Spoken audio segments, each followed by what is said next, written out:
Hello, everyone. I hope everyone is doing well. Rabbi Mollot will be joining us very shortly, where we are going to have a hopefully enjoyable conversation about Judaism. We'll relate to some of the stuff in this little corner, and we'll try to, as best as possible, not have too much inside baseball, and try to translate as much as possible so people could feel properly engaged. So I'm just going to wait for the rabbi and we'll get going.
Also, unlike usual just chattings, I'm going to keep this, I'm not going to be bringing people in. I'm going to be speaking to the rabbi, and then following which perhaps we'll open it up for classic, either just live chat or anyone could join, but we'll play it by ear.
I just attached a link, by the way, to a short clip from Jordan Peterson's lecture in Israel a few months ago, which to me was sort of mind-boggling. Both the reaction of the crowd, the fact that he was saying what he was saying. So I'm still a few months in, still ruminating on that, but I thought it would be nice to share. So you guys are welcome to take a look and let me know your thoughts.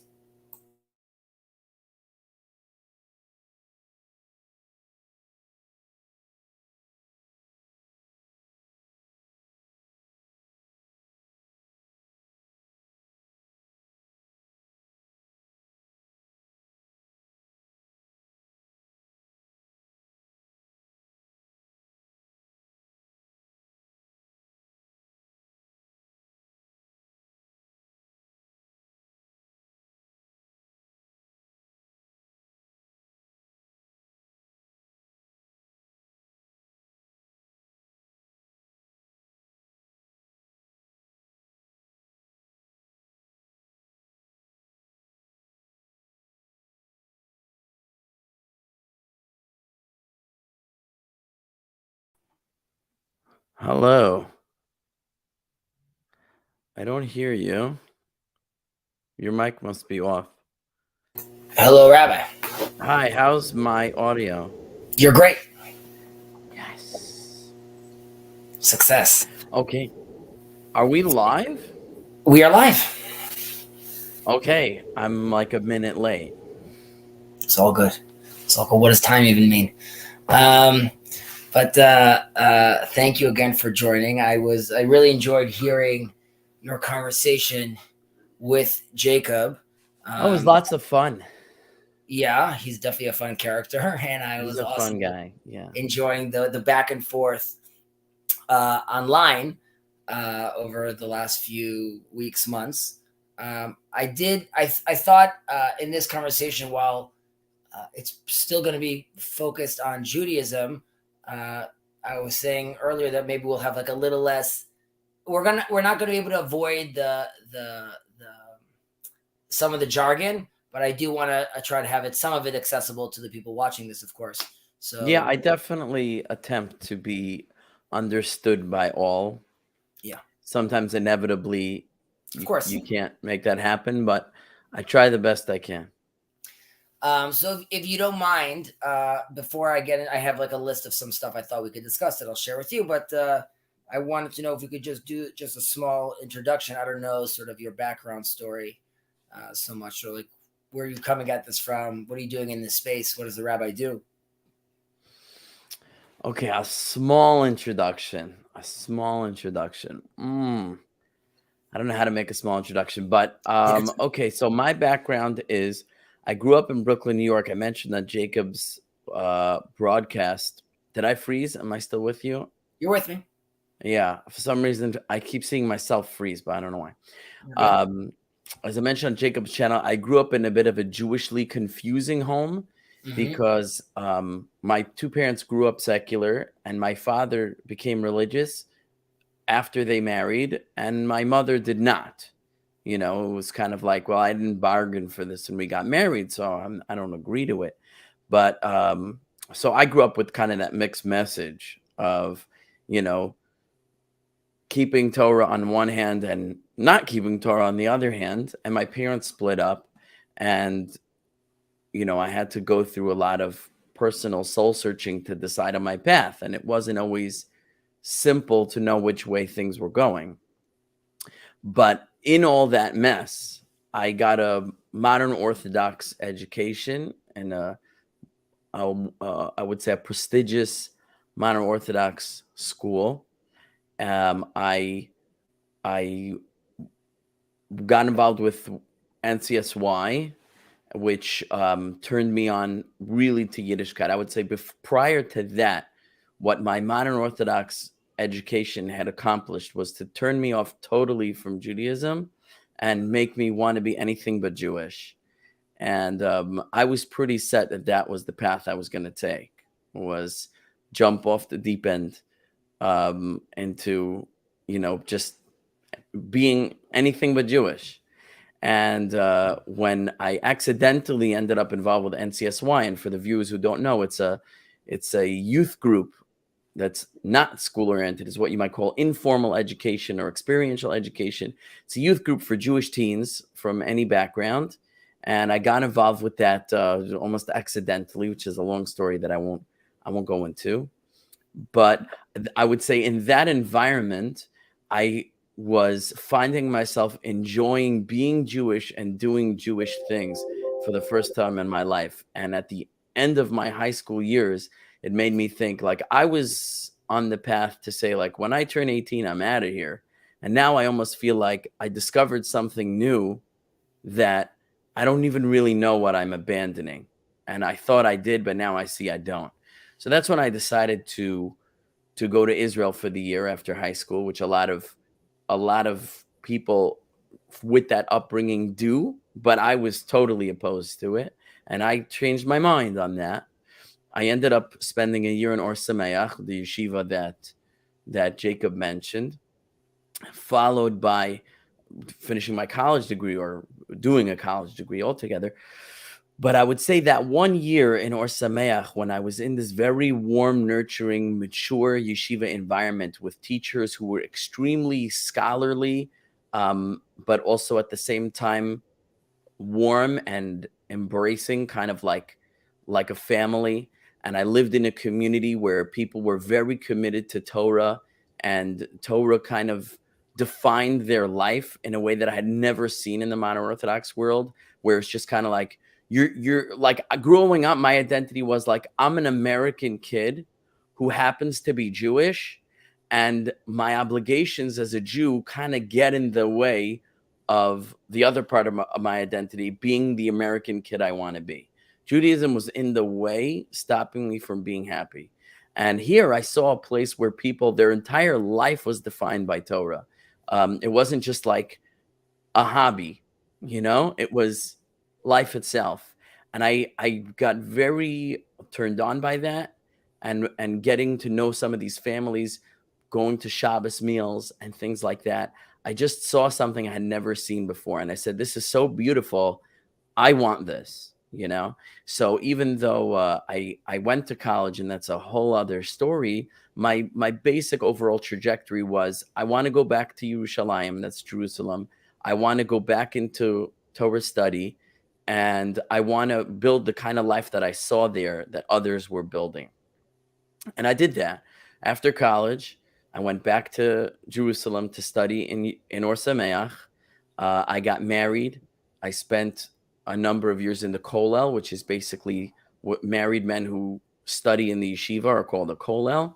And I got some rabbi papers while I was at it, training in pedagogy and Jewish outreach, what we call kiruv, what's called rabbinic leadership, and I ended up actually falling so in love with the lifestyle that I stayed in Jerusalem, building my family for about 7 years in various yeshivas and kollalim, including Torah's Moshe, also known as Tomo, for those who are aware. I learned in Rav Yitzchak Berkowitz's kollel, the Jerusalem kollel, which is quite well known. Rabbi Berkowitz today is the Rosh Yeshiva, the dean of the Eish HaTorah Yeshiva, which is very well known. And eventually, 7 years and 3.5 kids later, because we had our fourth on the way, we moved to New York. I taught in New York for 3 years. And then we moved to Seattle, Washington, where I taught for 8 years. And now we're living in Houston, Texas, where I'm teaching. And all along, I always felt that the same fire that was ignited under me, I felt all along the way I had that ability to kind of light other people's fire. That was the experience I had interacting with others, is that just like I was fired up, I was able to get other people fired up about Torah and Judaism. And it was very rewarding and fulfilling for me to be able to do that, which is why I pursued a career in education. But when I kind of found the online space, I saw potential there to do much more than what I was doing in my quote unquote 9 to 5. So over time, I kind of created this online persona and different social media accounts where I try to spread my excitement for Torah in the various ways that I do. I would say it's still at something of a fledgling state, but that's kind of where we find ourselves now. People have, thank God, been attracted to my teaching. And so I've been invited on different platforms, like Jacob mentioned, Tanakh Talk now, which is a rather large channel where I teach regularly. I'll be teaching this afternoon, the Parsha class. Jacob reached out to me, having seen me on that platform. We connected and finally spoke kind of face to face, quote unquote, yesterday. Now we're talking. So that's kind of where I've been and where I am now. Okay, thank you so much for sharing. That definitely puts things into certain context for me. I'll give you a little follow-up on myself, and then we'll dive in a little more. So born and raised in Israel. My mother and father made Aliyah, ascended.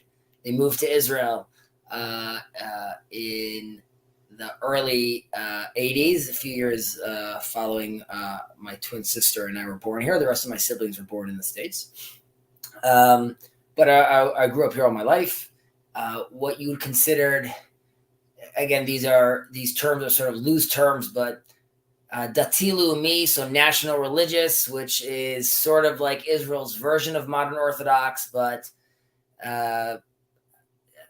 potentially at times considered a little more religious, but I don't know if that's even true anymore. but definitely a very Torah-filled family. And the pursuit was, while there was definitely a modern pursuit of, my father's a professor, my mother was, I mean, she taught Torah, but she also was an educator. But there was constant learning, and that was sort of the framework around that. So my father was a psychologist that was being, doing psychology via the prism of the Torah, and then how that relates to many different things. So that was always the framework. I, after high school, went into what's called in Israel Hesder program, which is you learn and you do the army, but I stayed there a little longer. I ended up being there 6 years. I also started on a track for my rabbi papers, but I was doing it for the money and the women. So I stopped. Exactly. I stopped midway, and in my army services, I was a chaplain in the Air Force, and I spent, when I came back from the army, I did 2 more years in yeshiva. It's called it's in the old city called Yeshiva Kotel, the Western Wall yeshiva, and I was it's called a shoelu mashiv. You get asked some questions, and sometimes you have an answer for them. And I would give some classes on some Jewish philosophy and theology. But ultimately, I then left that track, got married, went into law school, worked as a lawyer, stopped, and went into a design and architecture career, and have been doing that for the last 10 years. Wow. So definitely got off that track. However, I have always been doing my own learning, and I hopefully growing internally and externally. But I have the opportunity to constantly be interacting with different clients of mine usually from the States, and they come from different. Some of them are Reform, some of them are modern Orthodox, some of them are what we would call yeshivish, I guess, which are a little more. How would you best categorize that? A good question. I mean, like yeshivish, right? So, people say ultra Orthodox. People say, sure. So more. I mean, it's. I take some offense to that, not from you, obviously, but yes. So a little more Orthodox, or seemingly so, and I, due to the nature of my job, when I'm with them, so it's usually 3 to 4 days of intense shopping. Now, I pick them up early in the morning at around 9. I drop them off at around 8 o'clock at night. It's a lot of driving around Jerusalem. We can't be talking about what color their tile is for all those hours. So we always get into education, religion, the status of the Jewish people. These are things that are on my mind constantly. As it relates to this little corner of the internet, they discuss the meaning crisis a lot. And I was seeing how, while in many ways religions in general, and Judaism, I think also specifically, has been protected in a certain way from the meaning crisis. However, I do feel that it is making its way towards religions in general and Judaism. And I was trying to anticipate or try to see, what this means towards the community.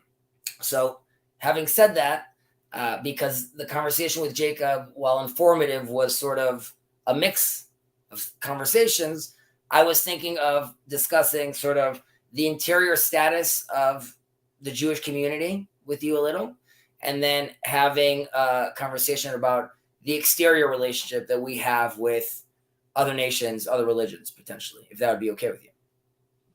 Yeah, well, I'll see what I can contribute. Right. So I don't consider myself an expert. One is on the interior front. So this is something that I've been on my own little crusade, and I've been talking to some more prominent rabbis in Israel about these topics. And it would be interesting to me sort of to gauge where you're coming at this from your position.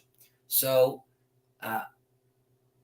as someone who does his best to adhere to the guidelines and lifestyle of an Orthodox Jew, as best of my understanding, it is very important for me to maintain this divine operating system we have called Judaism.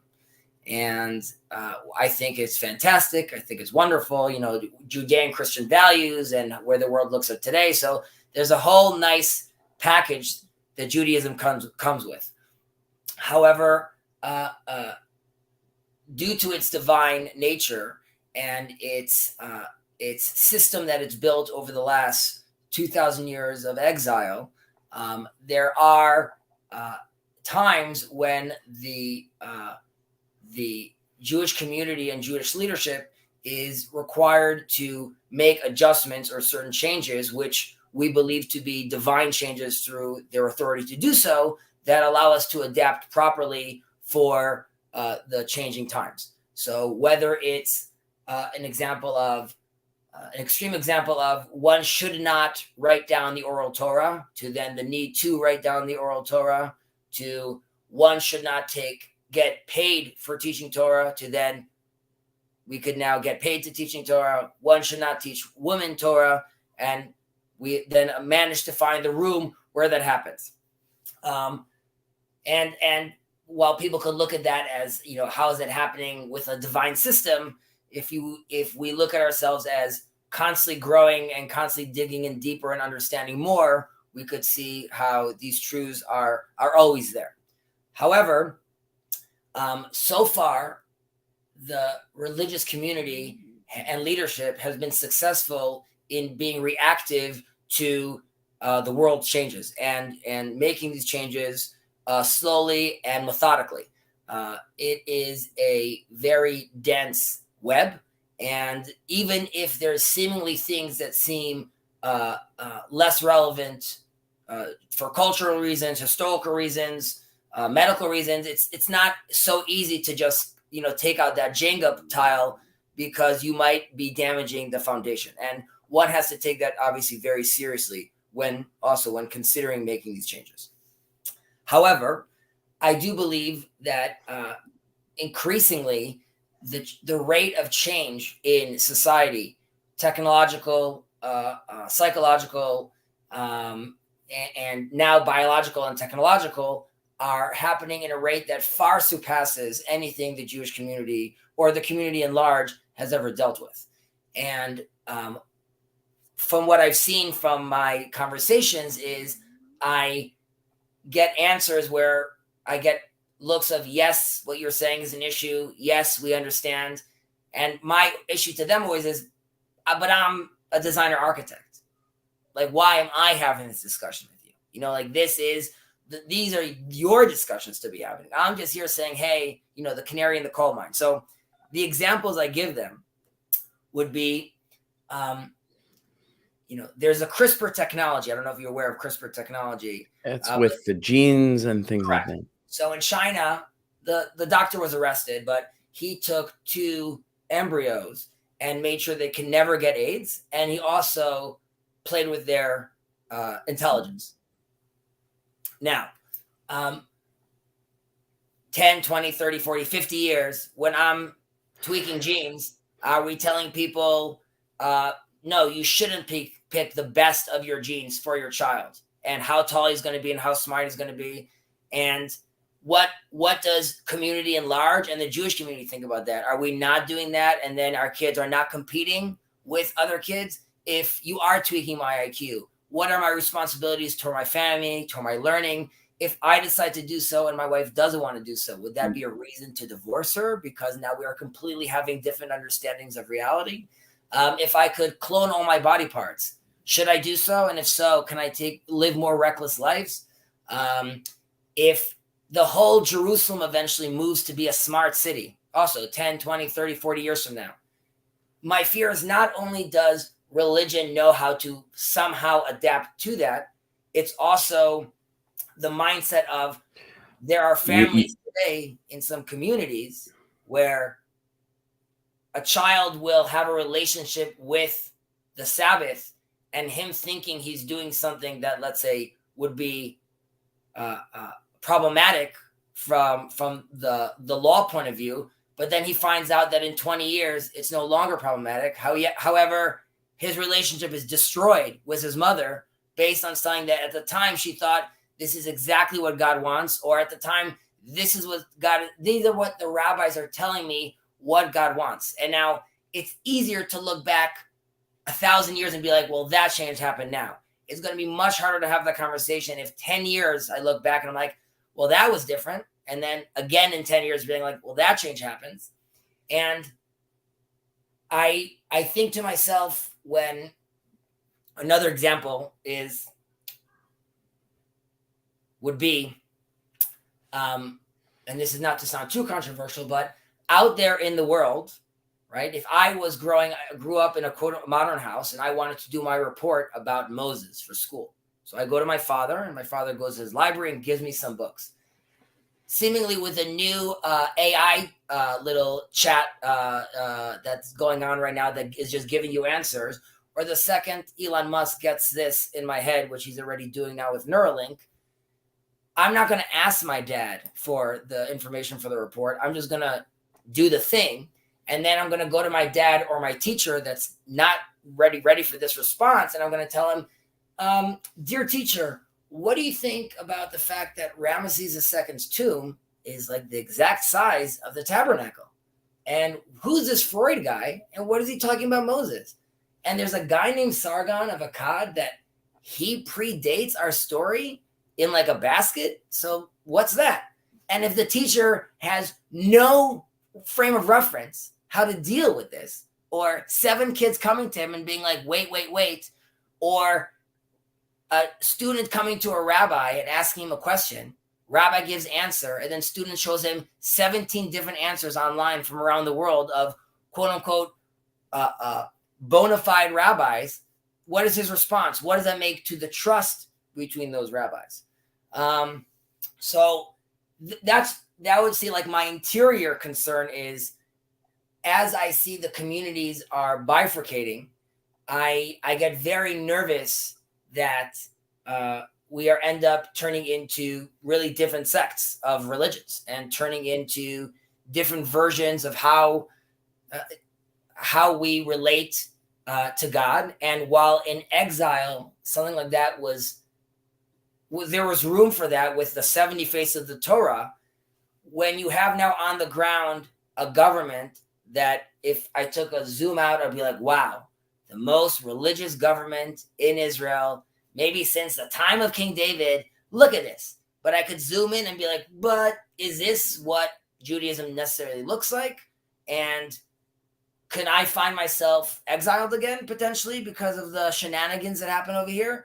And is it worth these sort of political fights and how this is manifesting?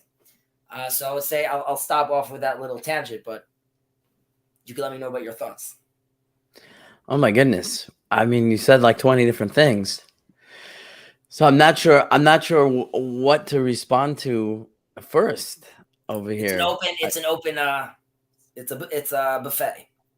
Oh, well, if I was a computer, I could have filed everything you said away and I could go point by point. But in all the information that you shared, I definitely have already forgotten the first thing by the time we got to the last thing. So maybe if you could remind me one of the points that you want me to say, do you think the religious community is ready for the changes that are happening? Do you think those changes are different than before? So I think the religious community is ready for the changes that are happening. And do I think, what was the second part? Do I think those changes differ from the changes that Judaism has dealt with all its life? And I'll just put into context, there is an issue in Judaism called aguna. And this is, to be very brief, an issue with if a woman and husband decide to end their marriage, but the husband is being very difficult with giving his wife his get, her divorce deed, he could essentially hold this over her head and not allow her to achieve a single status, which means she can't marry, and there are other ramifications for the fact of if she has children with someone else during this limbo status. And what does that mean? Now, there are solutions around this. However, it's been many, many, many, many years since there's been headway about this. And my point is about this is when I've challenged other rabbis about this, I told them 40 years ago, you wrote this article. It's 40 years since. There still isn't movement. And I'm saying that's small potatoes compared to AI getting into someone's brain and then us having that discussion.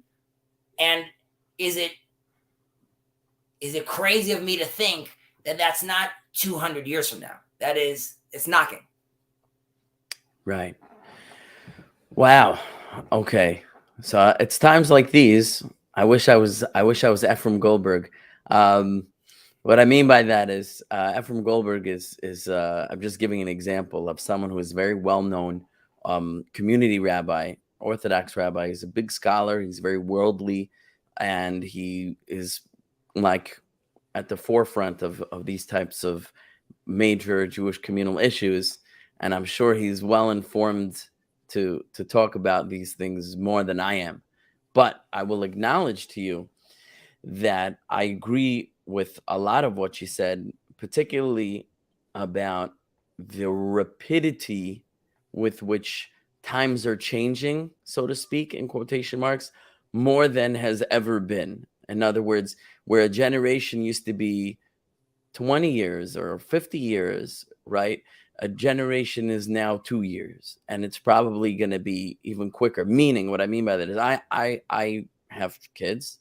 I have 3 teenage daughters, and the challenges that my eldest daughter had when she was 14 and 16 and now 18 are totally different than her sister when her sister turned 14 and then 16, which is totally different from what her sister faced now that she's 14. So it's like in a different, putting in a different way, my 14-year-old is now dealing with the things that my 18-year-old is dealing with. But she's 14. And so is my 16-year-old. She's only 14. She didn't have those extra years to catch up because the world has changed so much from the time my eldest was a freshman in high school to the time my youngest is a freshman in high school, that my youngest's challenges are totally different than my eldest's challenges. And the gap between the way my kids are kind of turning out, if you want to put it that way, from the eldest to the youngest is so huge. Just because each one within those few years, less than a handful of years, are coming into a completely different world than their sibling did 2 years before that. When they entered high school, they entered the world of social media, when they entered the world of cellular phone technology and the like. So, my wife and I are in touch with that, and we definitely have to contend with this constantly changing battle. And so the way we parent our 14-year-old today is not the way we parented our 14-year-old 4 years ago. And you can hear the complaints of, hey, how come she gets to do X, Y, and Z and I didn't get to do X, Y, and Z, right? It's like when you were where she was now, it wasn't necessary, but now there's a different need, so there's a different response. So I spoke about this in shul recently. Not so recently. They don't let me talk so often, and that's the other thing. I'm not a pulpit rabbi, though maybe I aspire to be. But one time there were no rabbis there. Our congregational rabbi was not present, and the assistant rabbi wasn't present, and it was a time over Shabbos where there's normally a speaker, And everyone's like, who's going to speak? So all eyes fell on me, and they're like, Rabbi Mollot, will you say some words? And this was Parshas Shemos, the week of the Torah portion of Shemos last year. So we're almost coming up on it again. So it's been almost a year. Exodus. Well, Exodus is the book, right?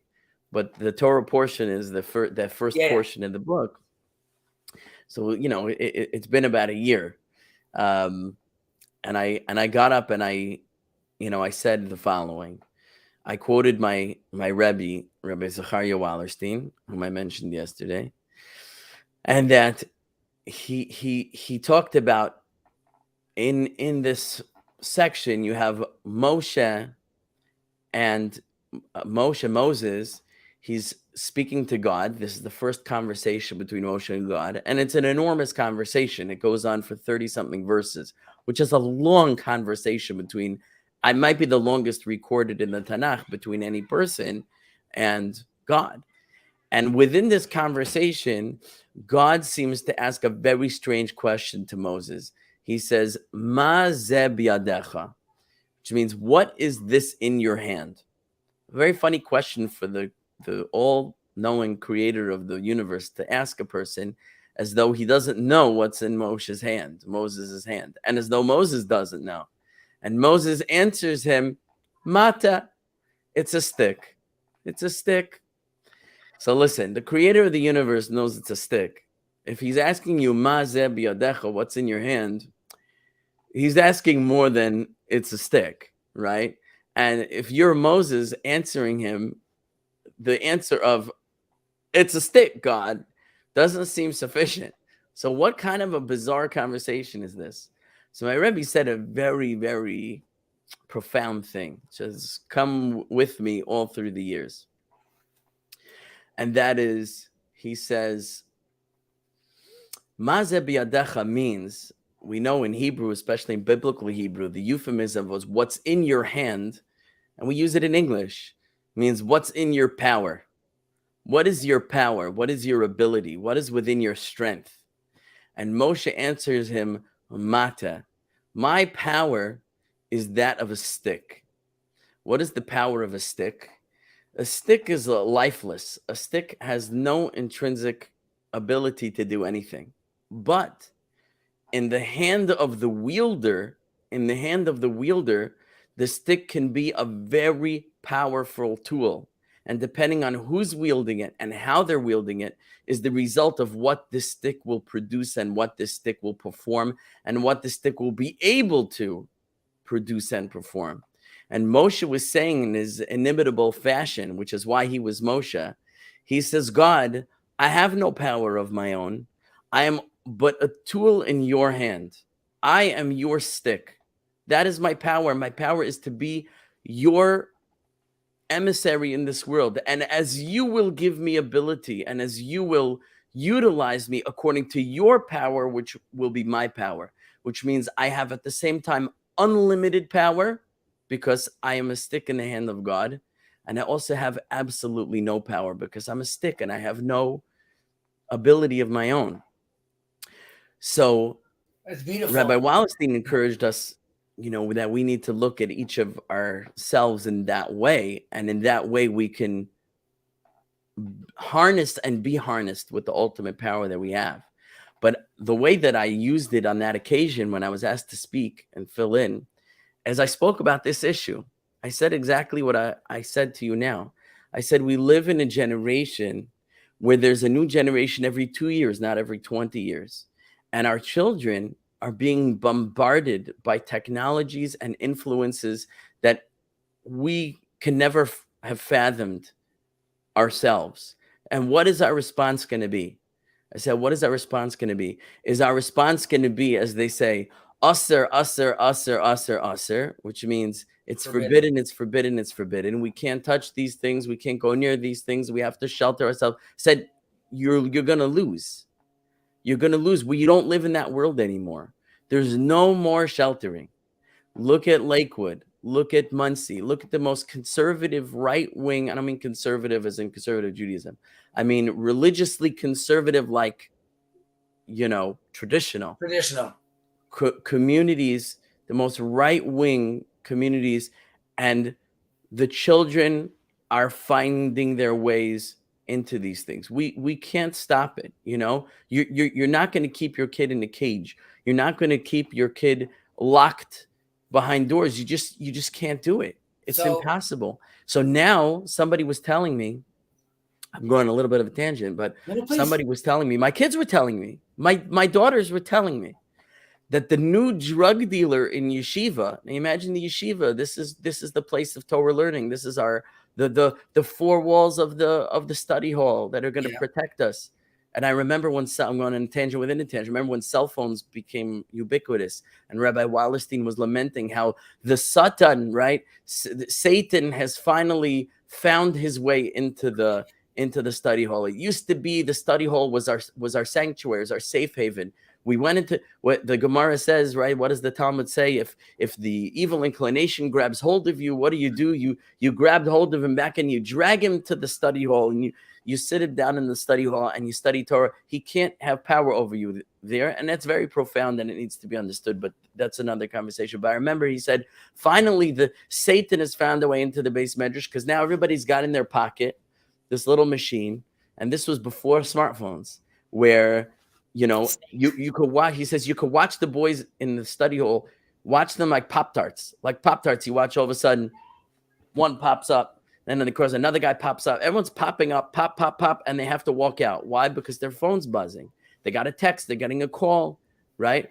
So when that started happening, I remember in yeshiva by us, they put a sign on the wall: no cell phones allowed inside. You have to leave it out. So you can't bring it in unless you're in the kollel and you're married, your wife's 9 months pregnant, whatever it is, But he finally found a way. That's just today. And today, what do we? So back then it was like no cell phones, no texting. Now we're like, okay, listen, let's put filters on the phone, so there's no video capability or no pictures, but like texting already, where we've given up. In other words, the walls are caving in slowly. We're losing that battle.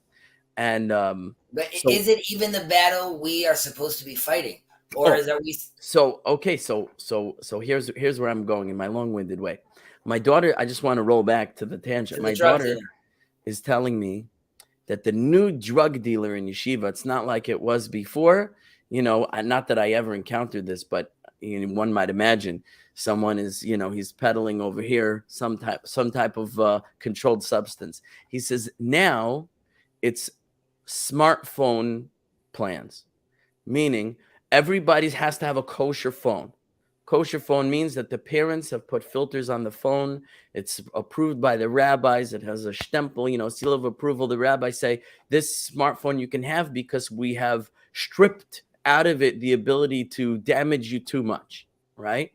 So the kid has his kosher phone. Okay, mom, I'm going to yeshiva with my kosher phone. Hey, rabbi, look, I've got my kosher phone. Then behind closed doors, you have a guy.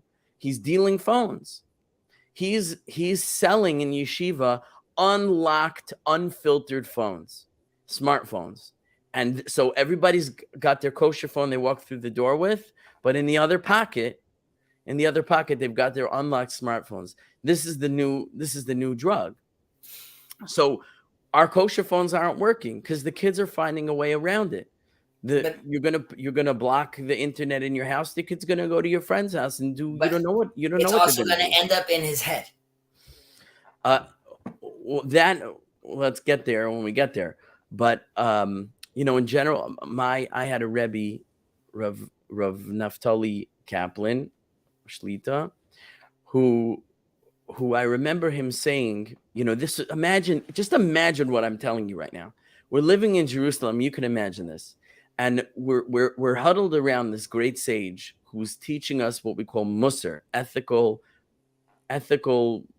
teachings to work on building yourself. And this was a small, I would dare say it's secret cabal of musar studiers, okay, with Rav Naftali Kaplan. And he's taking questions from us. And one of the fellows asks, he says a couple of things. He says, my wife wants a new kitchen, right? This is really a tangent, but she wants a new kitchen, right? But it costs money, and it's sort of a value for us to live modestly. Not only are we poor anyway, but it's almost a value to be poor. In other words, we're not into luxury. We're not into luxury. We want to live a simple physical existence and work on building the spirituality. But she wants to renovate the kitchen, right? What should I tell her? He says, renovate the kitchen. He's like, yeah, but money, but gashmias, right? Physicality. He said, materialism, right? He says, no. Your wife breaks her back so you can sit all day and learn Torah like you want to do, and you think it's your privilege to do, and you think that you're serving God by doing. He says, you give her whatever she wants. If she wants a kitchen, you get her a kitchen, right? That's point one. That's a side point. But I want to tell you what comes out of the mouth. This is where I'm ultimately going to go. What comes out of the mouth of the Gedolei Torah when we actually ask them is very surprising, because unfortunately, and this was something I was saying to another person on Shabbos, the Jewish media, I should really say, like the Orthodox media, in particular the ultra-Orthodox media, the Haredi media, is controlled by a group of small-minded zealots who want to project a very specific message of what's okay and what's not okay. And this messaging is not coming from the Gedolei Torah. It's coming from the small-minded opportunists who have what to gain by controlling the narrative. But if we could get past them to the Gedolim and ask them their real opinions, you'll find out that they're much more progressive than the image they're given in the media. Much more progressive. Now, so someone asked with Naftali Kaplan. He said, my I don't know if it was his wife or who was asking for it. He says, should we get air conditioning? Should we get air conditioning? Now imagine there's a question to get air conditioning. And as an American, I can't imagine this. But in Israel, it was a very big struggle to have an air conditioner because it was very expensive. So most families in our position, if we were sitting and learning in Kollel in those days, you didn't have an air conditioner. It wasn't normal. What's that? Said you had a fan. You had a fan. To have an air conditioner was the lap of luxury. What are you, a millionaire? So he was saying, should he get an air conditioner for his kids, his family, whatever it was? And Rev. Naftali Kaplan told him, yes, you should. And he said, yeah, but gashmias, right? Materialism, da-da-da. He says, guess what's going to happen? He says, your kids and their friends are going to want to play in somebody's house. Mm-hmm. You know whose house they're going to play in? The house with the air conditioner. Now, you don't know what's going on in that house, right? He says, don't you want your kids to say and to feel, and their friends to feel? Your house is the most comfortable place for them to be, and they're going to be in the safety of your home, and that's where they're comfortable and where they want to be, and that's where you want them to be. Make your home the most comfortable place it could be, that your children are happy and they want to be there. Now, I'm going to extend this into the internet realm. Mm-hmm. Is that, so you're going to say, no internet in our house, right? So then what do you think is going to happen? They're going to go to the other guy's house for internet, and you don't know what they're looking at over there, what they're doing over there. So here, to bring it back to when I spoke to this group, this is what I said. I said, every piece of technology that's coming into our kids' hands and our hands as adults, although we have more of a foundation to handle it safely than kids who are less mature and unprepared for it, right? He says, but you want your kids to be unprepared and to be slapped by these things in a dangerous environment where you don't have control and they don't have control. He says, we have to look at all these things as the stick. This is the mata. This is the mata. This is the stick. And the stick is as powerful as the wielder. So if you're not going to wield it, somebody else is going to wield it, and you don't know how they're going to wield it, and you don't know what the result of that is going to be. We have to pick it up and we have to wield it, and we have to wield it in the way that we know is useful and productive and healthy to do. And if we shy away from it and say usser, I promise you we're going to fail. And I promise you this is going to be the destruction of the next generation. So we have to cut it out. Now, I said this, and I said, because I'm not the rabbi and I'm not the assistant rabbi, I'm a teacher in the community. And I said, like, almost apologetically, I hope you don't regret sending your kids into my classroom. And I hope you don't regret asking me to speak. And you'll probably never ask me to speak again, because this isn't the message. This is not the messaging that we're getting. Was there pushback, though? Believe it or not, I did not receive any pushback. And a lot of people were very happy with what I said. So, again, at least to my face, you know what I mean? So I think that is a good way of framing that. Just sprinkle on like a little layer of mysticism on Kabbalah. Just the idea would be to try to release the sparks from these shells, from these klipot, and try to find the best way of using these technologies and better orienting them. Yeah, so let me expand on that.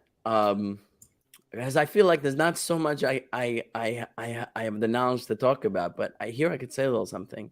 I'll tell you something very ironic, and I mentioned Rabbi Victor Miller in my conversation with Jacob yesterday, and I'll mention him again and again. Zachar Latov, you'll hear the balance in my approach. He said this very openly about just about everything in history. Again, this was his view. Everything was created, so to speak, for Israel and Torah. So he said, you know what he used to say? You know why there are Navajo Indians? There are Navajo Indians because they needed to be given a religious exemption from fighting in the war, and because of that, he said the yeshiva students, the Jewish yeshiva students, were allowed to remain in yeshiva and continue studying Torah because they couldn't discriminate between the Navajo Indians and the yeshiva students. He says, so therefore the Navajo Indians were created for the purpose of the exemption for the yeshiva students, that they wouldn't have to leave Torah study for the war. Now, what you think, again, I could say I could push back on that a lot, but the concept is everything was created with a purpose that could be utilized in service of God's Torah. He said the reason is why, again, you take it how you want to take it. This is going to upset a lot of people. And I'm not saying I subscribe to this, but the concept, not the specific example. He used to say, you know why Christianity was invented? He said, because in the United States, no, he said, because in the state of Israel, they have to give a religious exemption to Christian seminary students that they aren't drafted into the IDF. So because of that, Israel had to also exempt the Jewish seminary students from the IDF. So for the purpose of keeping the Jewish students in the yeshiva and not interrupting the learning to be sent to the army, God created Christianity.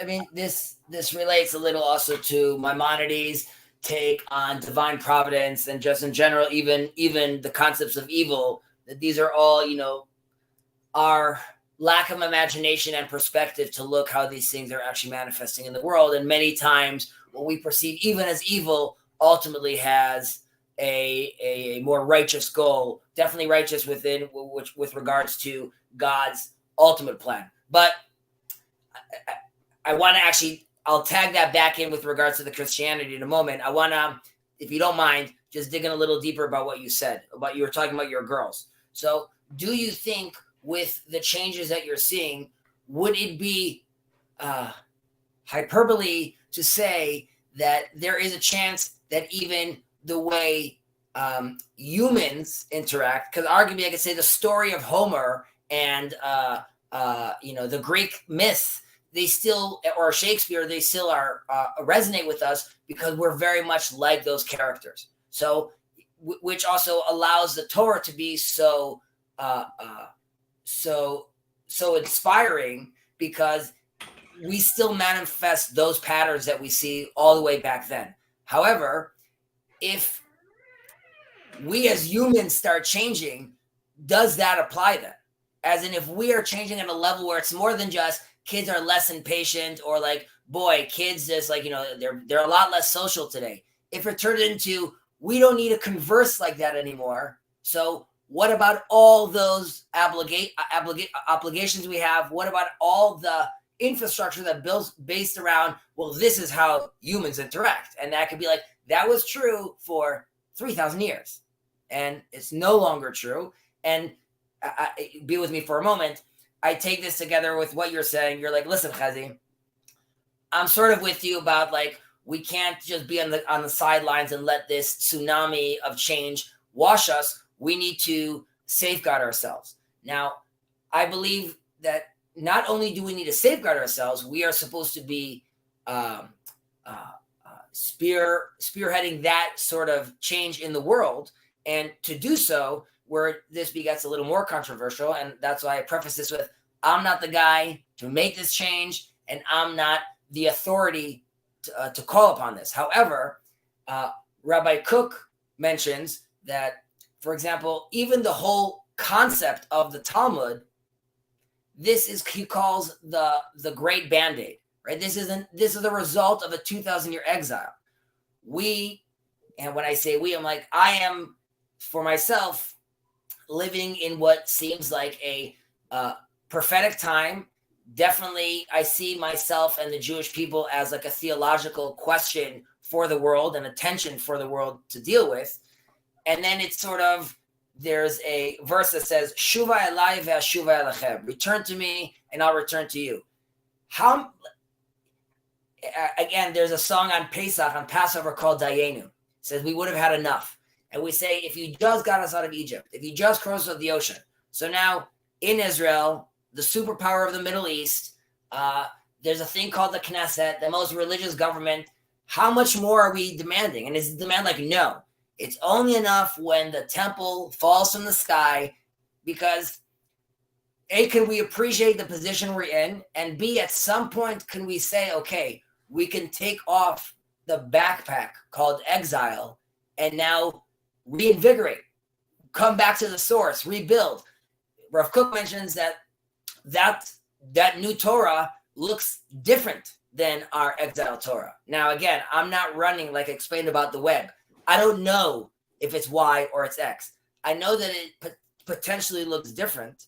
And I know that those tensions start building up. And I'll give like a very live example that we were sort of talking about, like, don't bring a phone in, or do bring a phone in. So we live our lives and we're trying to build these fences. And like in conservative terms, you think about like Chesterton's fence, right? So we're not knocking down this fence because we don't know. We're not going to just knock things down, because these things have allowed the community to survive for a very long time. So even if one would be allowed to use technology and electricity on the Sabbath, we would still potentially want as a community not to do so, because it would change the structure of what we've been experiencing. However, if one does do so, should we ostracize him from the community? Does he still get accepted in the community? Can he still marry my daughter because of that? Is he still part of the fold? And there's a term called in Judaism, on the path or off the path. And my mindset is in these in my tumultuous times, we need to create as wide of path as we can, where almost no one's off of it. And to remember how fortunate we are, because during the times of Ezra and Nehemiah, no one knew Hebrew. They didn't know that the celebration of Sukkot even existed. You have arguably more Torah study than ever before. You have our imbeciles potentially know more than half of what most populations were doing at the time. There was almost no Torah scroll to be found anywhere in history. And my shul, my synagogue ark is full of them. So we have to also realize where we are. And at some point, and again, not me, we have to make changes. So an example of that change would be, and maybe this is the wrong example, but if I'm shopping with a client and this is a pious person that sees themselves as a pious person that wants to make sure he's helping different organizations. However, they are going back and forth about, do we need 3 ovens or do we need 2 ovens? And how much money are we going to spend on this oven? Now, what I test out with my clients is, do you know that in the Shulchan Aruch, Siman Kuf Chet, you could potentially have meat and milk in the same oven At the same time, should you do this? No. Is this the ideal? No. Should you spend another $4,000 on another oven? I don't know. Maybe that's not where the money needs to be going. And then it's, let's say you want to do so, but if Sammy doesn't do so, are we not eating at his house now? And if we are eating at his house, then this is where I get more nervous. You know what? Chezi, you're right. We should do that. But you, Mrs. Cohen, have two sons that don't longer talk to you anymore because at the time you told them that they are insulting God. So my concern is twofold. One is, are we aware of the changes that are happening? And B, can we find it within ourselves to at some point being like, okay, decisions need to happen, which leads me to this last part of this grouping, which is the interior grouping. The days of the Titans, in my eyes, are gone. Like, those great sages, far and few between, and they're done. And I don't know if our generation has like, oh, this guy's the next Rav Ovadia Yosef. That's not how we study things anymore. So I don't even know to identify, oh, this is the guy that has the answers, or he knows. Now it's going to be potentially more, Rabbi, what do you think you should do? Well, Chezi, here are the 17 relevant answers that the Torah offers. The first three are most relevant for you because that's probably also what your father's tradition would be. These three other ones are for the Sephardic tradition. That doesn't mean it's wrong. God definitely doesn't judge you by the color of your skin. These are the other four more, a little more out there and less prevalent. Now, what do you think? It's your decision because it's your relationship with God. But can rabbis, maybe that's a bad model, but can rabbis teach themselves to think that way? And in any school of leadership, whether it's YU or the Hartman Institute, are they even giving those tools? Or is the attitude, Judaism has been dealing with it so far pretty well, so like when the time comes, we'll deal with it? Wow, you said so much again. I agree with a great deal of what you said. I'm not sure that I would go to the extreme with some of the things that you said, but it's hard for me to respond to any one point when so many are put out simultaneously. So I hope it's maybe like if you want to be specific of what you'd like me to respond to first, that would be helpful. Do you think that it is that the changes that are happening could potentially lead to a change in the human psychology and how we identify? Like, forget the extreme of the craziness of like, I identify as a woman or I identify as right. Like, well, that would be like one level of society playing certain games, which as a society, we didn't really play that much. And now we're saying, wait, so legally now these terms, and you'd be like, well, the Torah says ignore, like we could just ignore that.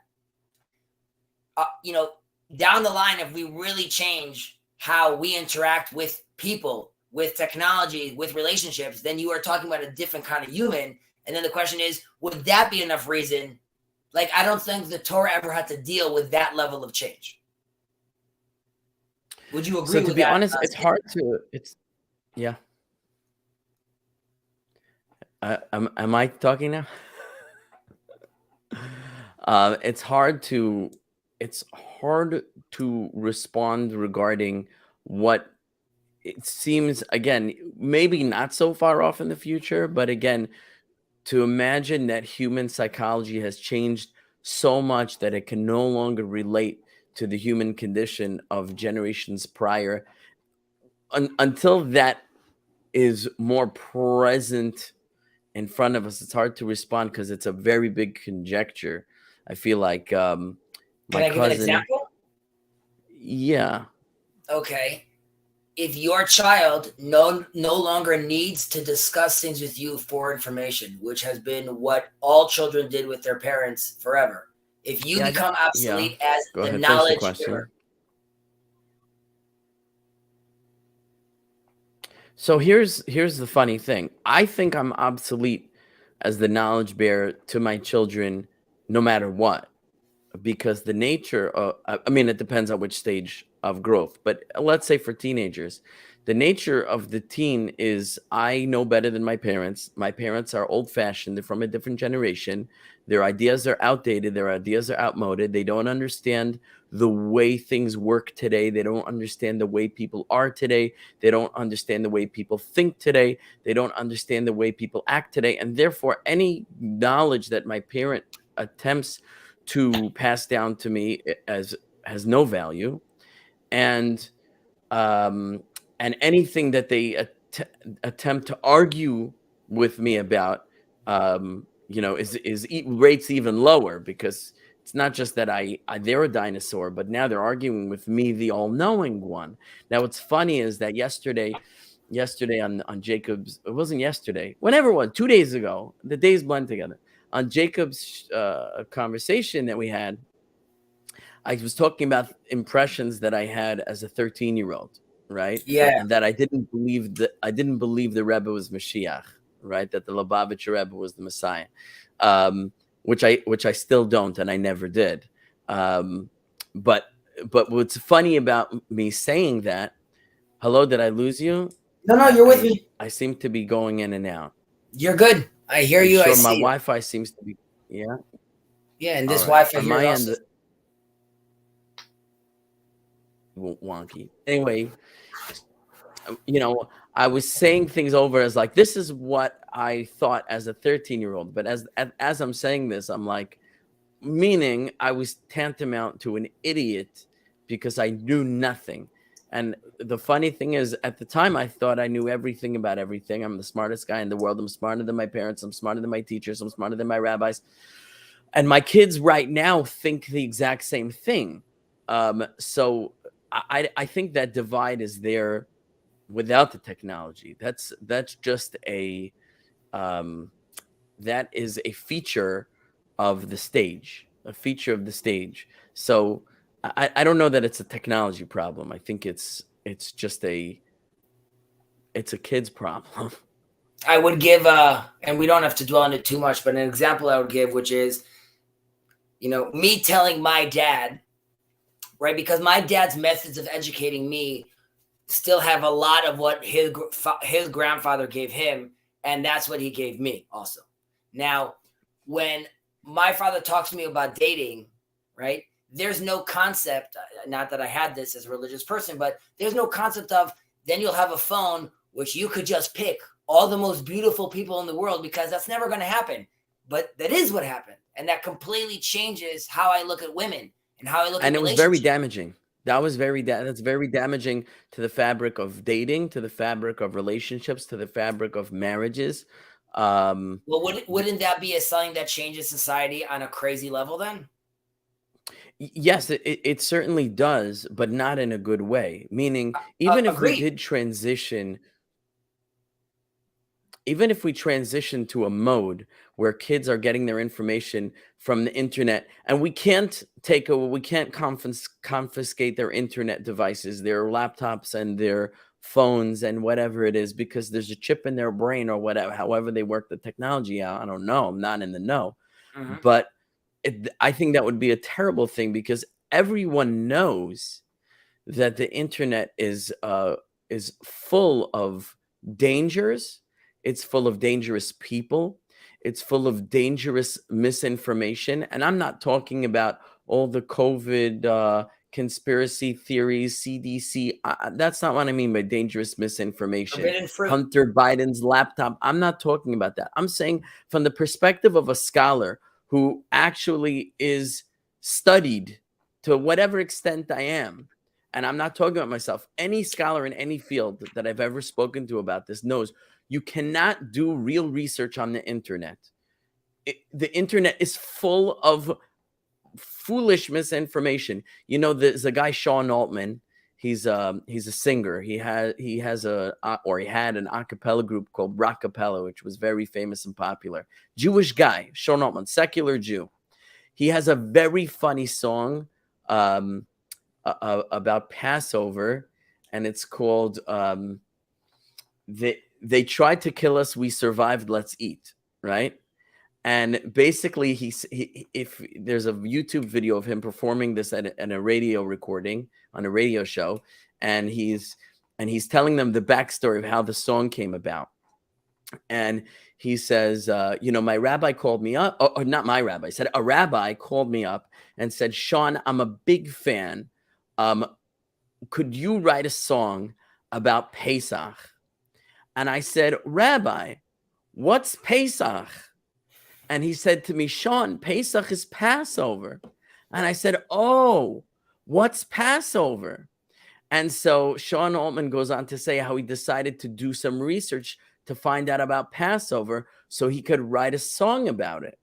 And so he went on Wikipedia. He said he went on Wikipedia, and based on what was on Wikipedia, he wrote his song. He's like, now I'd like to play you the song.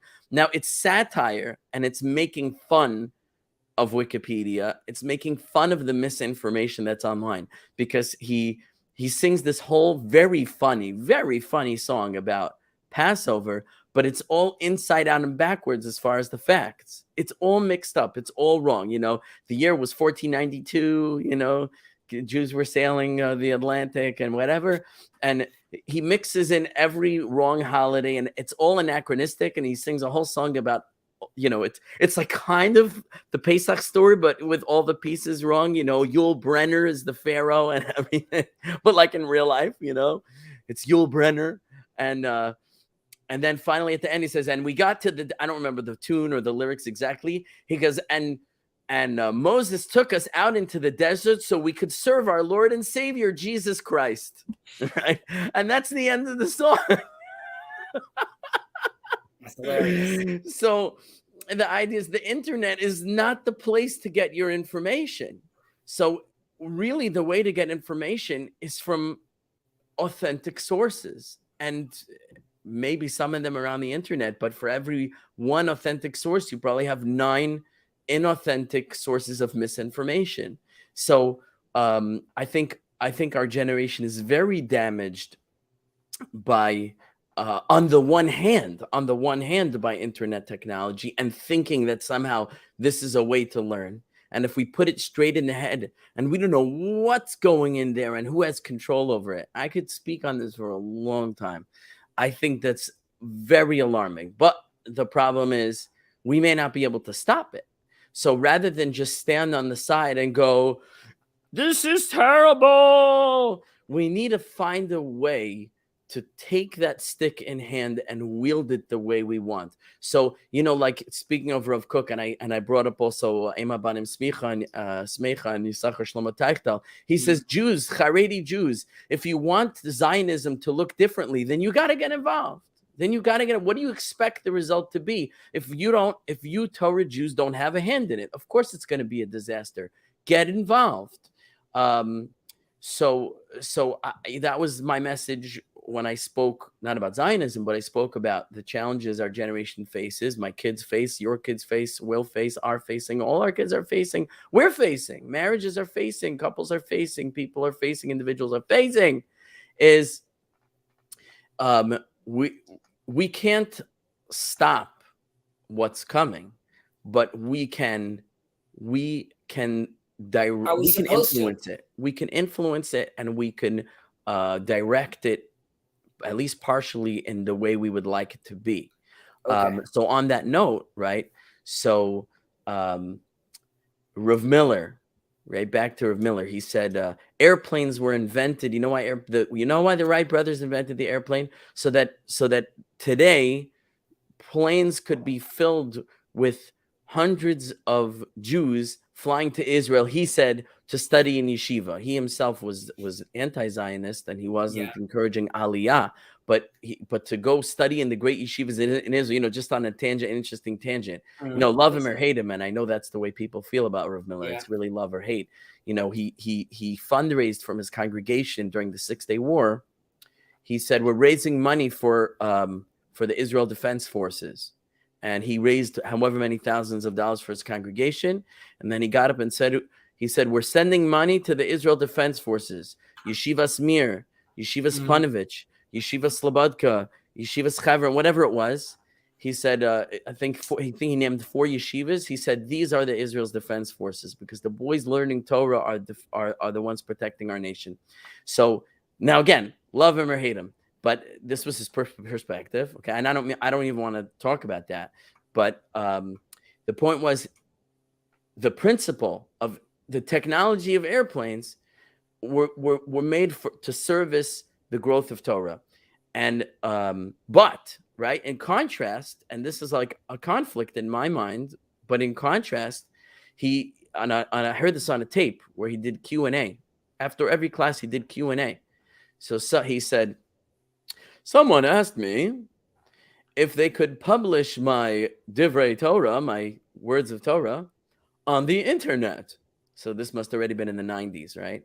Right. He said, he died in around 2000. He said, that's like asking me if you could put my Divrei Torah in the toilet bowl, right? Meaning, obviously not. Obviously not. The internet is a bastion of filth and heresy, right? Now, meanwhile, what's the irony?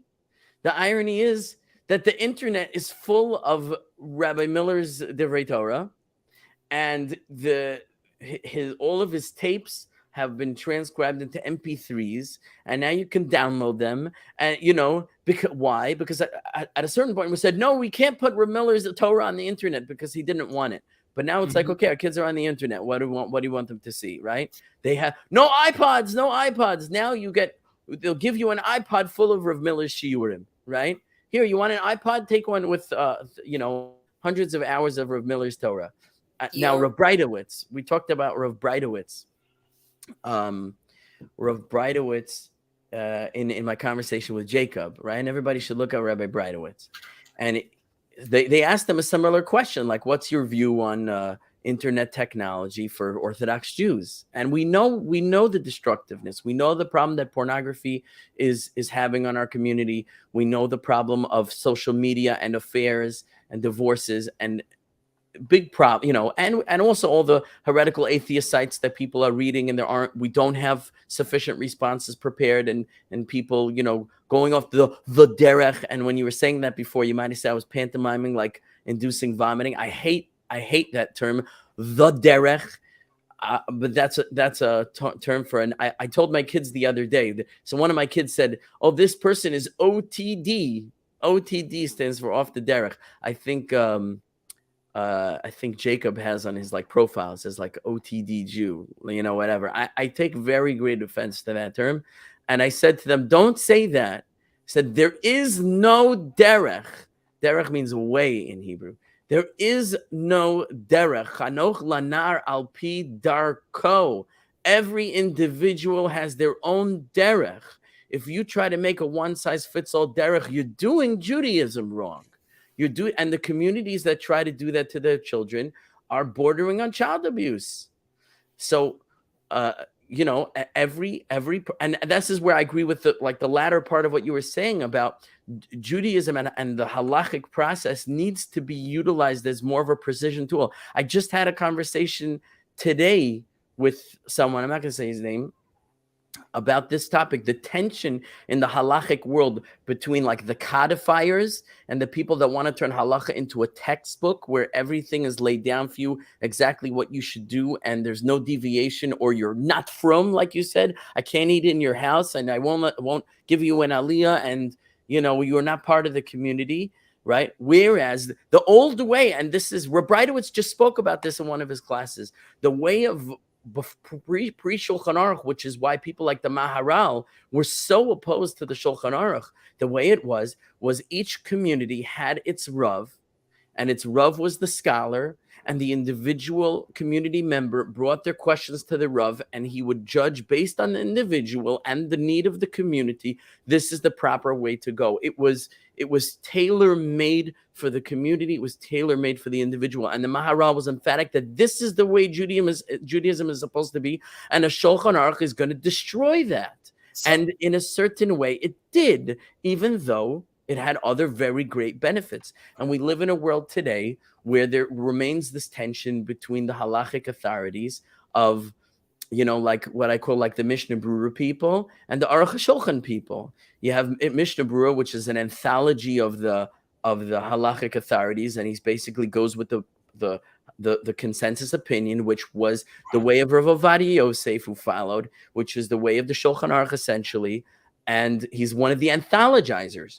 But then you have the Aruch HaShulchan, who was more of a Masorah person. And this is why I was talking about getting your information from the internet as opposed to Masorah is a very great danger.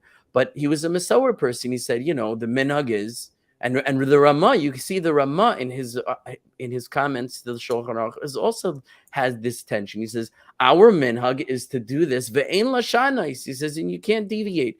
So, ironically, that is like the reverse of the famous oven of Achnai story, because Rabbi Eliezer, which was all about the Masorah, the system that the Jews were trying to build at the time, was not interested in that. They're saying, I want to say something about that also.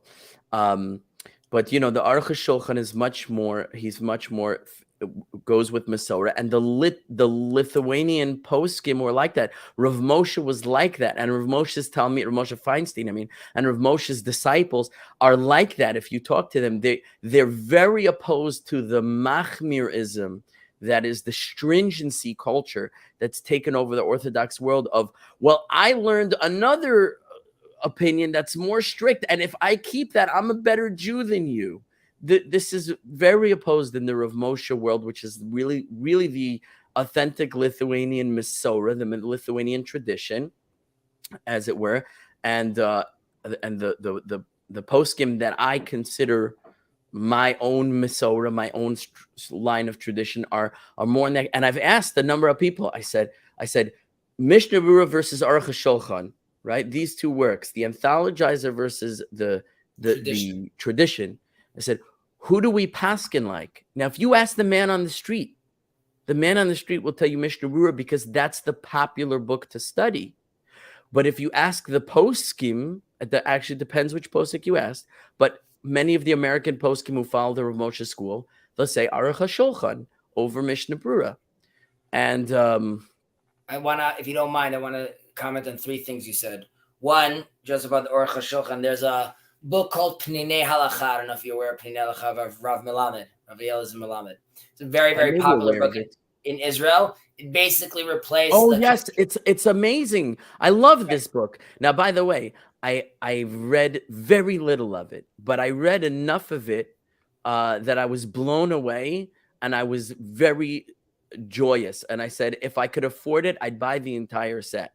So I just don't even know how to get it in America, because it's like in Israel.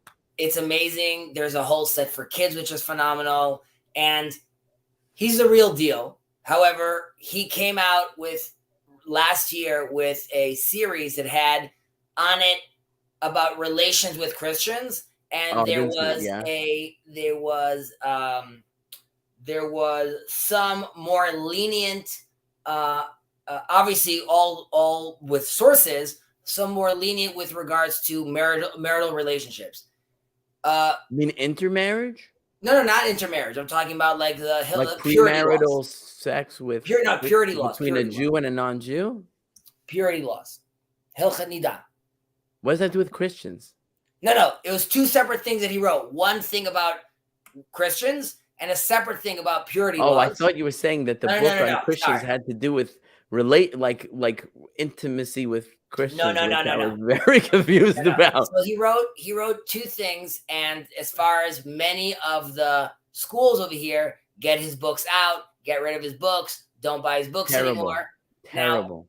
Now, another point I wanted to say, which is like you were said about the older rabbis were more tailored to the community. When the Ethiopian community came to Israel, their rabbi said, listen, there are things that we've been doing for forever, and it's different than how you guys manifest your religion. However, I can't have them fully embrace, while this is, I get it for all intents and purposes, the Judaism of today. There are certain things that they have to keep intact for the cohesiveness of this relationship. And that was understood and accepted. And now what's beautiful about that doesn't mean now everyone could do what they want, but there was a space made for someone within room. So I just think that's very important as far as that tailor-made. And one last thing, which you mentioned about, utilizing the internet or Rabbi Miller saying that they're flying the plane for this purpose. So there's a pasuk that talks about Alufei, is it in Zechariah? Alufei Yehuda. And the Gemara gives interpretation for this, that Alufei Yehuda are the rabbis, the princes of Judah, who will be teaching in the circuses and teaching in the theater. In the theaters, correct. And there's a machloket then Rashi Tosfos, does it mean like political venues or does it mean religious venues? But I would say both of them are right, which is the idea is for us to reorient the other nations' cultures. So it's not that we're supposed to like look at the internet and be like, it's nonsense. It's to take this structure and then instill it with, the proper sanctity and elevate it basically. So like and this allows us, if possible, to transition, if you have any more time left, to sort of the exterior relationship with Jews that we have with the rest of the nations. So aside from the heavy lifting we still have to do within the community, clearly, then, and this relates to this little corner of the internet, which I would say it's more, let's say, you are more of a novel person over here, because arguably I would say this is a more controversial channel, having such open and loving relationships, let's say, with the Christian community, which brings up a larger conversation, which is, what is our relationship supposed to look like with the other world religions, taking into consideration the tremendous amount of work that's already been done by other sages talking about these relationships. And while there's obviously, in classic Jewish form, there are disputes about how one views these relationships, but there are very big nafkaminas or ramifications when it comes to this. So I would be interested, if you don't mind, if you could share a little about what you think about like a corner like this, which is trying to have an interfaith conversation, but this might be the most controversial part, which is, this isn't the kumbaya kind of conversation, like you're great and we're great. My conversation, at least what I'm trying to have here, is emphasize, an example would be the famous to some, midrash about that Abraham went to the Far East and educated at the same time. Roughly, the earliest Vadas are being written out, and he educates the Far East in Buddhism. And this is a technology that he gives them, which is called Tuma. And there's a whole idea about like Abraham as Avram backwards. But the idea would be that while Jews have their own frequency, there are other frequencies out there. And that's awesome. And that's great. And we still have the responsibility of teaching societies and nations how to orient that as the collective sanctity, because you could find individual sanctity with other religions. They teach that to do that. But it would be interesting to look at the Buddhist and say, do you see him rubbing his food before he's eating? That's his version of a bracha. And you should realize that these are all people trying to orient themselves towards the greater good. Now, that doesn't mean we say it's all good. I would, and this might be controversial, and I would argue that we are supposed to be presenting ourselves as the older brother or the arrowhead that is orienting ourselves towards this. But we are supposed to be taking other people along with us, and it's not clear if that means, and in the famous book of the Book of Kuzar, it would seem like he ends up telling the king that you should take on all the 613 commandments, which means the world becomes Jewish. Or do we tell people, Christian, Muslim, Buddhist, these things that you're doing are not relevant. Those 5 things are fantastic. These 2 things, a little tweak. And now go back and do your kosher version of Christianity, kosher version of Islam, kosher version of Buddhism. And again, there are sources that you could play with sort of both. So I hope that's sort of clear, or if you need me to orient that more as a question. No, I think I understood the question. So here, this is another area where I would say, I'll say it in Hebrew, then I'll translate it in English. It's Mi ani lahachnis roshi bein harim gedolim, which means, who am I to insert my head between great mountains? And that's a Jewish phrase that means when you have great giants of opinion precedence in the matter for a very small person like myself to assert that I can decide between the views is arrogant and wrong. But that said, I can talk about the views, and I can talk about myself as being within that humility to say, and therefore I can't rule out the view that would accept such a thing, even though I can't rule that that's what should be pursued. Because in other words, you have on the one extreme perhaps Maimonides, who's arguably the greatest codifier of Jewish law in history, that because he codified everything. I mean, Shulchan Aruch only took a small portion of that. At like 24. And he, almost plagiarized the Torah. I'm just saying, like, he didn't plagiarize it. He cited his sources in the Beis Yosef, but in other words, he loved the Torah so much that he structured his Shulchan Aruch to mirror it. It's a mirror of the Torah. But and he's very open about that, because he said it's so brilliant that I want to follow that model.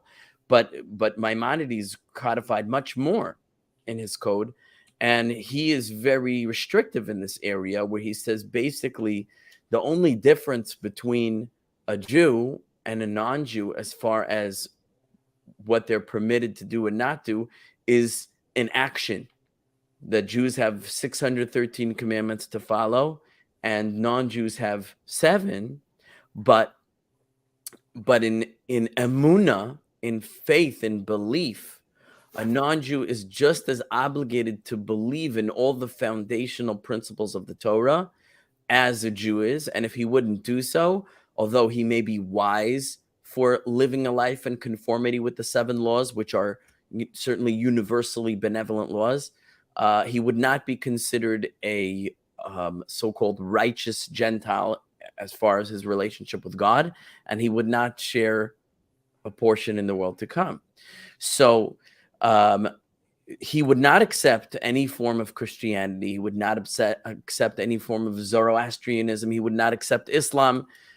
He would not accept any henotheistic religion, and certainly not a polytheistic religion, which flies blatantly in the face of the 7 laws. But if you want to, like, even be so generous to Hinduism as to think of it as henotheistic rather than polytheistic, and just for people who don't know that term, and I hope I'm not misusing it, but the idea of henotheism is that whereas polytheism, you have multiple gods that are sort of on the same tier, henotheism is like there's one great an all-powerful God, and then there are other sub. An example of this would be Zeus, and then the other gods basically under them, or Ra as the main god of Egypt, and other gods under them, which seemingly it's a term called shituf, doing joint worship together, which that's the worship that seemingly would be permitted, because while you recognize that all stems from the true source, you're just playing with different attributes and different energies that you're working with, which was very prevalent in the world at the time. However, I would say, generally speaking, there's also a beautiful Talmud says that any someone that is an atheist, or someone that is an atheist to avodah zarah, to idol worshiper, is called a Jew, even if he's like a non-Jew, because the attitude is, the Talmud says that that's like the first step of completely abandoning like a lot of this idol worshippers, first taking on this thing of like, all this is nonsense. And that's like the first step to then realize,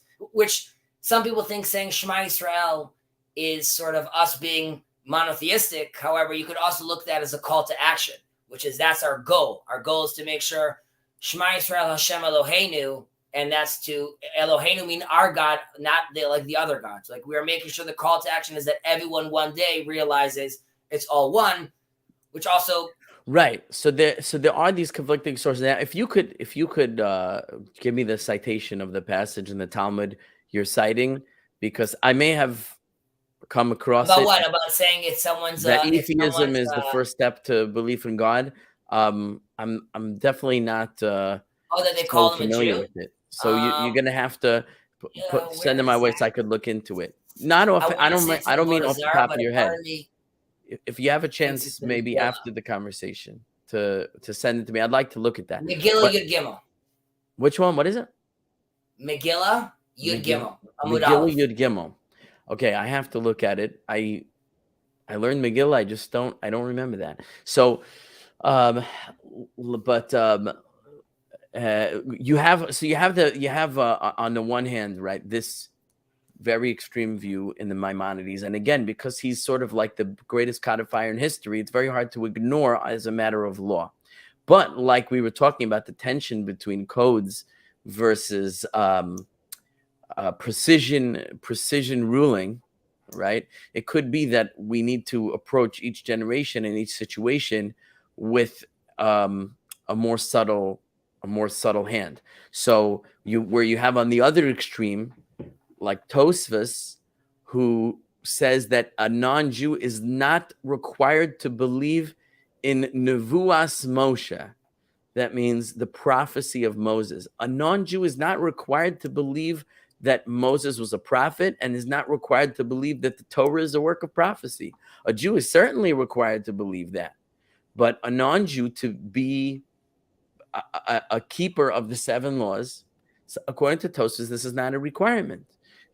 So how much more so many other, in other words, according to a kind of strict reading of the Rambam, this might be more a matter of interpretation, but he says a non-Jew who believes in the 7 laws has to believe in them because they were revealed to Moses at Sinai. It's very important for Maimonides to do that, so much so that I think sometimes people read it. So because Maimonides says, listen, as an individual, as like a single Noahide, you could get to the higher level of a priest, of a Kohen Gadol. Like you could get very high levels. You could keep many mitzvahs potentially if you want to, but you can't do that as a group. And it says they can never congregate as a group. Now, who says this? Maimonides says that the Noahites can't congregate as a group. You can't make a religion congregate as a group. Where does he say that? As Noahites? Yeah. In Melachim, I'll send it to you too. I have I send it because I've been over the like 13 sections pages of Hilchos Melachim a bunch of times, and I don't remember that, to be honest. Rambam. Again, I could be exposing my own ignorance. No, but it would just be interesting. I've heard people say that. I've heard people say it's forbidden for Noahites to congregate, but I didn't know of a source. It's forbidden to them to do it. My interpretation, though, is it's forbidden for them to do it without because out of the 7 laws, Chadesh Das, he's not allowed to invent a religion. Is that what you mean? They can't. I would argue that we can for them. Well, I don't even know what that means. We can't for them. Well, let's go. I mean, one extreme would be there's Rav Yaakov Emden's shita that Jesus and Paul were basically trying to create a universal religion for the goyim, right? For the Gentiles, and they bring in this attitude. But I would say more from in the 7 laws, you have one of them are the laws of dinim, which basically means creating a court system. And if you're not a government body or a political body, that's never possible. So the only way something like that could even happen is which is not happening now, obviously, but we as a body politic, Israel, would need to go and tell them, you could be a body politic like via our group. Otherwise, what would you be as a group? How are you creating like this body politic where you could even have court systems? Like you're not a nation, you're individuals. So I think like that, and that's obviously very potentially later on in history, but I could only see them congregating potentially if that happens with our blessings. But I do want to point out, if you don't mind waiting 1 second, because potentially I could find it over here for you. Listen, there's really crazy things out there. There's Rabbi Netanel Payumi, who was like the very prominent rabbi in Yemen, contemporary of Maimonides, who Maimonides calls our Morenu V'Rabbeinu, our teacher and our rabbi. He holds that the Quran is a divine book, that Muhammad is a prophet. Really out there. You're hearing me? Yeah. I could. He writes, is obligatory for every nation to behave according to what was born in it and to follow the prophets, priests, and leaders. And not one was left without faith, that everything is from one God, and to him they all return, and all pray to him and turn towards him, and every righteous soul clings to him, as it is said, and the dust returns to the ground as it was, and the life breath returns to God who bestowed it, which is from Kohelet, V'aruach tashuv Elokim asher nana. So definitely that would be like one extreme that's very out there. Rav You Kook, got to show that to me because I cannot. I'm going to blow your socks off with the things I'm saying. That's outrageous. Something else. Rav Kook comes and says, by the way, this Rav Payumi is so invested in this that then he proves the Torah through the Quran, because he says I could use the Quran as a divine book, and that's why I could also use those psukim to show things. I cannot. He must have had a different Quran than we do. I can't wrap my head around that. I mean, the Quran conflicts with the Torah very openly. You can't. I don't know how you can say such a thing. Rambam Siman Kuf Memchet talks about that the Sheva Mitzvah Ben Noach, that you could even do a bris milah, but only if you recognize that it comes from Moshe. Like it has to be that you're not doing this. Yeah, you're talking about Sheva Mitzvah Hashem, Rabbi Wiener's right? book? And then in Hilchos Melachim, he mentions that you could get reward tzachar on any mitzvah in the Torah, and then there's like a breakdown between. Yeah, but there, the Rabbi again. Here, I have a very broad view, but you're going to cite Sheva Mitzvah Hashem. He has a very limited interpretation or limiting interpretation of what that passage in Rambam means, even though the straightforward meaning is, and I heard this. Who said it plainly? Just the other day in our shul, the assistant rabbi quoted that Rambam Kipshutai. That means according to its plain reading that a non-Jew could do any mitzvah he wants, with certain exceptions. Is a different conversation, but in general, but the Sheva Mitzvah Hashem, he says it means only though when it says to receive a reward, even though it sounds like it means to receive a reward from God, what he means is he can perform any commandment in the Torah for which he sees a positive, practical, worldly outcome. If he does it with the intent, I'm doing it because it improves my life. But he can't do it with the intent that this has some meaning between me and God, because then he's inventing a new religion. So it's I don't subscribe to that interpretation, but that's I'm just saying it's controversial. This relates also a little to the tension that was between Paul and Peter in the first Christian city of Antioch, which is, Paul tells him you don't have to keep the commandments anymore because they're the pitfall for basically, because you're going to end up sinning. Clearly, he didn't believe in repentance and tshuva, and he says forgo these. Then the people of Antioch basically act like barbarians and they go nuts. And he writes to them the letter of Corinthians. He's like, "Hey guys, like, what are you doing?" And they tell him like, "Listen, you told us it's all good." And he's like, "Yeah, even though it's all good, it's not all proper."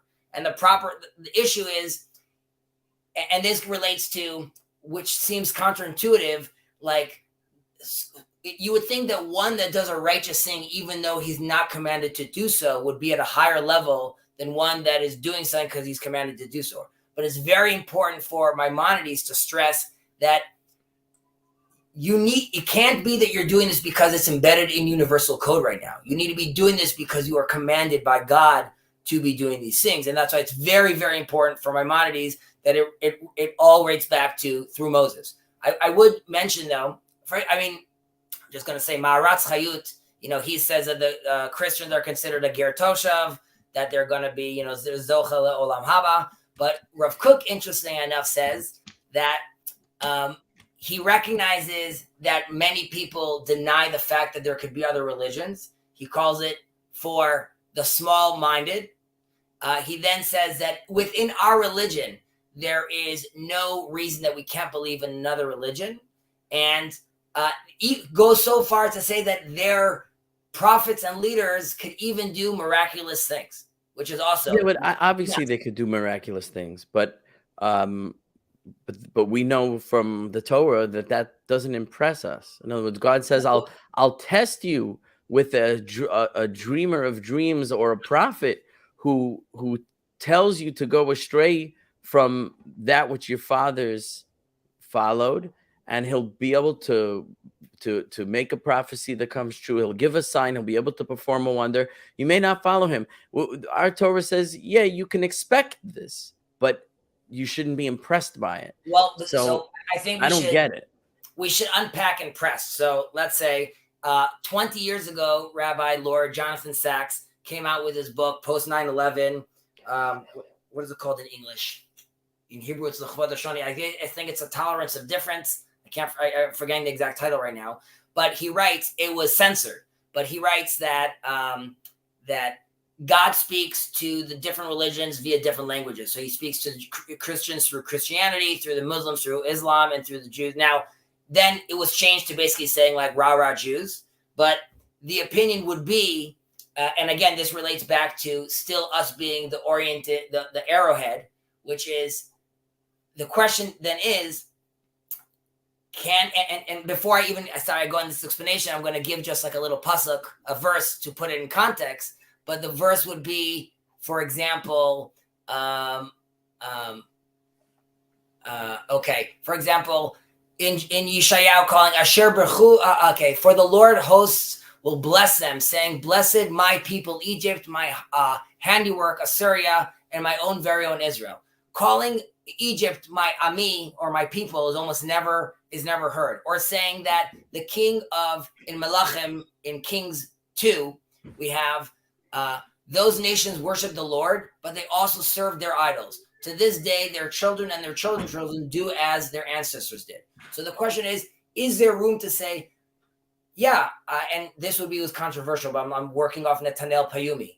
And how does this work for relations? Can I go into a room with Arabs and I totally respect the Prophet Muhammad. Clearly, he's not at the same level of prophecy as Moses, but that's all good. That's great. And keep up the good work, guys. They'll murder you before you finish that sentence. If you insult the Prophet Muhammad by saying he's not as great a prophet as Moses, that's it. You're a blasphemer. They're going to take your head off. Yes, but however, my argument would be, first, can I be saying that within my community and not be considered a blasphemer? Is it too outrageous for us to recognize? And like you said, I don't think it's impressed by saying, oh, if Rav Kook is saying that there could be truth there, that means it's the truth. I would say, arguably, I'm saying these are all attempts of other religions trying to orient themselves as the Jews did so for thousands of years. And our mission is to obviously help them achieve that properly. But that doesn't necessarily mean the abolishment of their structure. It could just mean tweaking or changing their structure. So I know it's controversial. This is a delicate area.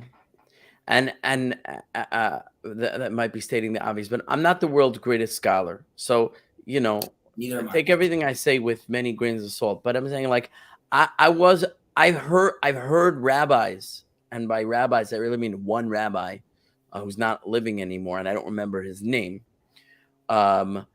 speak to Muslims and speak praisingly of the Prophet Muhammad, etc. And this was a rabbi who, you might know who I'm talking about. I don't remember his name, but he was someone who was definitely trying to build bridges between Jews and Muslims in Israel, and trying to foment a peace between our communities in such a way that we could coexist. Now, if you take the hardline position that, in order to be a ger toshav, you can't be a Muslim, which was certainly the view of the Rambam and many Rishonim, they either need to change their religion or they need to get out of our country when Mashiach comes, right? If you have a more liberal view, like you pointed out, that there are even Rishonim who would accept, it sounds from Tosfos that a Muslim could be acceptable, because they certainly believe in Moses as a prophet. If you don't have to believe Moses as a prophet, I find it hard to believe that you can't believe that Muhammad is a prophet. In other words, and I'll say something that I said to a group of Noahites who interviewed me a while back. Even if somebody tells you you're allowed to be a Christian and Ben Noach at the same time. So you don't have to leave your church, and you don't have to fight with your family, and you don't have to lose all your friends. You could go along with it, and you be righteous in the eyes of God. And I was speaking to a group of people who had rejected Christianity and had burned their bridges. I said, it doesn't mean you should go be a Christian, because there's a difference between what's permitted and what's true. And you don't, even if I tell you it's allowed, you don't want to live a lie. You don't want to live a lie. So if you know what's true and you want to live according to the truth, you should do that. You should do that, and you should feel empowered to do that. So why do I say that? I say that because, well, I'm almost trying to go on too many tangents at once. So maybe I should roll it back a little bit. But despite that, despite having heard this rabbi say, call Muhammad a prophet, etc., I winced when he said that. I cringed. And again, what I think is certainly the way of the Torah. Its ways are ways of pleasantness. All its paths are peace. We have something called Darkei Shalom, that the ways of peace that the rabbis talked about, that traditionally, historically, we've always done our best not to throw the Torah into the face of the non-Jews and say, nanny kishkins, you're an evil idol worshiper and we hate you. We always keep the peace. We always behave respectfully. We always try to maintain amicable relations with our non-Jewish fellow nationals and our non-Jewish neighbors, and etc. So I'm not an advocate of those people who go online and start trashing Christianity, and they go online and they start burning Qurans and say, this is what my Torah says to do. I think that's a huge chilul Hashem. I think you say, don't you know that the Torah is against idolatry? Don't you know Christianity is idolatry and Islam is heresy because it conflicts with the Torah? And you're not a real rabbi if you don't agree with us. Like, our rabbis never did this. Our chachamim never did this. We believe what we believe. We can know it, that it's as true as the law of gravity, and that their religions are as false, but you don't shove it in their face. It's disgusting. It's not decent behavior. The way of the Talmidei Chachamim is always is Tiferes L'Osav, Tiferes L'Mina Adam, a way of pleasantness that people look and say, how wonderful is the God of these people, that look how they behave.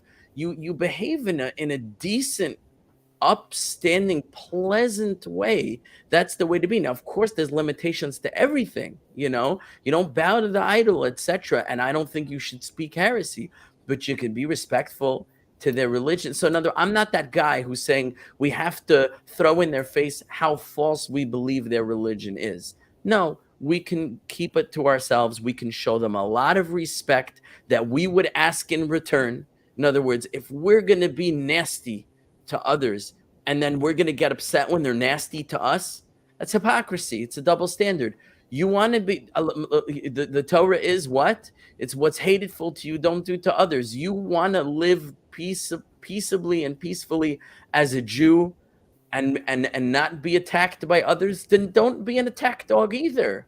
Be a peaceful person. That one day there'll be a reckoning. Hashem will, like the Gemara says in Avodah Zarah, Hashem's going to come with the Sefer Torah in his bosom, whatever that means, and he's going to gather the nations together, and there's going to be a reckoning. Okay, then they'll answer.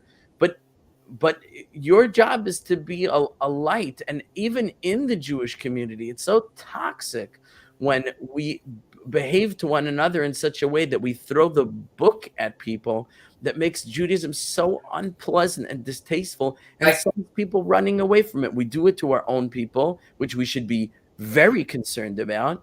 And even, dare I say it, to the non-Jews, it's not like we're trying to convert them, but we shouldn't make ourselves so unattractive, especially if we believe that we are the truth. And we believe that a non-Jew should believe in Judaism, even if he's keeping the 7 laws. Then make it something attractive, make it something that they're going to want to embrace, not something that's so repulsive. So I'm just saying where I'm coming from is not the belligerent perspective, but I'm extremely uncomfortable with the idea of acknowledging that the teachings of another religion that conflict with ours are true. And I'm not aware yet. And like I said, I'm not the world's biggest scholar. I have a lot to learn. I'm not yet aware of a space, and you may be aware, and that's why I'm asking you to educate me, of a space to say that Muhammad is a prophet and not be in conflict with our Torah. So I'm uncomfortable with that, but that's just me. That's now, just me. I know there's like he definitely earlier in his career was considered in the Orthodox camp. Now there are some Orthodox rabbis that say he should be like, I don't know if they call him conservative or reform, but they say he's a lot more liberal. But he had a very interesting, like a legal ramification, which would be that if you see a Muslim and he's praying, so the laws of prayer would apply, as in you should stay 4 amot away from him because he's praying. It's not idol worship as far as the praying he's I don't doing. have a problem with that. I don't have a problem because I think that's like non-Jews can bring korbanos. A non-Jew could bring a korban. I can't bring a korban.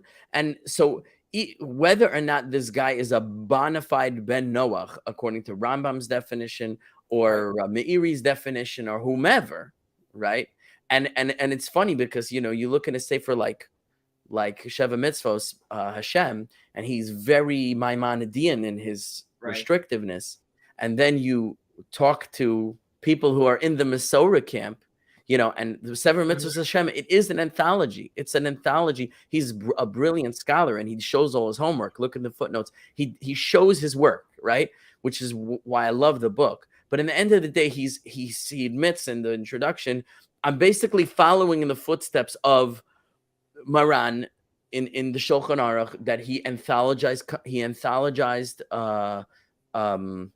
poskim, the method of what's called minyan haposkim, which basically the Beis Yosef invented, or Rabbi Sakar invented that method that didn't exist before him. Before him, it was kind of like the Torah. The Torah said, "This is what my father said," right? These are the psakim of my father, the Rush, and he's a posek, so he paskind, right? He didn't. Maybe once in a while he quotes the Rambam, but he didn't go around asking everybody's opinion and counting. Right. That was an invention of the Beis Yosef, and his svara, his reasoning for that was, well, acharei harabim lahatos is a Torah principle. And even though it applies specifically in the Sanhedrin, but it doesn't mean that we can't generalize that principle when we have many different conflicting halachic rulings and we want to unify into how should we unify? Well, it makes sense to me. We should unify with the principle of Acharei Rabbi Mahatos, which means follow the majority. So be that as it may, right? This book, Sheva Mitzvos Hashem, it's an anthologizing approach. But if you talk to people in the tradition camp about the obligations of a ben Noach, it's much more liberal. It's much more like, well, the traditional way is to accept that Christians and Muslims are bnei Noach, even though that's not the case. Maybe if you looked and anthologized all the poskim and counted up, maybe you wouldn't find that. He said, but practically speaking, how has Judaism been practicing? At least Ashkenazi Judaism has been practicing through the ages. You would have, let's say, the machloket would be between, let's say, Rambam, Saadia Gaon, Nodab Yehuda, and then you have like the Meiri on the other side. You have Maras Chayot. I mean, not all of them are obviously necessarily at the same level. You also have to take into consider context. When is Maimonides writing the Guide to the Perplexed? When is he writing the Mishnah Torah? How much interaction does he have with Christians at the time? For example, it definitely changes the relationship if in 1967 the church comes out saying that like they see Israel as the older brother, and in 2015 they come out saying the Vatican comes out and says that Jews don't require salvation through Christ. Now, that's a big statement for them to come out and say, which changes the relationship, because then, like, they're coming and saying no longer try to convert. Mel Gibson wasn't happy with that. I'm sorry? Mel Gibson wasn't happy with that. Yeah, Mel, he wasn't happy about that. Okay, he's not happy about a lot of stuff. There's like the Meiri talks about the shalom kfula, like the double greeting in Gittin, and he talks about what a double greeting is, that it's more than just saying hi. It's having a loving, deep relationship with a Christian, and how that's permitted. Basically, not only that, the Meiri comes and says it is, you are forced to break the Shabbat to save their lives and cook for them on the holidays, on Yom Tov.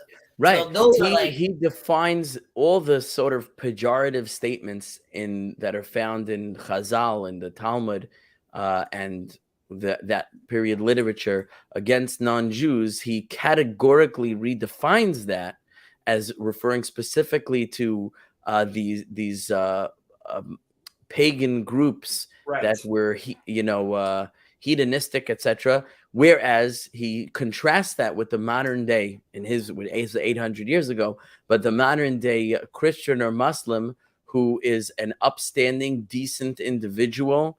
And so Chazal would never have said that about these people, and therefore they're in a different category. And so, Morid Ein Malin and all these things don't apply to them. So you're right. So yes, we would break the Sabbath for them, even without the reasoning of, well, we don't want the comeuppance and the retribution, which will cause a danger to a Jewish life. So in defense of a Jewish life, we save a non-Jewish life. But no, to say that we save a non-Jewish life because his life is deserving of being saved. And that's about, sort of a generic Christian or Muslim. There's also, there's how we look at these laws, like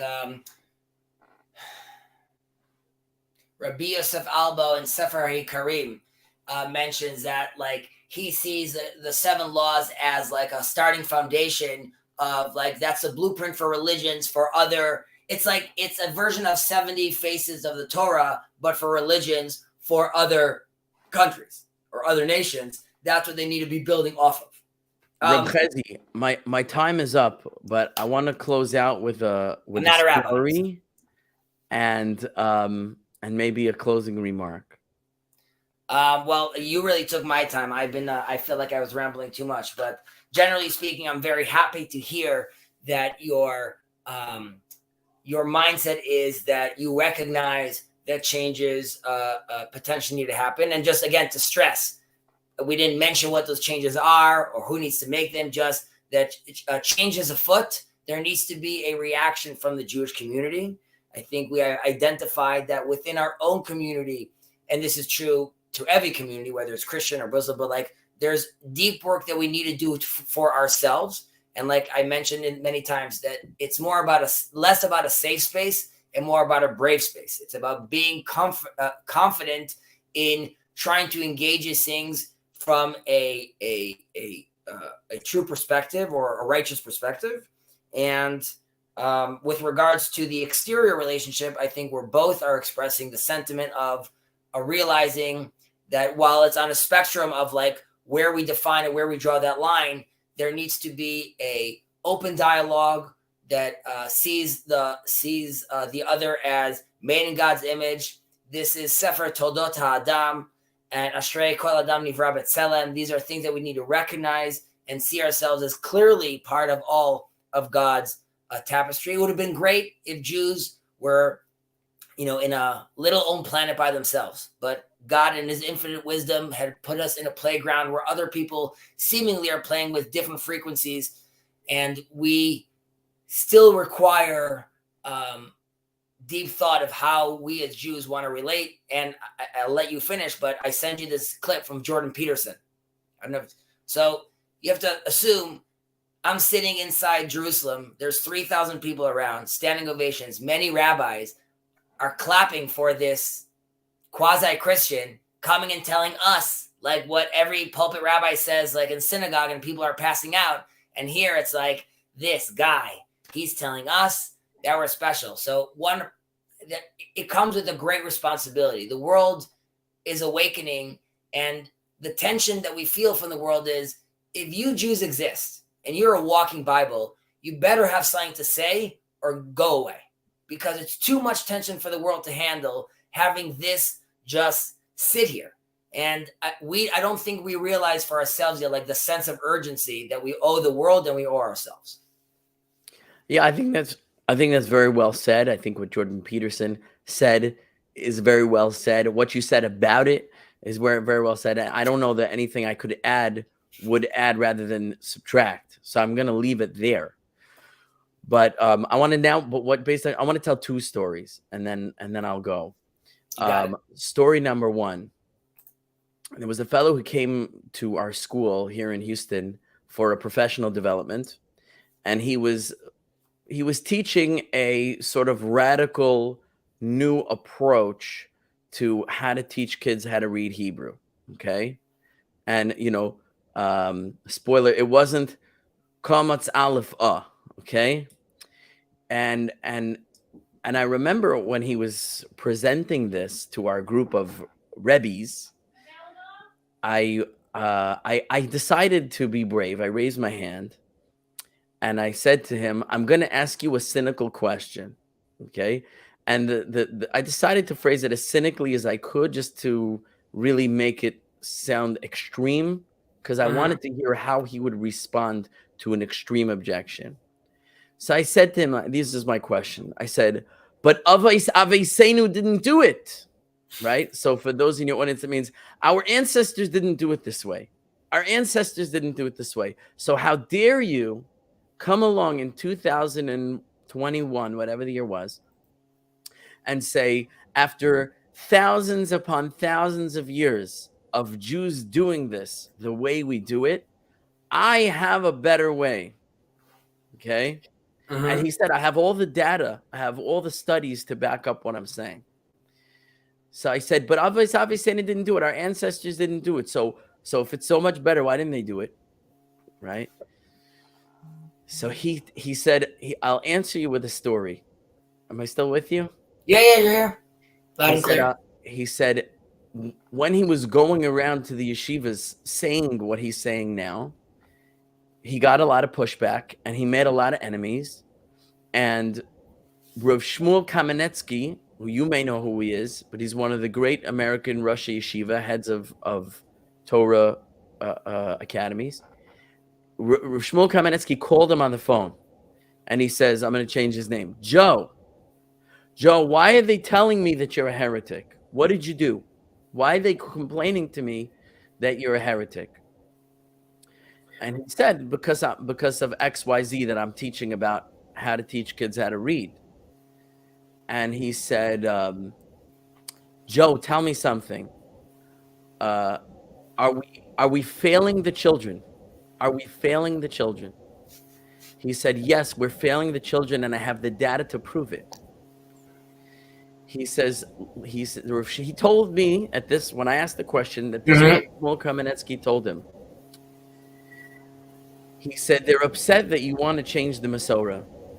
He said, but let me tell you something about Masorah. Masorah means tradition. He says, the Masorah is good until it isn't good anymore.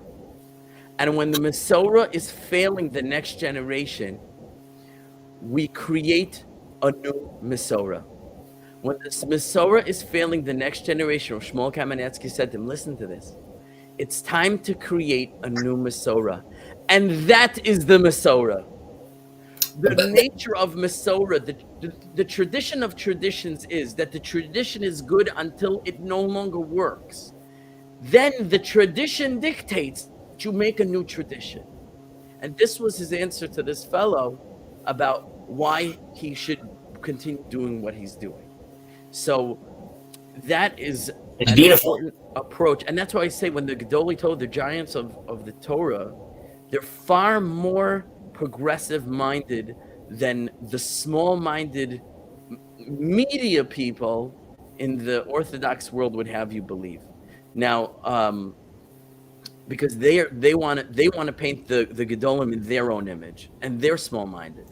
But they run the government. They're not small-minded, and Hashem is not small-minded. It's problematic when they get political power, though, in the country of Israel. Yeah, agreed. But let's not get political. Right. Final story. I would just say the thing you said. it's also part of the huge invitation God gives us, both with the oral Torah, but even with Adam, he lets Adam partake in naming the animals. And the attitude is we are partaking in the creation together with God, whether it's the Masorah or whether it's manifesting his glory here and seeking him here. But he requires us as an agent to do that with him. Right. So I wanted to finish with a sorry, story. I didn't know I cut you off. I'm sorry. No, I wanted to finish with a story that because you were talking about the Muslim praying, and you shouldn't walk in front of him because, for those who aren't aware, there's this idea that the divine presence comes in front of the person who's praying to, so to speak, interact with the one who's praying. And if you would pass in front of that person too closely, you're interrupting between him and the divine presence, and that's considered a negative thing to do.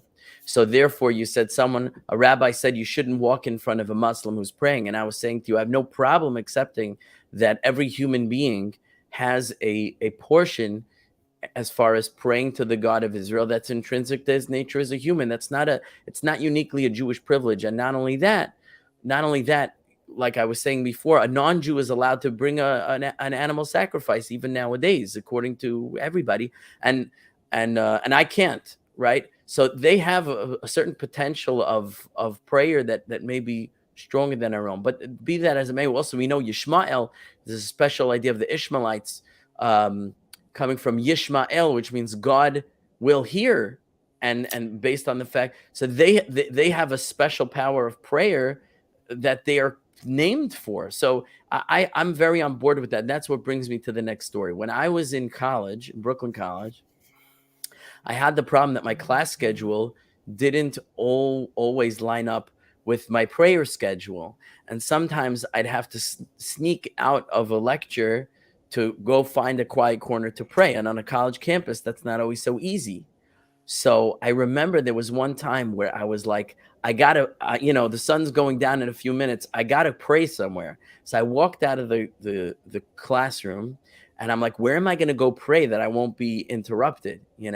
So I went into the stairwell, and I climbed up to the highest landing in the stairwell, which is basically right next to the entrance to the roof. I'm like, nobody's coming in and out of the roof. I can pray up here in peace. Okay. And I start praying Shemona Esrei, which is the silent prayer. So there I am standing silently with my eyes closed, whispering my words. And during that meditation, you're not allowed to open your eyes because you can't be distracted. You're not allowed to move. You got to stand still. So I'm like paralyzed essentially there in my prayer. And I hear someone walking in the stairwell. Like I hear someone enter the stairwell below me. And I'm thinking, I hope they don't come up here. And I hear steps coming up the stairs. And I'm like, I hope they don't come all the way up here, right? And I hear the steps continue to come up past the top floor towards the roof. Are you still with me? I'm still with you. So I'm standing there praying, and I'm getting very nervous. Who's gonna discover me up here and like interrupt me while I'm praying? Like saying, "What are you doing up on the roof?" Like, and I can't respond. It's gonna be very awkward. And so I'm getting all stressed out. And I hear the footsteps stop just half a landing down from where I am. And I'm like, why did they stop? And then I hear whispering, which is exactly what I'm doing, because I'm whispering my prayers. And I'm like, a Yid, a landsman, another Jew came to daven mincha in the stairwell. He had the same idea I did. Okay, and now I feel at ease. It's another Yid. I finish my Shemona Esrei. I take 3 steps back. I look down the steps, and right on that half landing is a Muslim student bowed on the floor in prayer. And I was totally surprised, but at that moment, I felt such a kindred. I felt such a camaraderie. I felt such a warmth. And this is a time of very great tension between Jews and Muslims with the Israel-Palestine stuff, and on a college campus, you could imagine. And I was like, we're not so different, he and I. And he saw me for sure, because he probably wanted to come up higher, but he's like, oh, there's a Jew there, right? I was like, how does he feel about the synagogue being higher than the mosque? That was another thought I had. But in the end, he davened, over there. So I was like, I was like, we're not so different, you and I. I'm thinking to myself, and I hope this moment of kindred leads to greater peace and understanding between Amen. our peoples. So this Amen. was all was thinking, because I couldn't converse with him while he's bowing in prayer. So I just gently, politely walked past him down the steps. But it was a very meaningful, powerful moment in my life, and so that has shaped part of my mindset. You know, the Jew and the non-Jew, the Jew and the Muslim, maybe even the Jew and the Christian, we're not so different from one another than I think each of us imagines of the other. And I do believe in a peace that can and should be achieved between all of us and ultimately all mankind. And how that will, in the end of days, manifest as far as God revealing himself and shooing away all the boogeyman of religion, of false religion, I don't know yet, because I'm not a prophet. But we hope for a happy ending to the story. And with that, Inshallah. inshallah. And with that, I'm gonna go. I sent you the sources of what we were discussing. So when you get the time, let me know what you think. But Rabbi, thank you so much for the time and have a great day. You too. Bye-bye. All right. So that happened. Thank you all for being patient. I hope you guys enjoyed the conversation. I hope I was respectful to him. I saw something got a little controversial, but he seemed to handle his own very well. Not that I would be someone difficult to handle your own with. I'm going to look at some chats because I completely ignored them. And I'm also going to add the link if someone wants to join.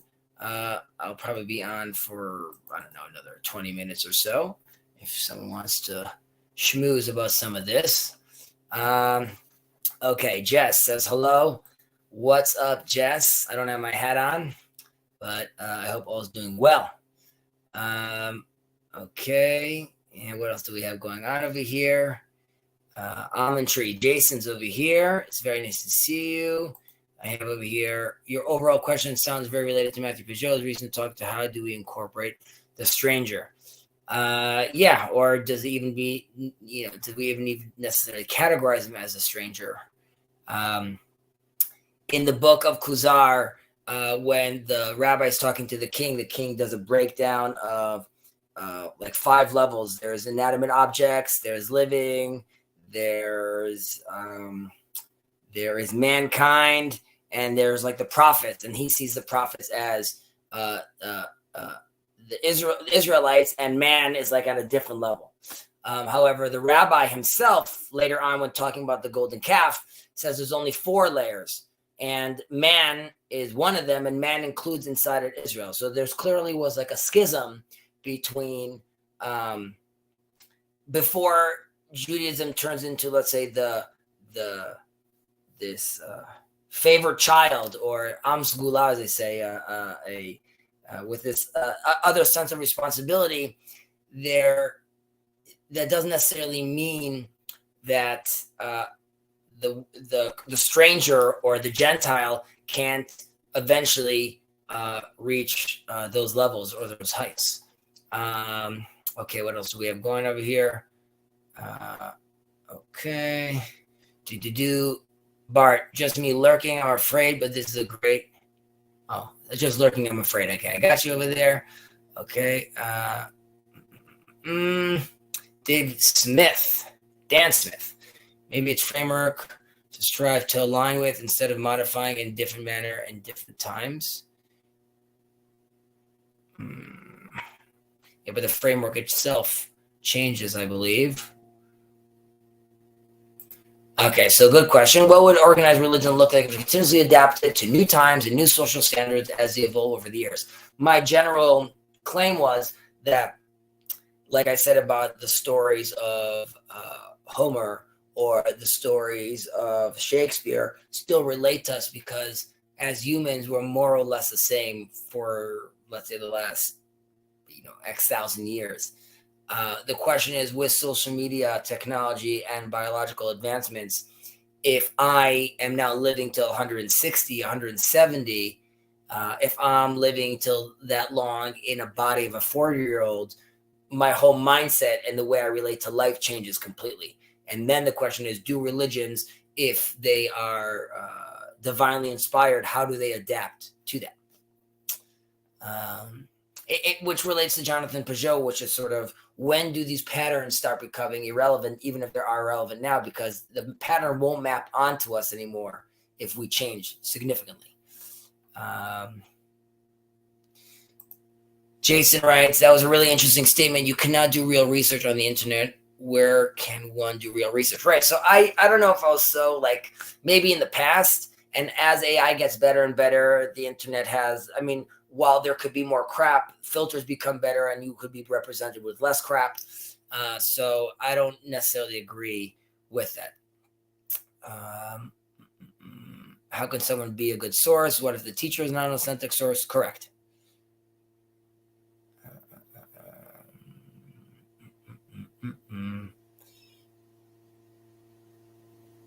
What is Chezi's channel? Yeah, I don't have like there's like a video and a half there, so all good. Nechama, so nice to see you here. I agree with Rabbi Mollot strongly here. I do not use the term off the derech, off the path, to refer to anyone, myself included. I see it as highly derogatory nature. Agreed. Like I said, I think if that term is going to be used, we should realize that there's the widest path possible. A little internal jargon, there would be, let's say, the Sephardic, Spanish communities that are, or Middle Eastern Jewish communities that are more traditional. You don't really have that with the Ashkenazi European Jews, as in there's Orthodox or there's usually something more secular, but not having like this traditional base. And I think if we could adapt a model like that across the board, suddenly you have, I don't know what the numbers would be, but fairly high numbers. Like in Israel, they would say around 80% of the country would be considered traditional, in that if we categorize it that way. And then there are ramifications to changes and making changes within the law if you have a majority of religious Jews living in Israel that has that carries some weight to it. So it could also be a, working the system, so to speak, with reframing categories like that. And Chama was also saying, you're really enjoying the conversation. Of course. There are many that are agreeable with Chezi that it would be better for people to reform their beliefs and adapt to the times. Yeah. Mark is here. There's Jordan Peterson comment. If you're still listening, if you don't mind expanding on a little, just to clarify. Perhaps against movements and evangelicals have misapprehended what Jordan Peterson did, which belief is a great question. But first, you need to admit to needing to have an. Okay, I got you now.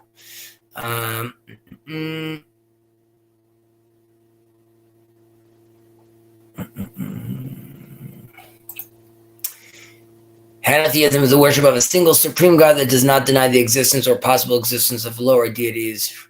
Right, so hence I was mentioning, like, with Zeus being the supreme god, and Ares and the rest of the crew being lower deities. The Zohar talks about how, and again I'm using the terminology of frequency, that Judaism or Jews don't relate to God with these other deities, while that was very prevalent in the world.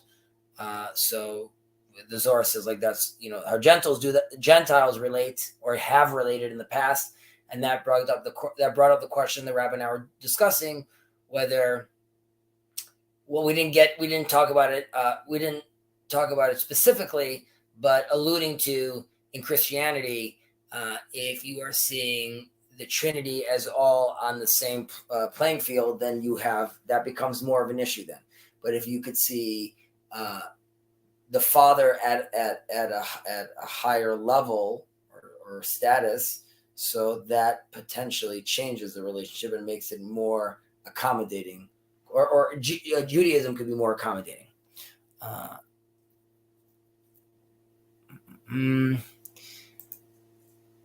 Mark, I was just listening to Dennis Prager saying that he likes Christianity and he thinks we are doomed without it.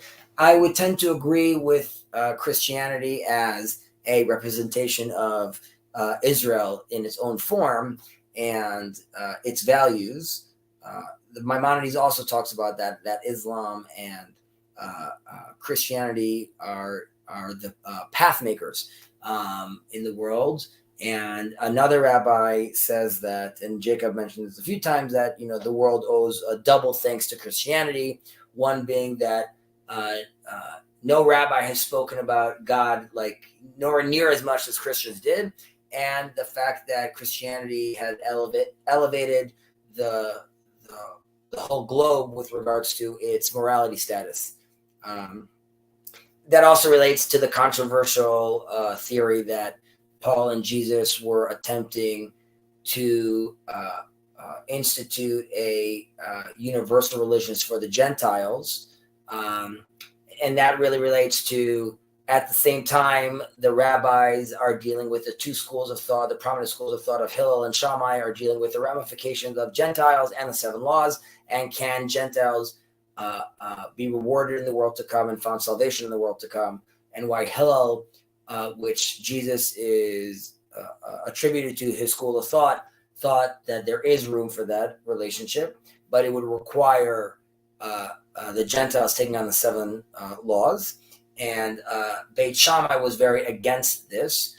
Some would argue that Jesus's harsh terms in the New Testament is specifically when he talks about the Pharisees, he's talking about the specific Pharisees of the Shammai house, which at that time was in power, and as in power of the courts, as in the Jewish community is going based on their decree. Later on in history, the two parties, it is decided to go by the school of Hillel, except very, very few cases. And it said that the relationship was mended and things worked out between both schools of thought. However, at that time of Jesus, they were at a much more zealous state.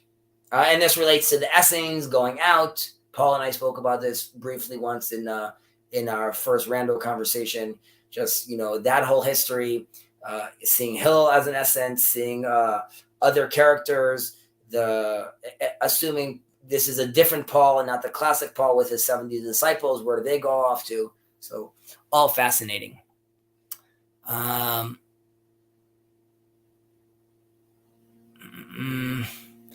Okay, Mark is saying about Theology Nerds Unite. Chezi always bring in the quotes that make me go, huh? I guess that's what you mean.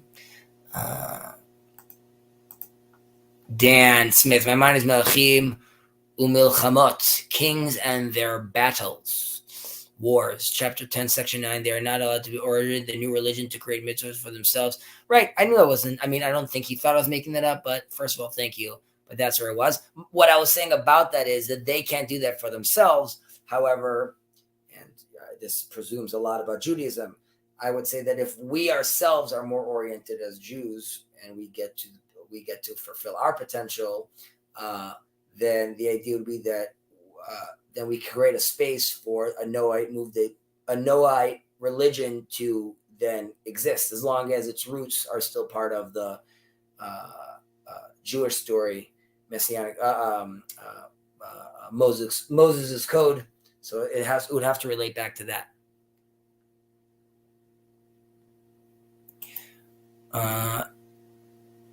They may either become righteous converts and accept all the mitzvahs, or retain their status without adding. All right, so there's a difference. They could be considered a chacham, a wise man, or a chassid, a righteous man, and they have different ramifications to that. Kosher salt was not specified. No. Bart's talking to Rafi. Is in relation, not an object. It's unique. Okay. What is this? There are accepted non-Jewish prophets in the Jewish Bible. Bilam would be the most famous story. More specifically, that we have a whole section that has a whole account of some other secular prophet and it has nothing to do, not doesn't have anything to do with Israel, but Moses isn't talking, the Jews aren't talking, the Israelites aren't talking. It's just this conversation that we are being told about from the outside, which is fascinating because I think it's ultimately telling the Israelites, because I'll take a step back. When Balaam comes to finally curse the Israelites, first of all, he lets the king know that ultimately God is deciding what's going on. So first of all, there's a recognition even by by Sauron, right? By the wizard by the prophet of the nations, the great prophet of the nations. We see he also bows and recognizes his source of power, number one. Number two, when he comes to curse the Israelites, ultimately all that comes out as blessings. And the sages say that when he was looking down at the tents, he realized that the tents were not facing each other. Rather, they were back to back to each other, giving everyone privacy. And to think that at that time, the Jewish people or the nomads within the cultural context were trying to institute that kind of level of society is a message to the Israelites and really to the world. As long as you are oriented properly, you will be protected even from the wizard's curses, because as long as you're oriented, you are on the proper path. I hope that makes sense.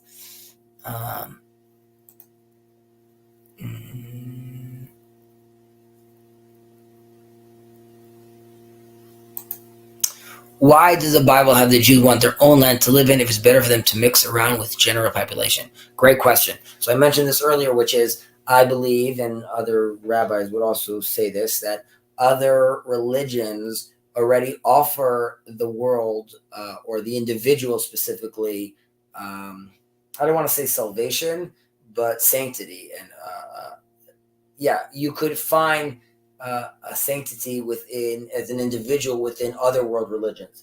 Judaism's one of its big additions was sanctity as a collective. So, and hence the 613 rules, because it needs to go from, we spoke about this in the past, what shoes you put on, the salt. I mean, every aspect, nature, relations, learning. So that allows you to scale from the individual all the way to the body politic. And hence you need a land to do that. And it's people, land, God. And that triangle, if done well, is what we're supposed to exemplify and then show onto the world. And we both phase shift constantly.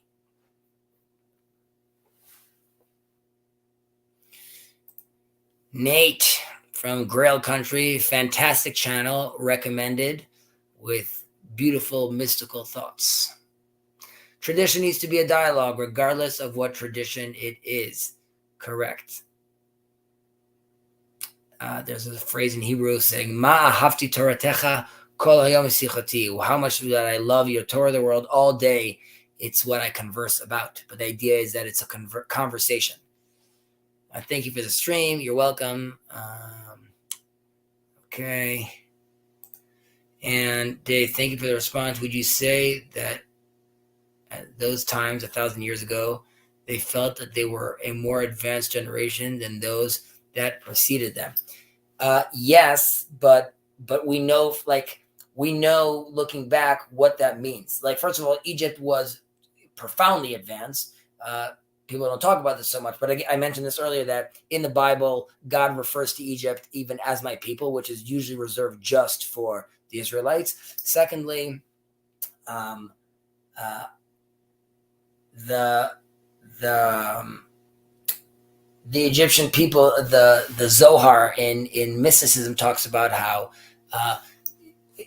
Egypt is like one of the closest things to Israel with its level of deep understanding of holiness and a relationship to God, at least at the time, which was like the big tension from Moses, both representing the Egyptian Pharaoh priest when he's in charge of all his house, and the Jewish priest, prince being from the house of Levite. He had to decide, do I continue this story, what Joseph was trying to attempt, and find salvation through the body of Egypt? And that's one version of history. Or do I abandon that, which is you could read into the term when he fights the Egyptian and buries him in the sand, which would be like more of a pattern, which ultimately Moses decides, I'm going to bury the Egyptian culture in the sand, which it now lays, and move on with the Israelite culture. I think that is it, unless someone wants to join. I'll be on for another few more minutes, and then I'm going to boogie.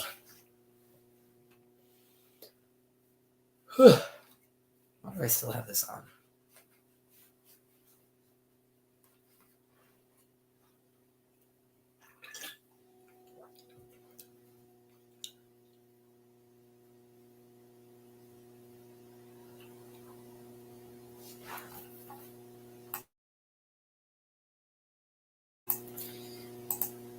Sam Smith, you're welcome.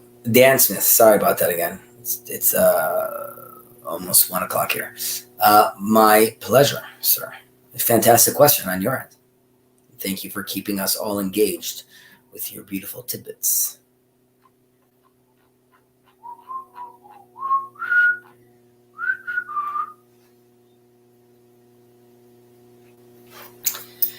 I'm also could take criticism. So if you guys think I'm rambling, or you guys think I didn't allow the rabbi enough time to speak, or you think I wasn't clear, or you just think I sound like a fool, please let me know so I could better my ways.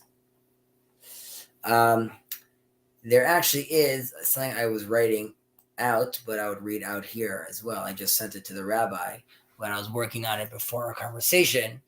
And let me try this out on you guys, if you don't mind, because I understand that it could sound controversial with me constantly saying that even if the Gentiles could face shift, there's this thing about like, the Jews being like, I would mention like the arrowhead, like, while we're all part of the arrow, why do we need to be ahead?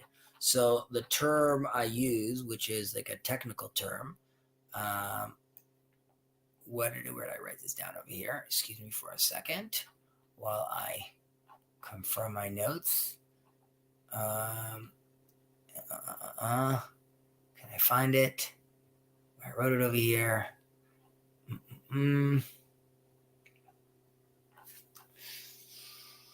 Okay.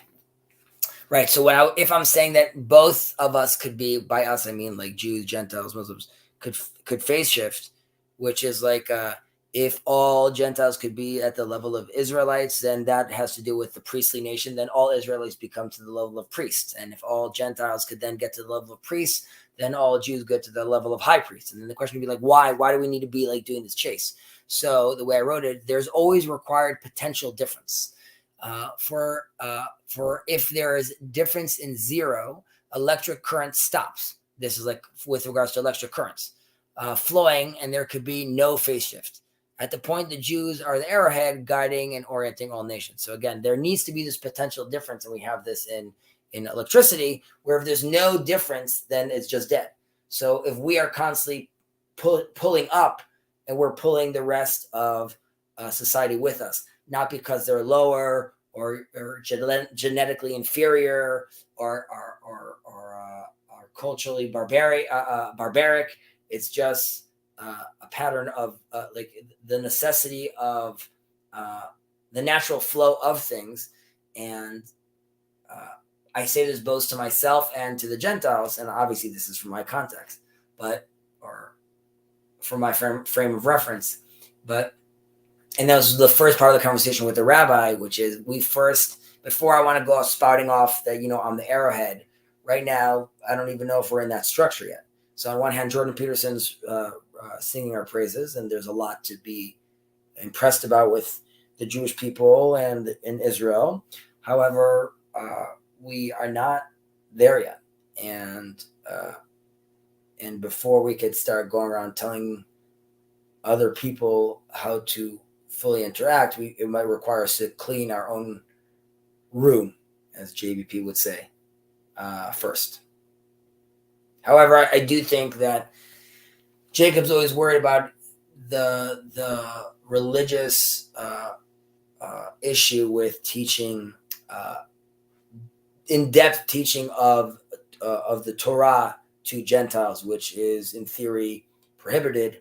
However, as I mentioned, there has been writing the oral Torah down was prohibited in that change, and getting paid to teach Torah was prohibited change, and teaching Torah to women was prohibited. So the next phase shift is really the space of teaching Gentiles. I would say teaching and learning, because it's interactive. And when I hear Jonathan Peugeot speak, even if he's saying something that I've seen in in a sage from 1,000 years ago, the way he phrases it, the jargon, the way it's coming into me, it's extremely salient. And to that, I am forever grateful, both to him and to Paul Vanderklay, of course, because I think he's also doing amazing work.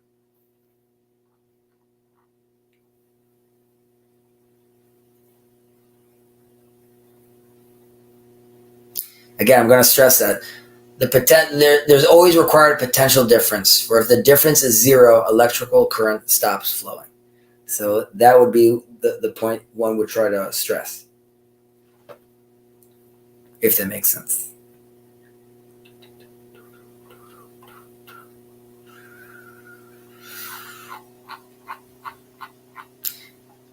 If anyone wants this, also this source page that I was working off of, that I wrote up, it's like 13 pages, and there's some in English, there's some translations, but there's also a lot of Hebrew there. So I don't know if it would be relevant.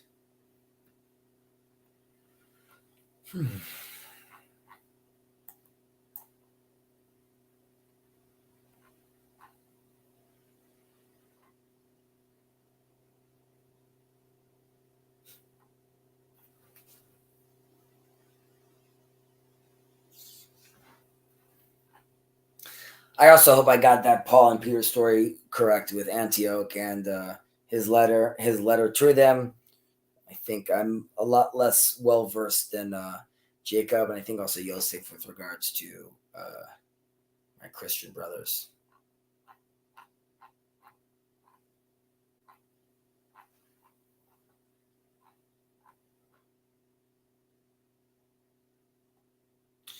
I'm going to try to do a free translation of there's a rabbi named Harav Yehuda Leon Ashkenazi, and he was dubbed by his friends Mini 2, which means like the Great Wind, which is an awesome name.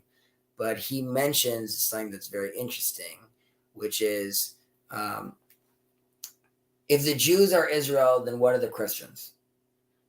It's clearly understand that a reality where there's two Israels in a race to universal peace is a reality that conflicts. It's a conflicted reality that not the Christians or the Jews could allow that. We can't allow that status quo.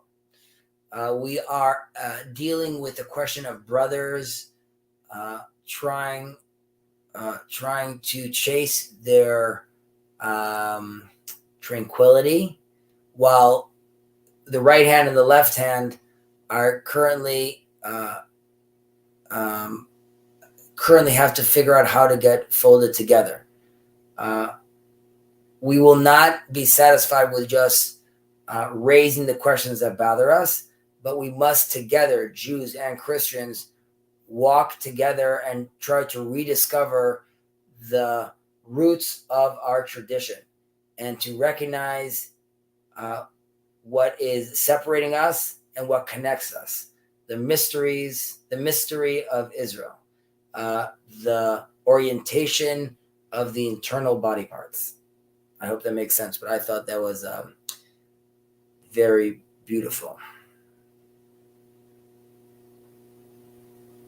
And this was a prominent rabbi. So I know I sent all this to Rabbi Mollot because not a lot of people are aware of this. So you have to not necessarily dig, but you have to look at these things. Hell yes. Nate, I don't know if hell yes meant about the promotion to the channel, which I'll say again, Grail Country, or the thing I just read out. I want to feel it's the thing I read out, but I'll take it either way. And just because I promoted Grail Country, navigating patterns, Mark, do your thing, enjoy your pattern, enjoy navigating it.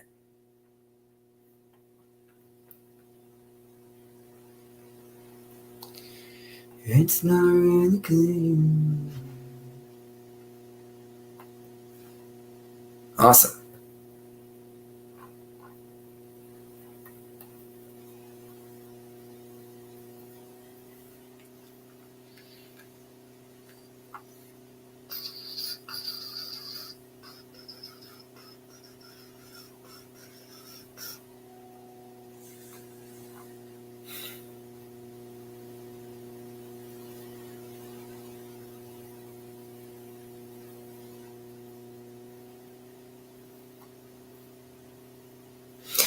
Another point, what I was stressing about, like again, like the arrowhead, but I'm bringing up like as far as the verses.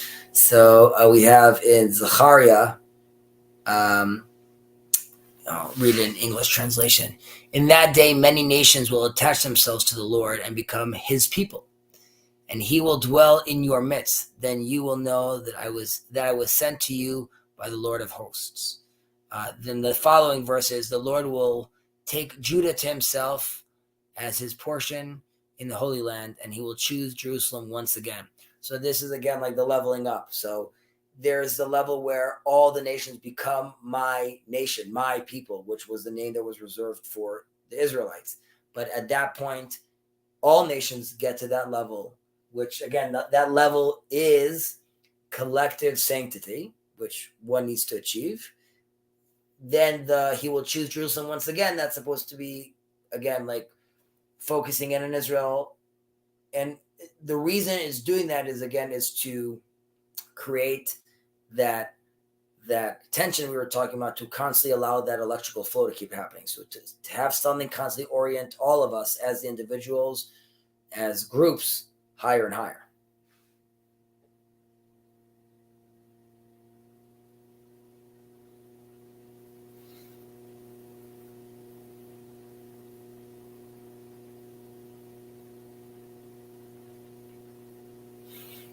Also, I don't know what this is called in the American Army, if there's like a term for this, but in Israel, in the Army, there's called distance, or in Hebrew, it's distance. And at the end of basic training, there's something called shvirat distance, breaking the distance. But the idea is, the drill sergeant that is very distant from the soldier and has his sunglasses on and is never smiling. So moving aside the asshole that does that, or the megalomaniac, generally speaking, that is not, the distance isn't there to not is to create indifference, or because you think, or there's an ego play there. Rather, it's, I want the best for you, and this distance is needed to allow you to elevate yourself to the next stage. So also that distance is a loving distance.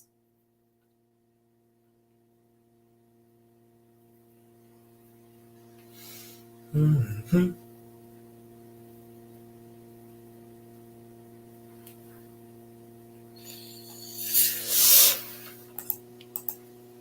Off-topic question. Many scholars say that Hebrews evolved from polytheism to become monotheism.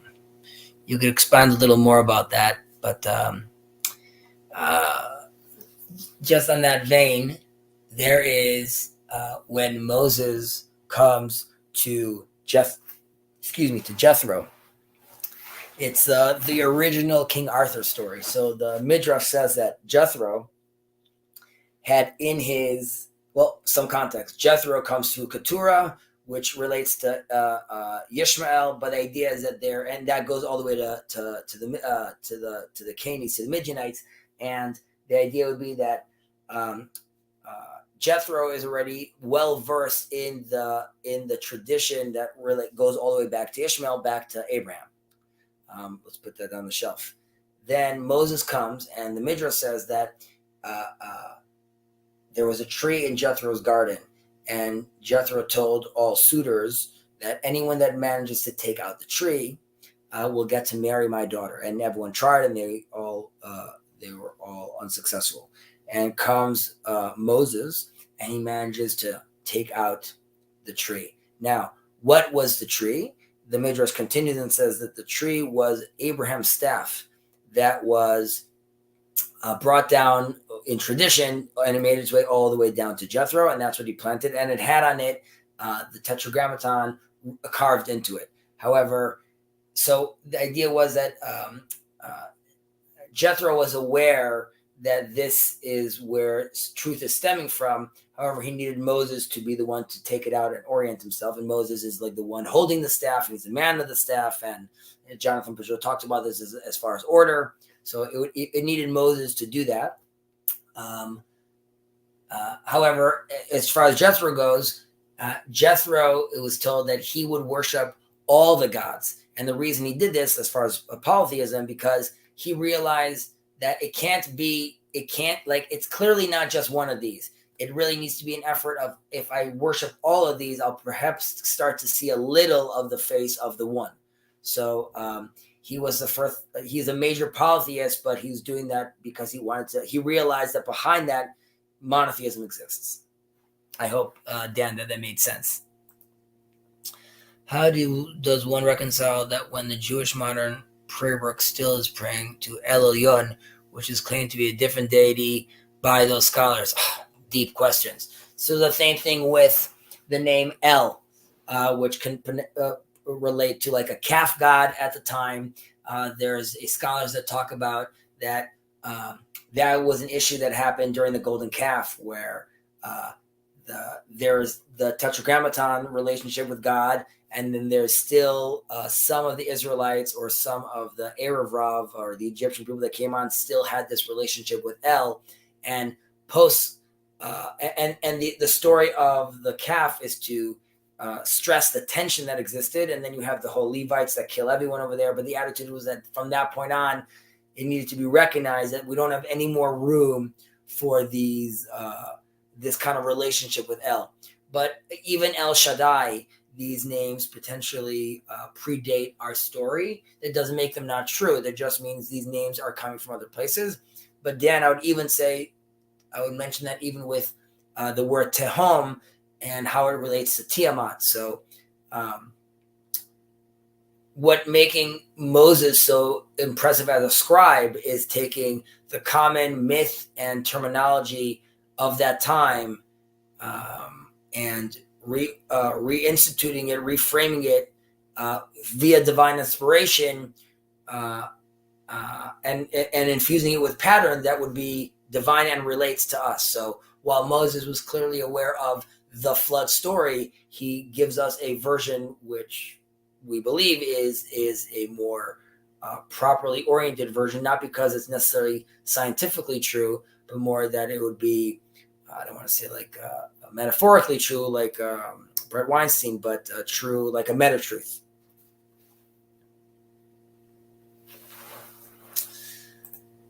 Loving distance, yes. So loving distance between, well, it could be true about Jews and Gentiles, God and Jews, God and humanity, but yes, loving distance. The loving distance. I would, if someone knows about that term in the American Army, it would be interested to hear. But in Hebrew, it's called distance. And just a little sidetrack. In Israel, they do that a lot. In the Army, there's something called ISO. And if you want the full name, it's Isolir Band. And if you want the real name, it's Isolator Band. But if you say Isolator Band, you sound like an asshole, and they'll tell you to stop sounding like an American. Rather, they want to take that word, switch it into some other version of it, and then abbreviate it. But that would be another version of us taking the English language and mutilating it. Even though I think a worse version of that is in the dictionary now, the word literally also says as an explanation or as a definition figuratively. So, cuckoo pills.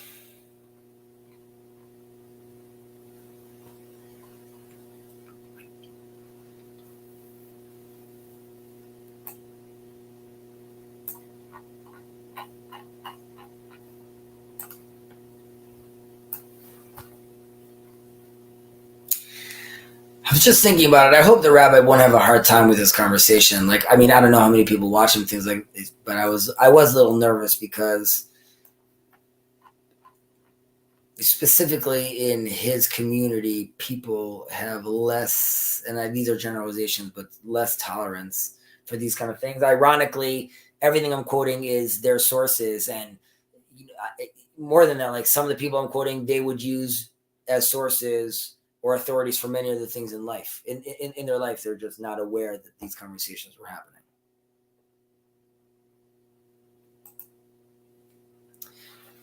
Chezi, I would hop on and chat with you, but I'm currently still working. I'd love to get another conversation going with you at some point. Of course, sir. And by working, do you mean playing your tunes, or is there like another side job aside from you and your sister singing together?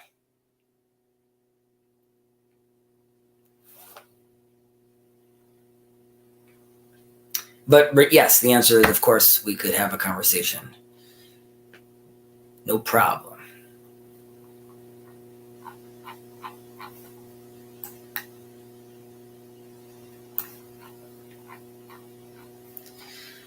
What a strange space to be in. To be honest, ladies and gentlemen, I wonder what I mean. It's thrilling in a certain sense, and fulfilling. It almost feels. Again, I was mentioning this about the Jordan Peterson thing. Like, this whole space to me is very. It seems authentic, which is, I think, already a rarity in the world, and but I don't know, true, important. It resonates. So yeah, I'm happy with this space. I just don't know where this space necessarily leads to, and that has less to do with the TLC. I know Chad doesn't love when I say the TLC, but it's because of people like Chad that I want to say the TLC, because I believe that it could be an important vessel which introduced me to someone like Chad.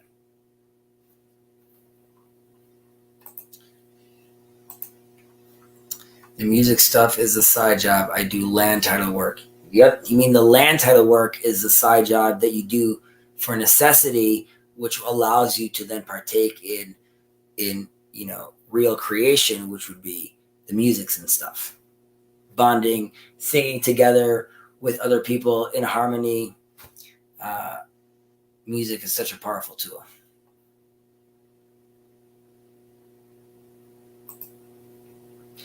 Paul, what's going on, sir? I'll want to listen to your talk. I'm very interested in what's happening in Israel with respect to secularity and the future. Very applicable. Yeah, I heard you talking about that a little, and I was actually thinking of doing like a small video about that, but it is crazy, and I think it's for like a model for the world right now, because I think we're fumbling it, because and if we went back 1,000 years, people would be singing like the songs Hallelujah, we're there. But at the same time, these religious figures are really manifesting, I don't want to say the worst, just very, very, very traditional, closed-minded, and I would say more exiled like Torah, which is also controversial. There's Moses' Torah and there's Messiah's Torah, and there's exiled Torah and there is Israel Torah. And we as a people have not managed to take off that exoskeleton of exile that defines us, so much so that we say like that definition itself is divine. And I would argue that definition is a default. But Jacob was going off on a tangent about, I forgot this guy's name, was talking about what happens if America goes back to the good old days and becomes more Christian. So, that happens in Israel. So right now they're deciding to change the law with regards to discrimination. And the idea would be that the ideas are floating around, which is if there's a Jewish religious doctor, we're not going to force him to take care of a. Of course, I have a link, Paul.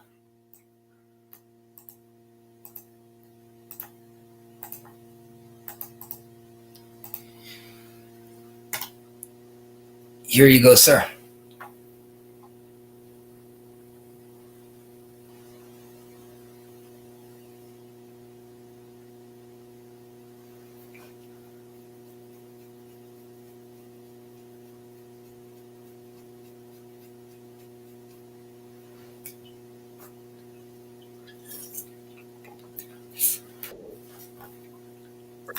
getting better at jumping in on these things. Shalom, sir. Shalom. No, I haven't had the, so many videos, but what you're thinking about and what's going on in Israel is, I think, for Christians very interesting to listen to, because in Protestantism, after the Reformation, very much eventually led to the separation of church and state. And I think secularity could be achieved upon a foundation of implicit agreements.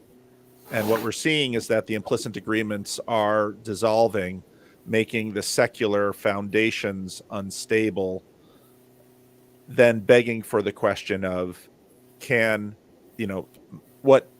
these agreements become explicit? And if they are explicit, what in fact are the religious requirements for the foundations? And so the fact that Judaism is smaller, Judaism, you actually have a land with at least a historic claim, although obviously contended by various kinds, in various ways. But so in many ways, the question of the state of Israel is sort of a very interesting test sample for the questions of these Christian nations, these Christian secular democracies that, I'm living in, for example, and what can they found? And of course, you've got sort of Western Europe, where you have either Catholic countries. Catholic countries, of course, have a history of the union of church and state, whereas the United States was this experiment of a separation of church and state. Actually, it's so enormously complex. But then to listen to, and I've only caught pieces of you talking about this, and you're running an experiment in real time, and you have people who are seriously religiously observant. In other words, it isn't sort of this facade of secularity with just these little, tiny little expressions of religiosity that don't really disrupt kind of the mass cultural movement. But you've got serious religious people, and then, okay, well, how on earth are you going to establish a state or a society? Do you in fact need a monarchy? And what about the temple? Because all of that stuff which was used in the ancient world to achieve this. So I think it's first, what one tension is, you could say is as Jewish people, like, we're chasing this. Like, one day we'll get out of exile, one day we'll have a land. Like, now your hands are on the wheel, and you're like, all right, let's do this. So and then the question is, okay, if you got that far, you can't be doing that with the toolkit of exile. But now the people in power are saying, all right, so we got here, so we're definitely going to cut the funds and make sure all the fund goes to these massive groups of Haredi Jews that don't serve in the army and don't have secular studies and are a huge drain on the society, but we're just going to fund them. And then you have a secular being like, well, what do you mean? And it's called it's a political game. And they're very proud about saying, we have rabbis that tell us what to vote, and then we do that. And you guys could do that too, but you guys seem to bicker all the time. We have God telling us what to do, and we're going to utilize this system the best we can. So last government fell because it's crazy to think about, though, because there is a religious member of Knesset that says, whoa, 1 second, you're going to change the status quo and bring in wheat, bread products into the hospital on Passover? No way. Shut this government down. You're like, shut the government down means like hospital, schools, everything. And they're like, nope, this is what it means. And then you have religious rabbis that are like MKs were voted by are playing the political game, and at the same time going to rabbis and ask their permission, saying like, yeah, it's nice that the prime minister said that, but he's just a man. And like, God is very present in these conversations. Now, in the army, sorry, please. What's that, Scott? Hang on a second. Sure, sir.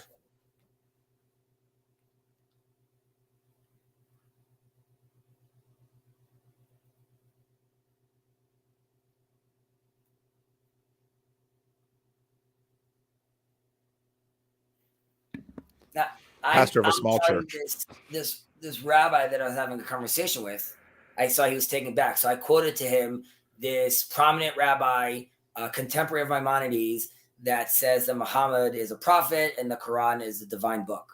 Now, it would be very good if one of these new members of Knesset, hey Yosef, of course I'll tag you in. Hello, Sorry, sir. couldn't resist. Very important, or very curious at least, why this member of Knesset that's religious has no idea of this rabbi. Because if he did, maybe he would change his rhetoric of, you understand, there's no version of you kicking these people out of here.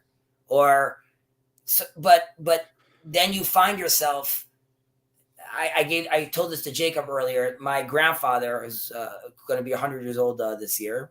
And Congratulations. He's still fully with it, thank God. Wow. And he had a mock vote in the house with all the grandchildren and the great-grandchildren.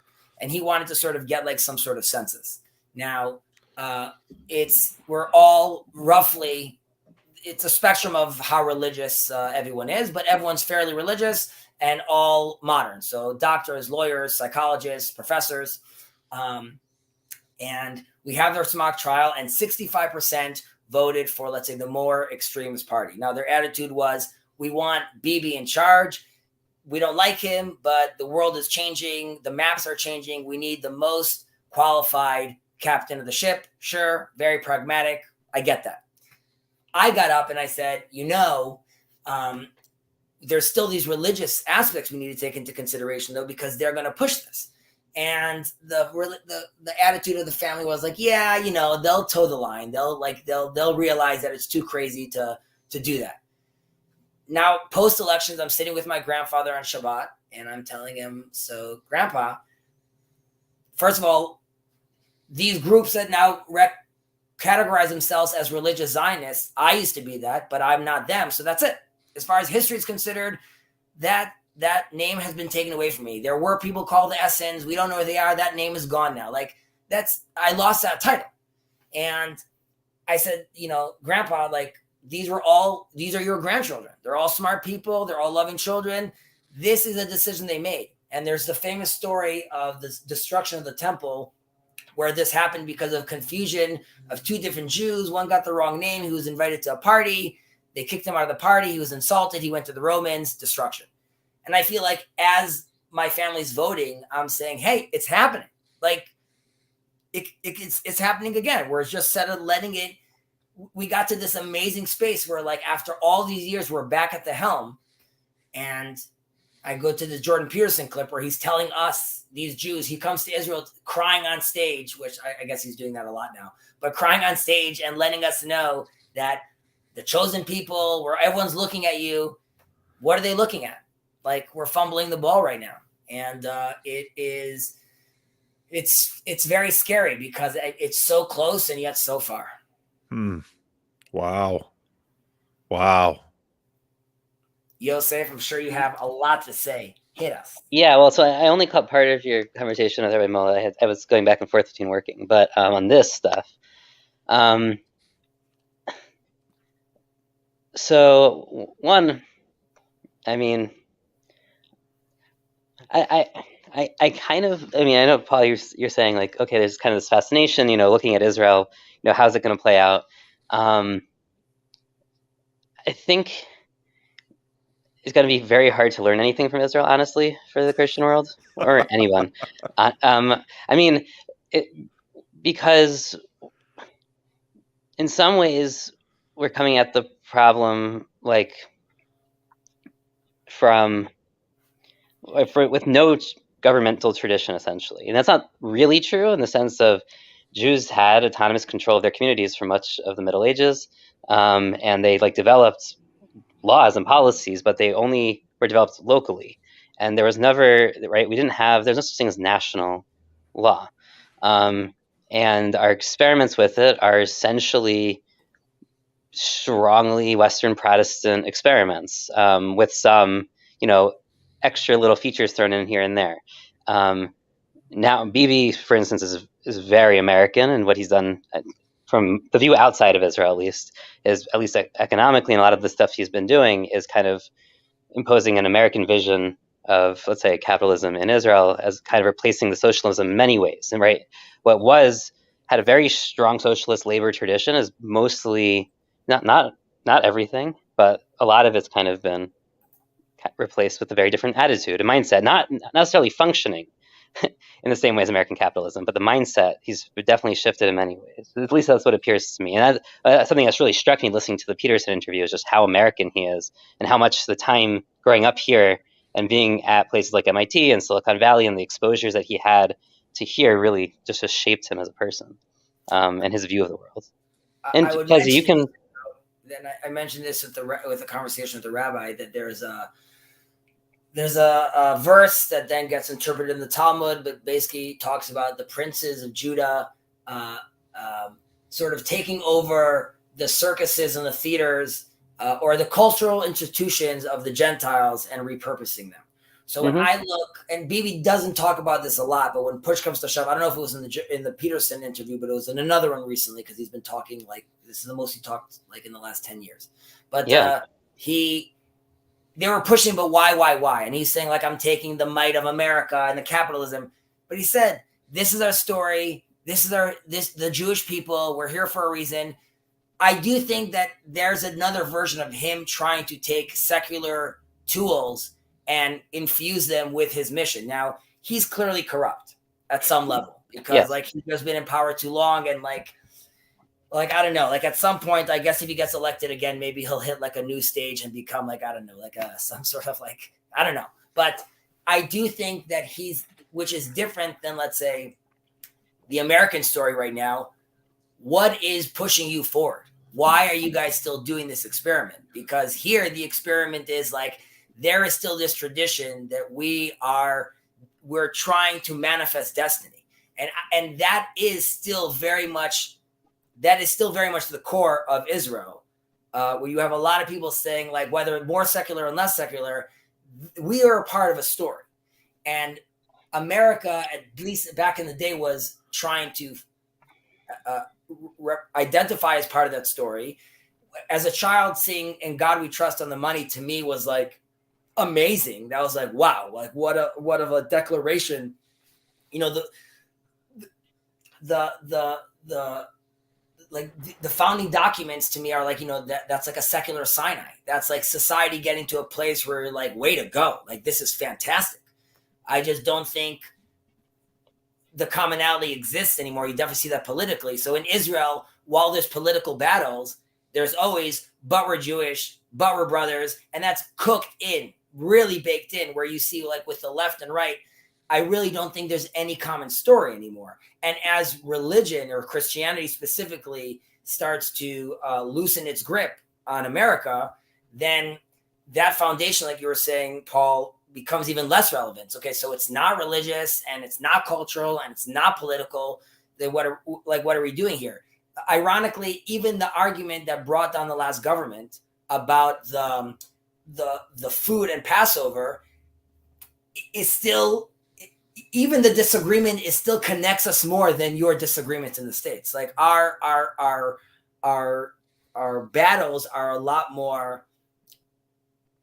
I mean, there's just a theological it's theological all the way down. I don't know. I'm not sure. Take it away, because in some ways, let's think about this little corner for just, you know, let's narrow the scope for a second. A lot of the discussion here has been about what the role of secularity should be in the secular space. Especially in this area of kind of inter-religious dialogues, right? Because what the wars of religion taught us was that you need a secular space if you're kind of going to get along and function, if you're going to have, let's say, differences of opinion that are greater than or deeper than, let's say, your cultural, symbolic, social worlds, right? So if your fundamental stories differ, you need a space that you can operate in beyond those stories that's kind of neutral ground. And whether it's, you know, Protestants between each other, or Catholics and the Protestants, or eventually kind of when the Christian world opens up to the rest of us, we need that secular space. And I think Israel, right, in some ways, right, so you're saying, well, it's not there yet. Everyone's in the same story. So we don't necessarily, it's not really an argument within the secular space as much as in the Jewish space.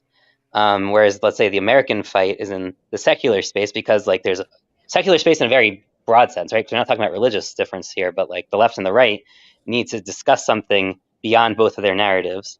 And that is the role of the secular space, right? And that space, by the way, almost by default, has to be take on a form of pragmatic utilitarianism.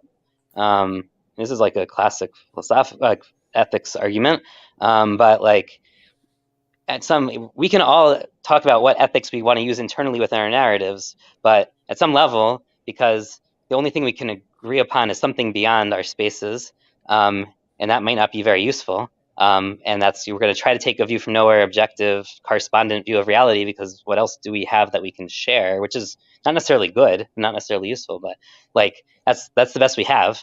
So you take on a utilitarian stance, and Israel is interesting because in some ways they're much more pragmatic in their politics than the U.S. Well, I would argue that they're. Sorry, go ahead, please. I'm sorry. Well, think about your siblings in the vote, but this isn't just them, right? Like there's a pragmatism in accepting Bibi as the best of the worst options, and we're going to hope that everyone else is as pragmatic as us is going to toe the line, or at least close enough that we can kind of manage. And I think Israel kind of operates in both spaces still in many ways. It's not, because in some ways it's still an internal Jewish argument. That's what brought the government down, but that's because the majority power is always in Jewish hands. But it's not that Israeli society as a whole is having these conversations only in a Jewish space, right? There is, one, the difference between Haredim and Chilonim in Israel, secular and like ultra-Orthodox in Israel. They're telling very different narratives. And honestly, Jewish identity and what it means for someone who's secular in Israel is really hard to even discuss in like a useful way, because they have some of the same elements, they have some of the same symbols, but it's not the same narrative exactly, right? Like it's. Well, I would say, and then I want to let Paul give us his comments, his wisdom. Some of it manifests inside the policy. So an example I like to give is in the States, using IVF is a fortune. And in Israel, if you want to go through IVF, the government will cover 2 successful IVFs, because the attitude is, we want you to have children, because that is coming from a religious place where the government's saying, yeah, we'll cover that spending. And you're going to have generals in the army, and the army is definitely a forge for this, where you're going in and you're reciting the Shema. Now that's also like just crazy to all these. Now it's frowned upon. Yes, there's more secular. Factions that want to fight against that, but the symbols, are religious symbols. The menorah is a religious menorah. The fact that it's called a Knesset is based on the original Knesset. So it's really all around you.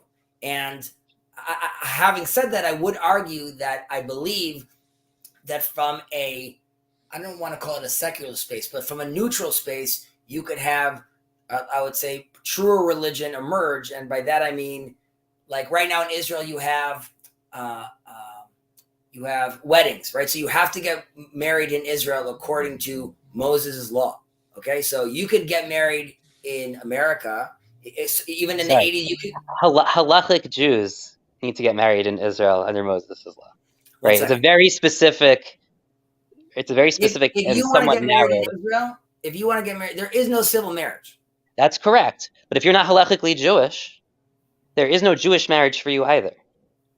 Well, no, 1 second. You could be recognized, like in the 80s, if you came from the States as a gay couple, you would be, like I'm saying, you come from a different country and are considered married, you'll be recognized in Israel as married. Yes. Now, so Paul, an example would be, there is a Supreme Court justice who was a Cohen, a priest, and priests can't marry divorcees. He's secular. His girlfriend was a divorcee. He's a Supreme Court justice. He had to leave the country, go to Greece, get married there, and come back. Now, while someone who is interested in maintaining that tradition, I think it would be a lot more beneficial if, and you can tell me if you would agree with this, Yosef, obviously, I think it would be a lot more beneficial if the government was not involved in marriage. And by doing so, more people would want to get married through that traditional system. Because in senses they did in Israel, the big issue is a secular couple comes and says, yeah, we'll get married through the tradition. And then they start questioning, where's your mother? Is she from Russia? Is she really Jewish? Are you Jewish enough? How are you going to look? And they're like, forget this. But that is because the religious majority in Israel in power politically is a model of like European Jewry 400 years ago. That's a very small slice of time of what represents Judaism. I know you make this. I got to say a couple things, and then I got to go. Sure, Paul, go ahead. Sorry. A couple observations. I love this conversation. I think this kind of conversation is so foundational because, number one, obviously we're dealing with pluralism in a way. We're dealing with enormously more history that we've had to deal with, enormously more complexity in terms of our picture of the world, institutions that manage that complexity, and then obviously pluralism with respect to all sorts of things. So that's obviously one of the issues. A second issue is, what do we mean by this word religious? Because the word as we use it most of the time only has meaning within secularity. And it is the religious space is a sort of, on one hand, a privileged space, at least in the American system and in many systems, but it is also it's felt to be a fictitious space in that it is not pragmatic and it doesn't impinge on the real world. That's, as Mark Lefebvre says, objective material reality, that culture of materialism. And so, again, just listening to, conversations about marriage, conversations about dietary laws. I mean, these are things that in the West, it was presumed to had been laid to rest in the public space centuries ago. And now they're back. And they're back in Islam. They're back in Israel. They're back in Hindu spaces. And we're increasingly seeing them in secular spaces, but just without the tag religious. But the more that these narratives get worked out, just like with all the woke stuff, the more and more people are saying, no, that's actually religious because it's functioning as religious things did in an imagined secular space. So, and I, you're probably right, Yosef, that maybe I'm not going to learn as much as I hope to, but just listening to the conversation, I'm learning a ton, because part of the blessing of diversity is that you can watch someone else work a different system and you can find parallels and patterns that are separate from your system. And the reason you can't see them in your system is that you're just way too close to it. And it also strikes me as interesting that, so one of the things that I see as a Christian in terms of and I know Yosef has a long list of issues and corrections, and some of your corrections are correct, I'll have to say, Yosef, I'm glad some of them are. I appreciate you pushing back on things and comments, and I know I don't always get a chance to respond, but I always read you and I always respect you. But I think from a Christian perspective, part of what Christians see is that the story of Israel is this, it's a microcosm for all of the world. On one hand, it's like a small scale model, and all of the issues in all the global issues are in some ways played out in the microcosm. And it's fascinating today to see. I mean, the Jews were so oppressed and marginalized that in many ways that couldn't function for a very long time. But now, like you keep saying, Chezi, that the superpower of the Middle East, they're the in some ways they're the United States of a very different neighborhood. Correct. And so then it's like, okay, Israel is to the Middle East as in some ways the United States is to the world. And you've got Judaism here, you've got Christianity here, although of course the Christianity in America has is the product of so much of the secularity, as is certain parts of Judaism. But then the proportion of, I mean, the Doug Wilsons of the world, the portion of really hyper religious American Protestants in America is tiny compared to the overall picture. So much of the rest of the picture just accepts secularity in that whole world. So watching as the percentages change in Israel, but again, I think in many ways, when you look at things like birth rates, which of course are driving a lot of this in terms of the observant,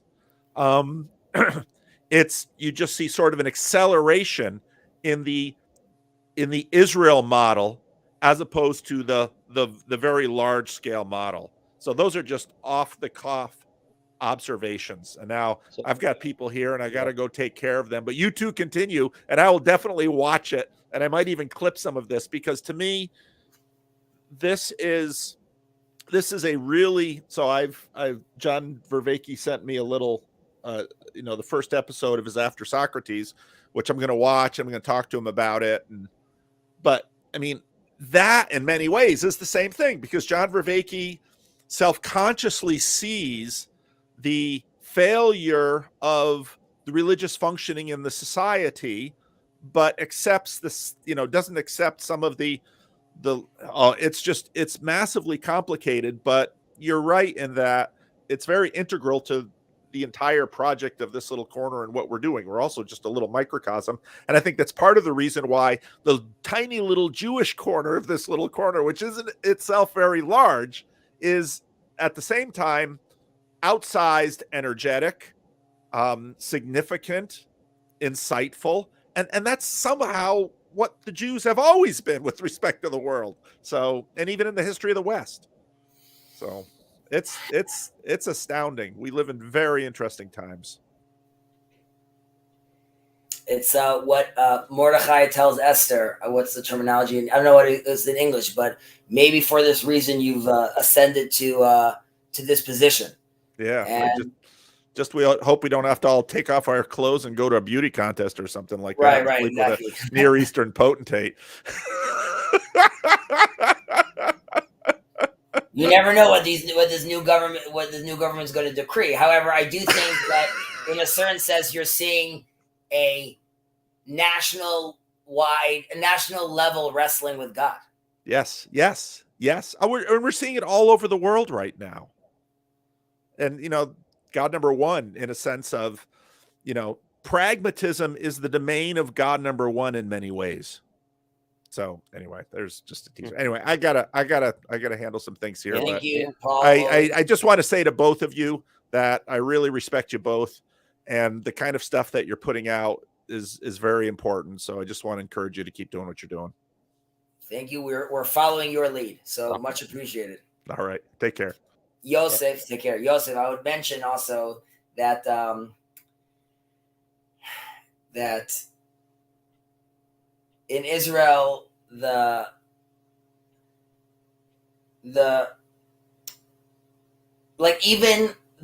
weapons are called David's sling.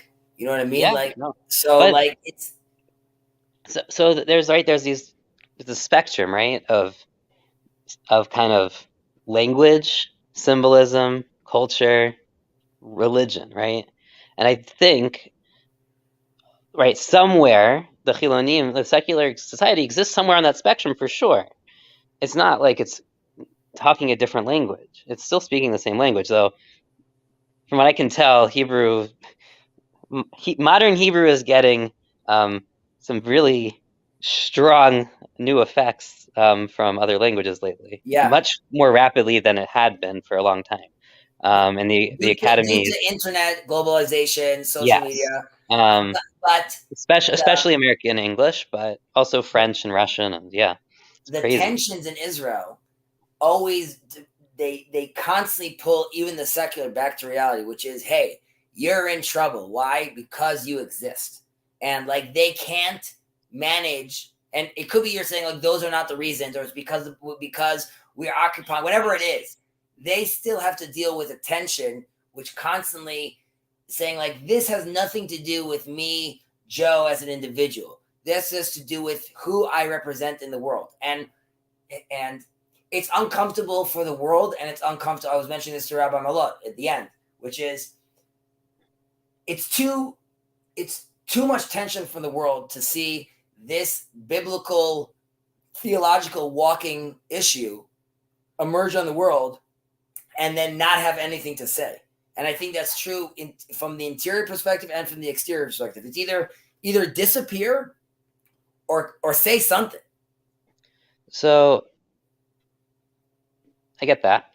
And I think my point is, I think we want that from ourselves as well. Like many Israelis don't see themselves as, I don't know if you saw the clip I sent of Jordan Peterson over here that I put on when he was talking in Israel, but he's not going. I've seen it before. He's not saying that in Spain. No, right, sure. So the people there got up and said, like, hey, listen to this guy. He's telling us we're the best. We think that.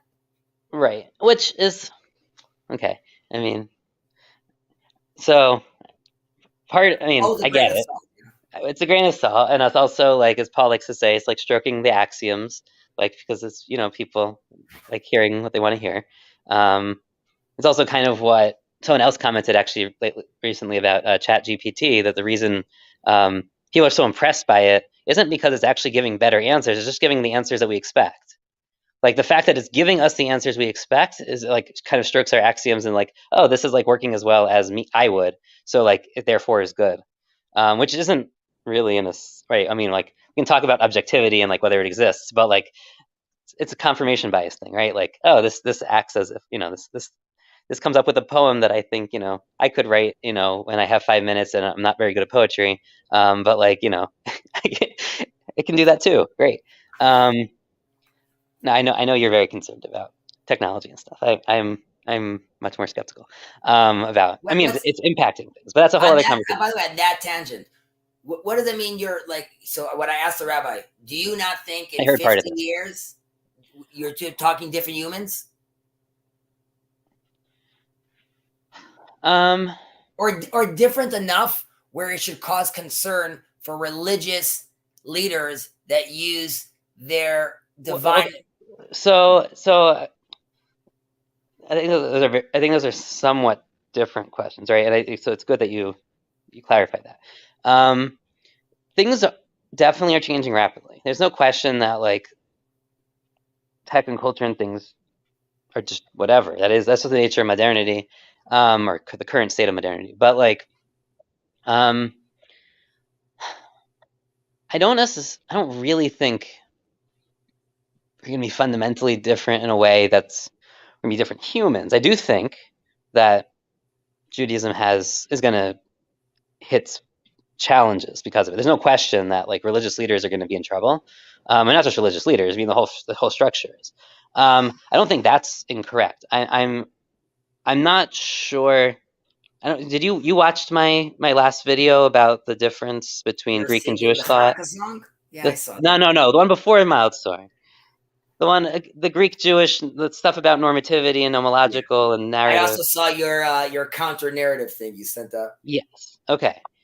So, okay, yeah. So, as someone commented recently, in a podcast I was listening to, he points out, right, that it was Yehuda Kurtzer, that Judaism, basically, what it's been doing the past, let's say, 150 years or so, has essentially been trying to play catch up with the Western Christian world in many ways, because they had hundreds of years through the Renaissance and the Reformation, the Counter-Reformation, and the Peace of Westphalia, and the emergence of the nation state, and then the Enlightenment, and into, the revolutions of the 19th century, etc., and then 20th century. They had a long time to deal with, adapt to, wrestle with modernity and all these different forms, humanism, enlightenment, science, etc., secularism. Whereas Jews kind of at emancipation, essentially, got hit by everything at once that had been building for 300 years.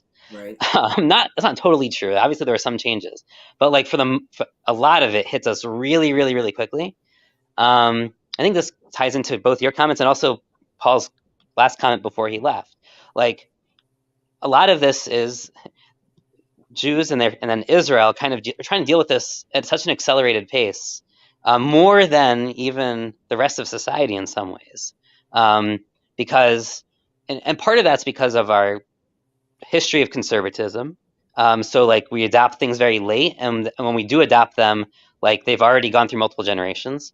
So think about like how smartphones kind of entered the Orthodox world, how TV, not TV so much, but like internet in general, I'd say. I'd also say how kind of middle class culture entered the Orthodox and like world in America, right? With affluence, right? So like it went from like nothing, especially in Israel, right?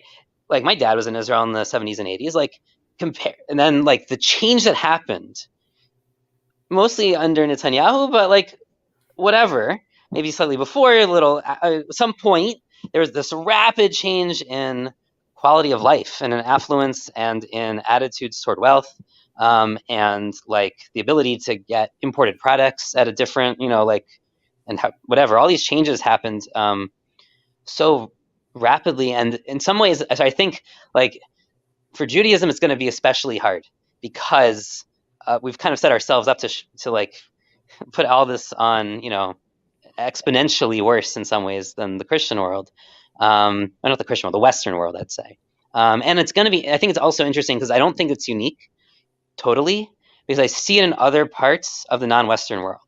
I think China and capitalism, the Asian tigers, like those countries, Korea, South Korea, Japan, Vietnam in some ways, India, like a lot of these countries, right, do not experience, let's say, linear progress. It's not really linear, obviously, but let's say essentially linear progress the way that the West did, where like this is kind of natural and organic.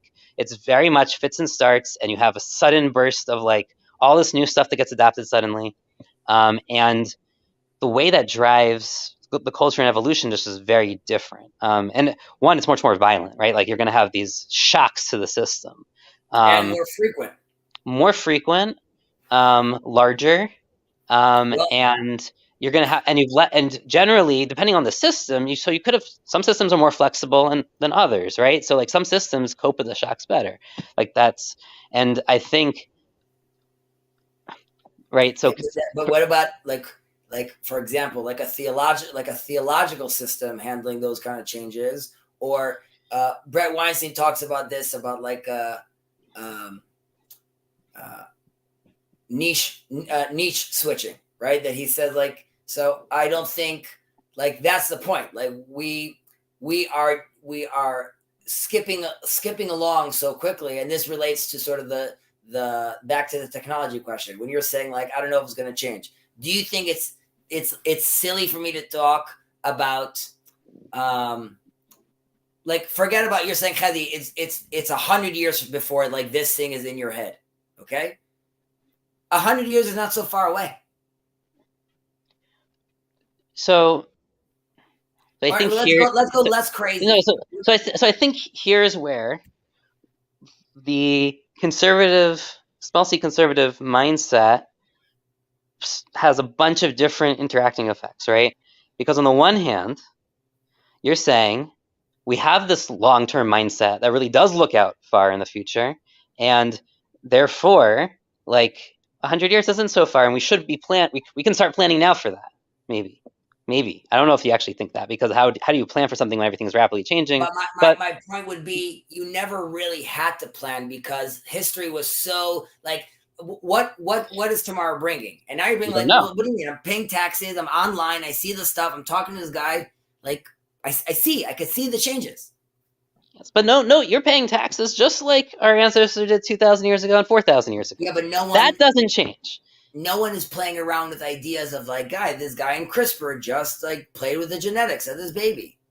Maybe you're going to live till 170 and you're going to be in a 40-year-old body. Okay, so should I be committed to my wife for that long? Should I be hanging out with my kids for that long? Sure.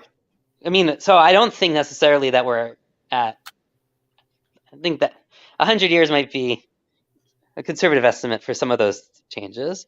I also think that a lot of, right, like, so I'm going to say, so the conservatism allows us to have a longer perspective, but it has two other effects. And there's a kind of a debate, right? There's a debate over whether it acts as a damper, and therefore I'm going to keep the same model of marriage that I've had for the past 400 years because I know it works decently well.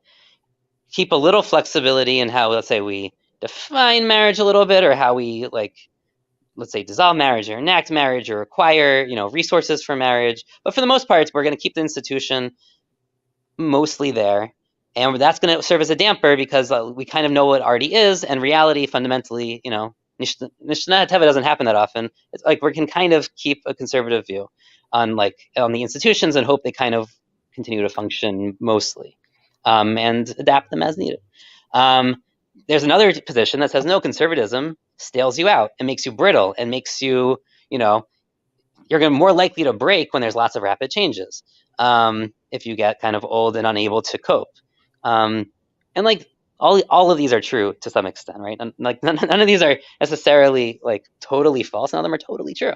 And I think here, I mean, I know a favorite of parts of this little corner, it's an appeal to like models from, let's say, science, right? Well, Yeah, we have some interesting models from the later versions of evolutionary theory, right?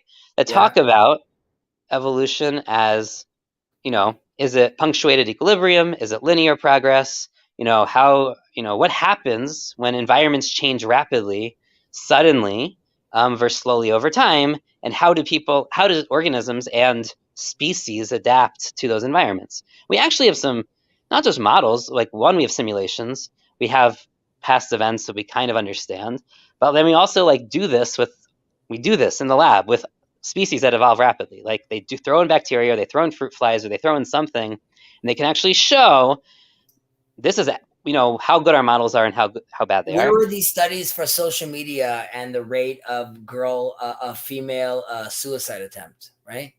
That certainly exists. There's no question there are studies on how suicide ideation spreads through networks. Sure. Right? That's not as a society, though, we don't but it's almost like Elon Musk making his Neuralink. He's like, look at this guy. Like, not crazy. And everyone's like, he's being silly. He's like, there's something really being silly. Beep, bop, boop, boop. No. So, I think there's a couple of things going on there, right?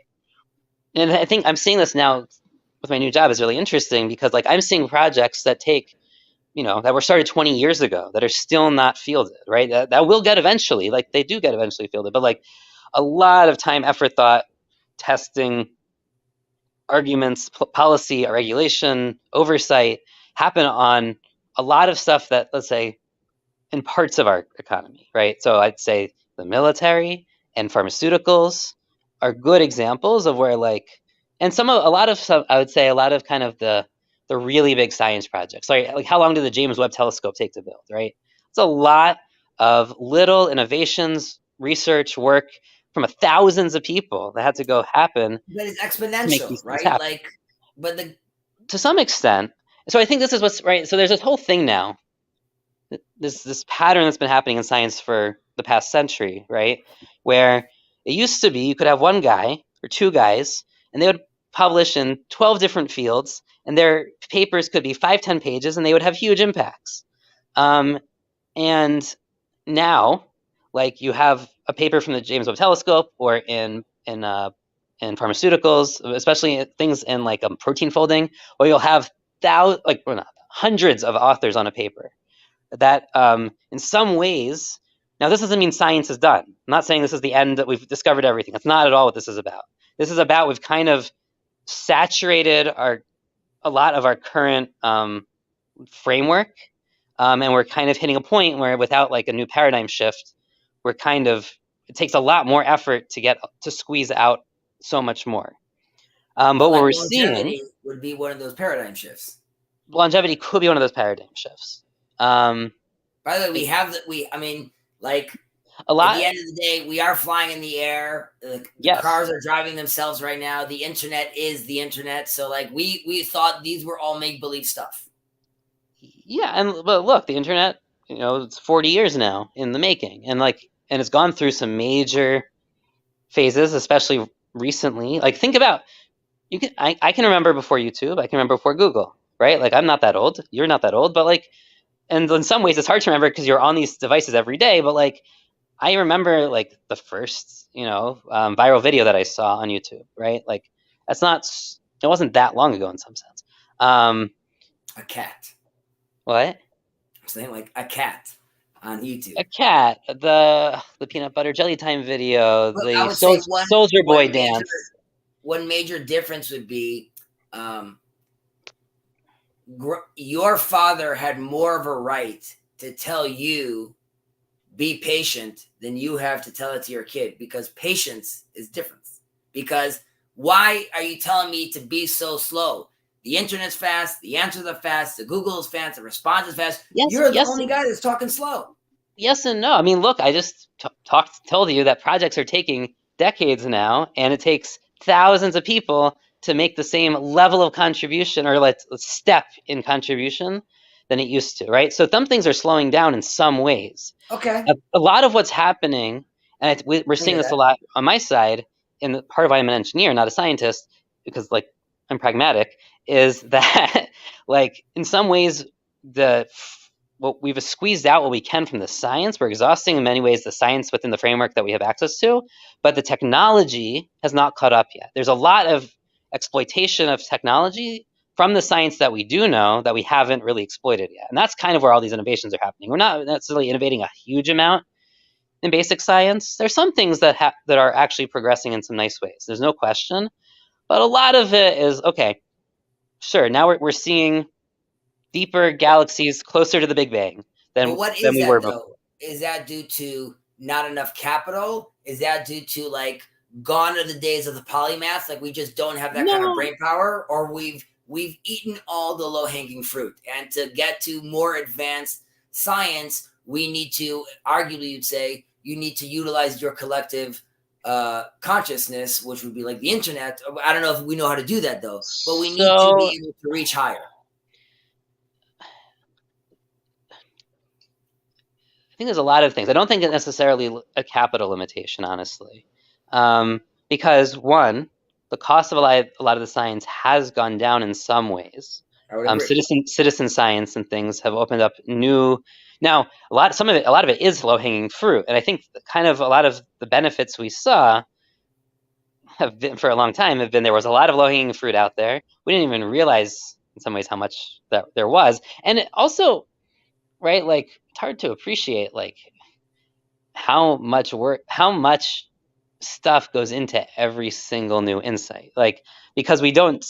One, there's kind of like two approaches to this, right? You have the great men of history approach, which is like, wow, Albert Einstein, had this insight, and we just don't have enough Albert Einsteins anymore. But of course, like there was only ever one Albert Einstein. He only lived one time, and like if he lived 100 years earlier, he would not have probably been anything. Like the fact is, like there was a lot of circumstances that went into him being where he was and getting the education he got and encountering the right people, and like being at the patent office, having the narrative structures that he had to come up with the types of thought experiments he came up with could have only happened where he was at the point of like the turn of the beginning of the 20th century. Like that wouldn't have happened otherwise. This relates to Elon Musk, or my attitude is, and I just use him as an example. Like, yeah, I get it. Leave him alone. Like, let him figure out how to get to Mars. I don't care about the regulation. Like, if you're going to stifle the, and I'm just, maybe he's not the guy. Okay. He's not the guy. He's not the guy. Sure. No problem. My point is, if we identify that guy, don't talk to him about the taxes right now. Cure the cancer. Run around naked. You could say like here's where I'm going to push back, because I think a lot of the low-hanging fruit that's left is actually in social policy. And that's also like it's an area that has like, it's really hard to claim objective whateverness in social policy. And this is a claim that the new atheists certainly attempted, right? Because they attempt to say, well, look at all these amazing things that science mostly and secular policy got us. Whether it was, I don't know, what were the classic claims? There's Steven Pinker had a whole book, right? Yeah, I Like was gonna say Steven Pinker. he had like Everything would be 20 better. things that like that Right. secularism has like drastically improved in the world. Quality of life claims mostly, whether how long people live, diseases, People basic are income living rates, whatever he below the age of 70 years old. yeah, and we know that a lot of those claims had problems, and we know some of those claims are legit. I mean, there's no question that more people are in school now and have a higher level of literacy, and like there are claims that are just true, right? And there's some claims that kind like we can talk about health and how much health has improved and how mental health has declined, but physical health might have improved, and how different those really are. And like there's lots of other things we can talk about there, but like so the attempted claim was that there's like we can show that things work better. How did I get here? That's what you're saying about the policy, like down to the trickle down, all the way to the finances. Like we're not. But there's right. There's a whole thing where social policy, we don't really generally try the best social policies because policies have politics, and like no matter no matter how right. Let's say even Marx is not a bad example here. Marx, for all the problems of his solution, had a lot of deep insights about capitalism itself and like how capitalism worked. And like, yes, his history of the world, his anthropology, his solutions to capitalism, all not great. But his insights to capitalism, there's definitely some problems. I mean, modern economists, orthodox, mainstream economics will tell you now, like What's his name? Richard Wolff. He's like his theory of value, his understanding of how technology and capital investment in technology affects capitalism was just not. He just didn't understand it at that point, but he definitely understood parts of capitalism more deeply than, let's say, than Smith did. Okay, great. We don't generally use his insights, though. It's interesting. Like a lot of that stuff might be useful, but for lots of various reasons. That's political. That's political and cultural. So there was a conversation with, I think it's Richard Wolff and Glenn Loury, and it was going to be basically like capitalism versus socialism. Now, I think there's a lot of like resentment. There's always like the personality. There's a lot of resentment within the socialist movements and like the way sometimes they go about things. Like you're like, okay, I'm not going to be listening to this. Obviously, if we're going to go about it, that really has to do with. I mean, from a political point of view, which I usually don't get into a lot, but I try to spend time watching, let's say, from right to left. So if, let's say, from a Daily Wire to the Young Turks, David Pakman, Kyle Kalinske, really get like the sense of where people are. And you definitely get a sense where whether it's on, and maybe it hasn't always been this way, but both on political avenues, on social avenues, it seems like even if there's a good idea, it's like the vessel is so bad faith. The way they go about it is just like, you're like, yeah, we all want to save poor people, but like you just like what you're offering is just like insane. So, or the kernels of truth are just not being represented properly at all. And even like that's why the term nuance becomes also like a trigger word, because like even nuance is like a bad word, and you're like, but it really. I mean, and this is like I mentioned this a few times already, like the brave space and like the safe space. Like a brave space doesn't mean that everyone's yelling at you. It could still be a safe space where like you're being treated nicely, but you have to be able to deal like, well, that's a crappy idea and that doesn't make sense, or this is a fantastic idea, but it needs to be presented differently. So I would agree with you for sure that we are not utilizing the fruits of our labor, and by labor I mean let's say the fruits being science. Properly, where like, yes, there should be a lot less, like, Bill Gates building those toilets in Africa. And the attitude is like, yes, it requires like $1 billion, but that then their life changes. Now, if Peter Thiel and all these people decide to spend their money accordingly, obviously it happens, but then there's a value question. Should we as a society be paying LeBron James the kind of money he's getting for jumping high? And you can be like, well, the market, but then it needs to go somewhere. And then the question is like, goes all the way back to the policy in Israel for IVF. Their attitude was like, it's not for sport players, not because you're not great, because like We just don't care enough. It's not a value. There's the security, there's the education, there's the family. Great, you run fast. So like maybe we'll send you to the Maccabiah. Maybe. Think like you have this more in Jewish day schools even. I think that this also gets complicated in another way, which is, I think sports is actually not a bad thing to talk about for a second here. Israel has a way to unite at least its Jewish cultures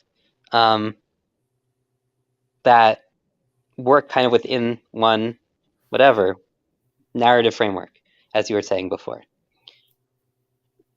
A lot of other countries don't. And sports serves as a uniting narrative for a lot of people. And the value of unity might be worth investing in, right? So there are definitely, right? So there's definitely a question of, right? So you're rearranging values in an interesting way, because like I might say for Argentina, to win the World Cup is actually really important, because one, it unites them around something that is like positive and useful and gives them like pride in their identity, and like it's religious. It's religious. I mean, if you saw the street celebrations there, I mean, yes, they were like crazy and people were like acting in all sorts of ways, but like it brought everyone together into the street, and at least momentarily, like they all loved each other, right? And like it also, right, it helps validate them, and like that they've spent so much of their identity, their time, their attention into soccer for all these years, and good. I mean, like, right? There are people on the street saying, like, I won the World Cup. That's right. Which to me is like crazy, because I'm not a sports guy. So to me, like my team, even if my team wins, and I have like teams, like I like team, like I'm not a sports guy, but I've watched sports. I'm like whatever. But like when the Red Sox win, I don't feel like I won the World Series. Like I'm happy that they won. It's like it's fun to watch. It's fun, especially when they won the first time after like so many decades of not having won. Whatever. Like it was exciting, but like for other people, right? It's like a religious experience, and it is, and to invest in the religion may have value. So I agree. I agree on a macro level with what you're saying. However, so first of all, I'll say, okay, they could have had that messy experience. Why is he getting $40 million? Because that's the worth of the experience. You'd be like, why don't you guys celebrate and everyone eats? Why don't you guys celebrate and like that? Now, specifically, I'm focusing on the Jewish community. In America, you have, and obviously just as far as sports, like the gladiators, and also just like containing like, just as far as like violence in a society. So there's many reasons you could gain for that, obviously from a social level. But in the American communities, there is like the summer camps, which are all sport oriented. Everyone goes to school and has like 7 different teams. There is no teams in Israel. There's no uniform in Israel. There's no like zero. Like here's I call it ghetto games. Wow, we could all play with that cardboard box together. What could it be? It's a spaceship. It's a hat. It's like now I'm not saying people are living here poor, but it's the value is just like we all like watching soccer. People here watch the Mondial. But then there's everything else of real life. No one's burning an effigy of LeBron James because he left Cleveland. No one gives two shits. Like it's not like a thing that gets like the people wild up. And that's where you could see society, while like you're saying, there's a value in that, the structure in that, the camaraderie in that, the singing in that, all that's true. And even in a case like Argentina, you could be like, and this was the tipping point for them to go through a revolution where like they were better off. So great if that happens. But to build a system where TV, swag, jerseys, all these things are just piled on top, and we're saying like value to that player from YU that was drafted to the. Now, first of all, just to be fair, my father-in-law was the first religious Jew drafted to the NBA, and he was actually drafted to the NBA. But this guy, when he spoke for the first time in an interview, nothingness. You're at this point. Say something. Do like, yes, great that you can play basketball. You have the camera. Speak your wisdom. But what's his wisdom? What's his wisdom? He's a what, 18, 19-year-old, whatever he is. What's his wisdom? I would arguably say that the wisdom of, and not only Israel, but a wisdom of a child that's 18 that basketball or sports wasn't his focus would have more to say. And yeah, if it wasn't his focus, out because he's like exactly. a religious person. But as America, as like a city, as a country, so there's Sunday, there's all the sports that are built around it, the songs that are built around it, the legends, Sandy Koufax, the curse, the now it's 2022. You're telling me like, well, listen, Chezi, there's a pattern, there's a narrative, navigating patterns. We're all talking about patterns. It's going to be very silly if in 30 years we're still talking about like the patterns and the patterns and the patterns and the patterns. Or do you want to do something about it? Do you want to now realize the pattern in front of you and shift, change, do like, and this has to do with because I didn't vote last elections in the States because it was too embarrassing. Both of them sucked. But 350 million people, what are you producing? Nincompoops. People that have nothing to say, that don't do anything. So like when you hear Bibi talk, corrupt, is he not more impressive than any politician in the States?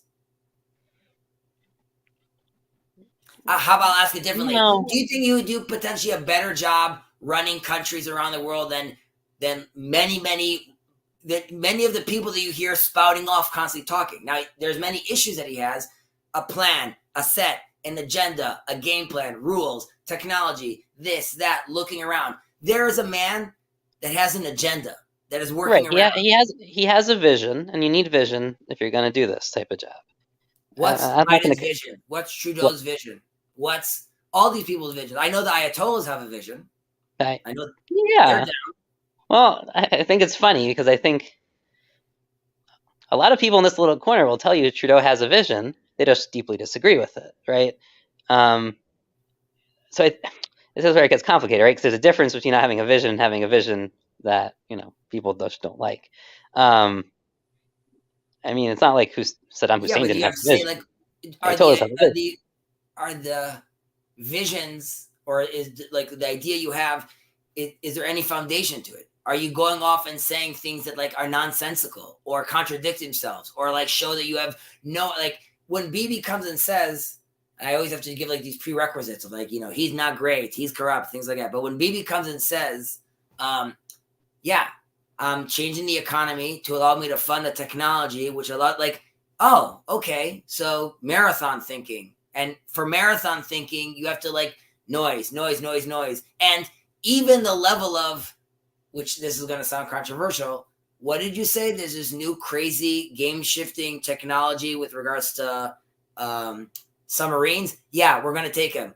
But what about the red tape? I don't know about red tape. I know you're giving me these submarines right now because it's a game shift. So we'll deal with it later. Someone will have to be fired. I don't know. And this goes all the way back to, if you had social media today, maybe you'd find a picture of Gandhi eating when he was supposed to be fasting. But the idea is that like, if like that perfect person doesn't exist, where you're like, and there's a practice. And you're like, he's doing it. Yes, that's what it looks like. It looks like, and we're okay with that in movies when like the cop ends up telling him like, you know what?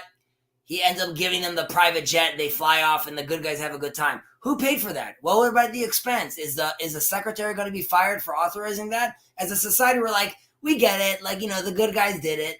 And like Tony Soprano, we want him to be happy. So Bibi Netanyahu buys submarines. They're clearly not for his pool. He's corrupt. He's stealing. And you're like, this is how the cookie's made. You understand? He bought this that everyone over here won't die, right? So I don't think this gets back into our pragmatism discussion. I mean, it's much easier to be pragmatist when you feel like I can't afford to lose any war. Right. And it's also different when we're discussing kind of values that are pragmatic versus values that derive from other things, like the theological values, right? Well, that's our claim. Like, ultimately he tries to polish it with like, it's like they're a squatter. Why are you here? Why is this your language? Why are you talking? And the attitude is like, I'm not Germany.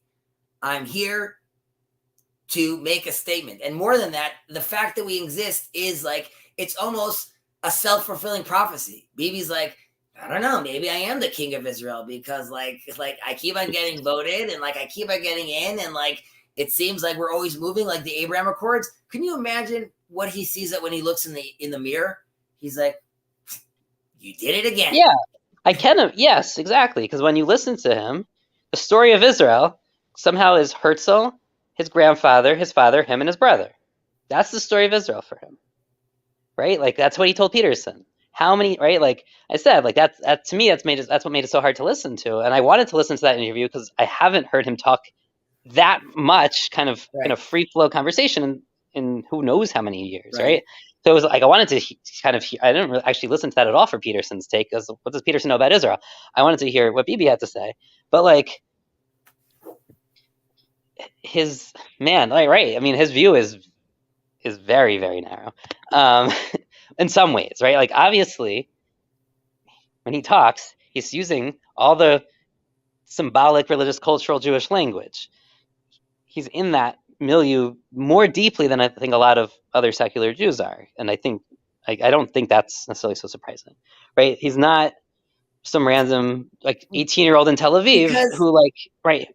Like the interview is happening. Jordan Peterson, the public intellectual, is talking to me because I'm Jewish. Well, come on.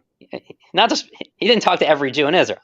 He talked to him. I mean, Peterson got lucky because why is Jordan Peterson not talking to the I don't know, the give me some random country?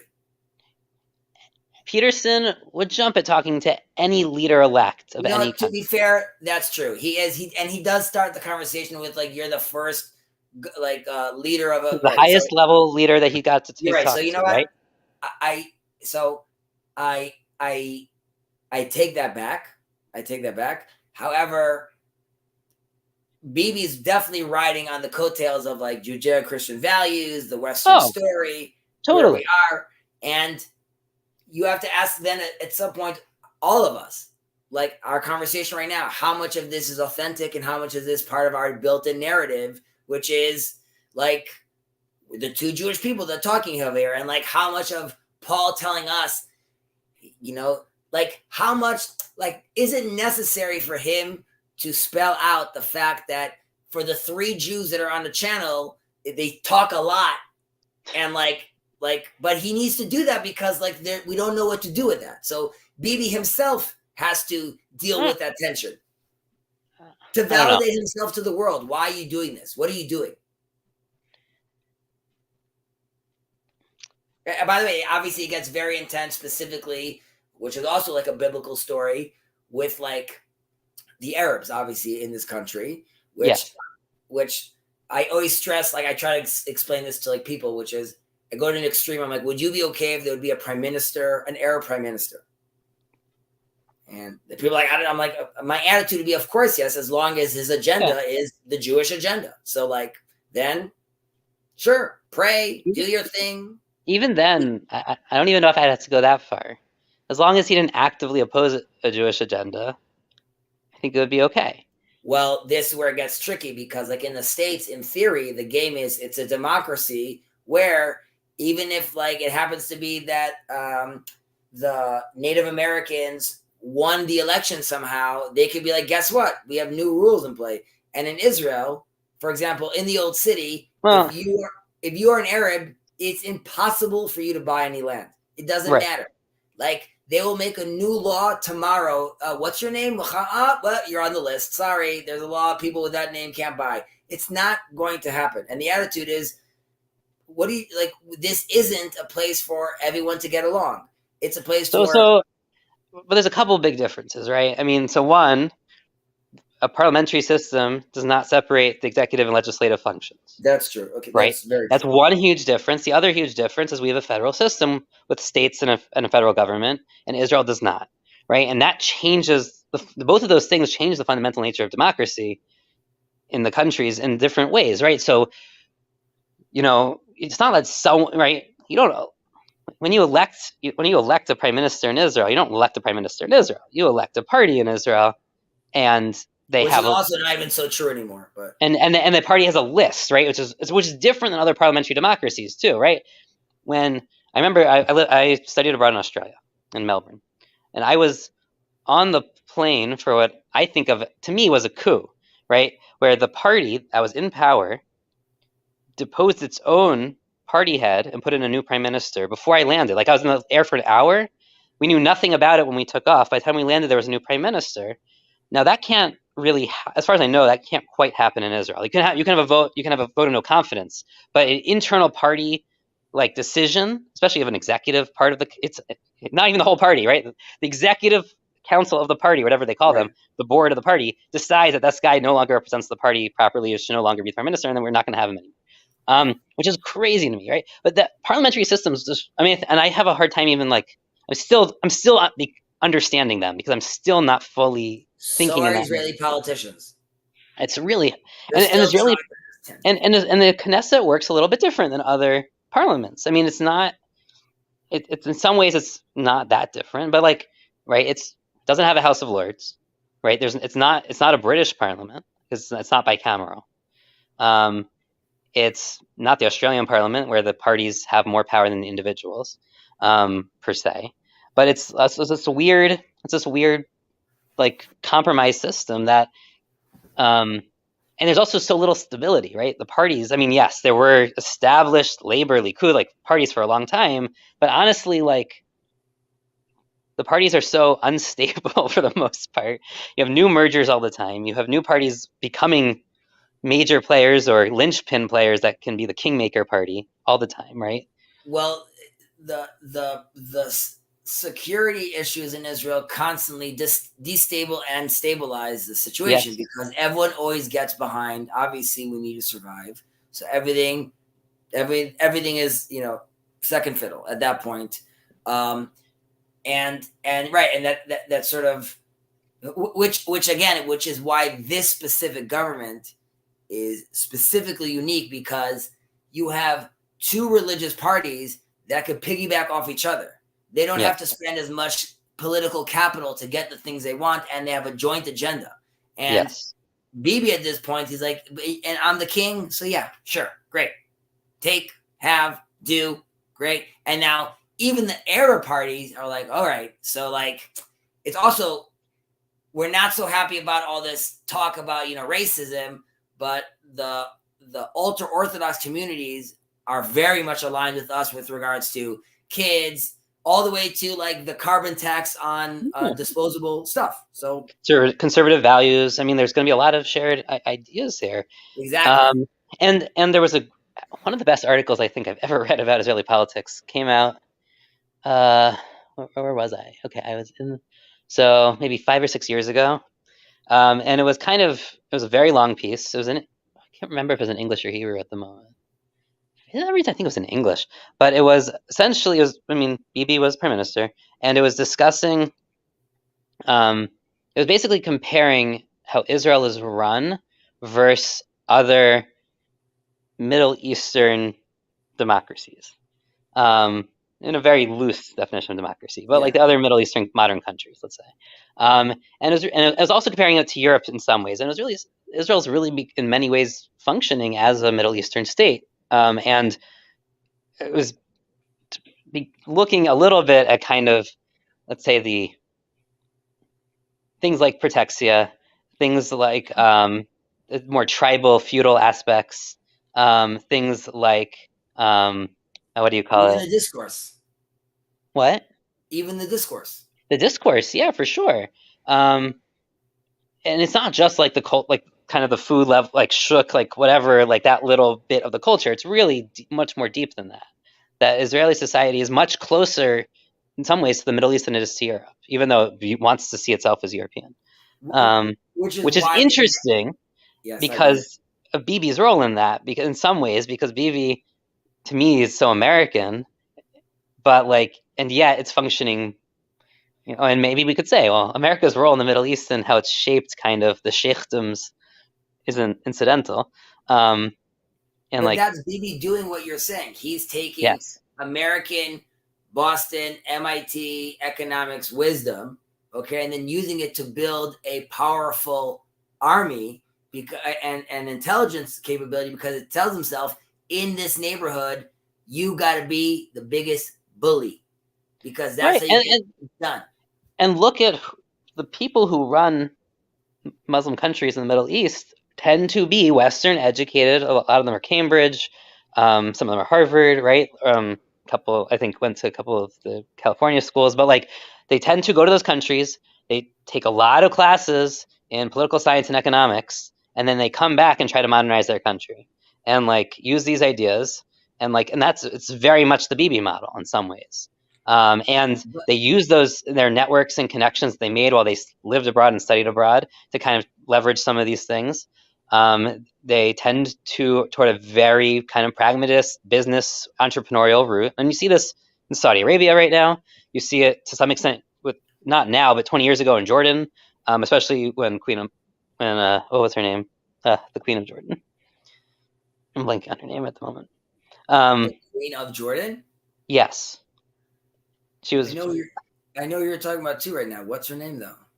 Oh, gosh. I'm blanking. And she was such a big, important, I mean, whatever. In some ways she wasn't, but in some ways she was really important. But this happened. This Lebanon, Syria. I mean, this was the established pattern for the Middle East for 80 years, or longer even. And yeah, I don't know. It's really Queen Renea. Sounds Al Abdullah.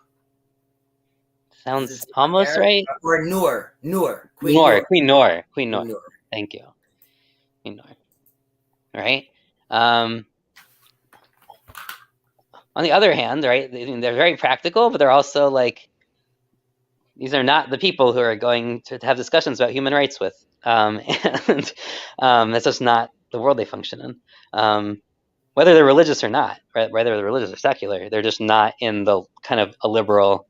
But how would you explain, like, Israel's policy, for example, of like doing knock bombs and sending messages and saying, like, that to me is a religious, that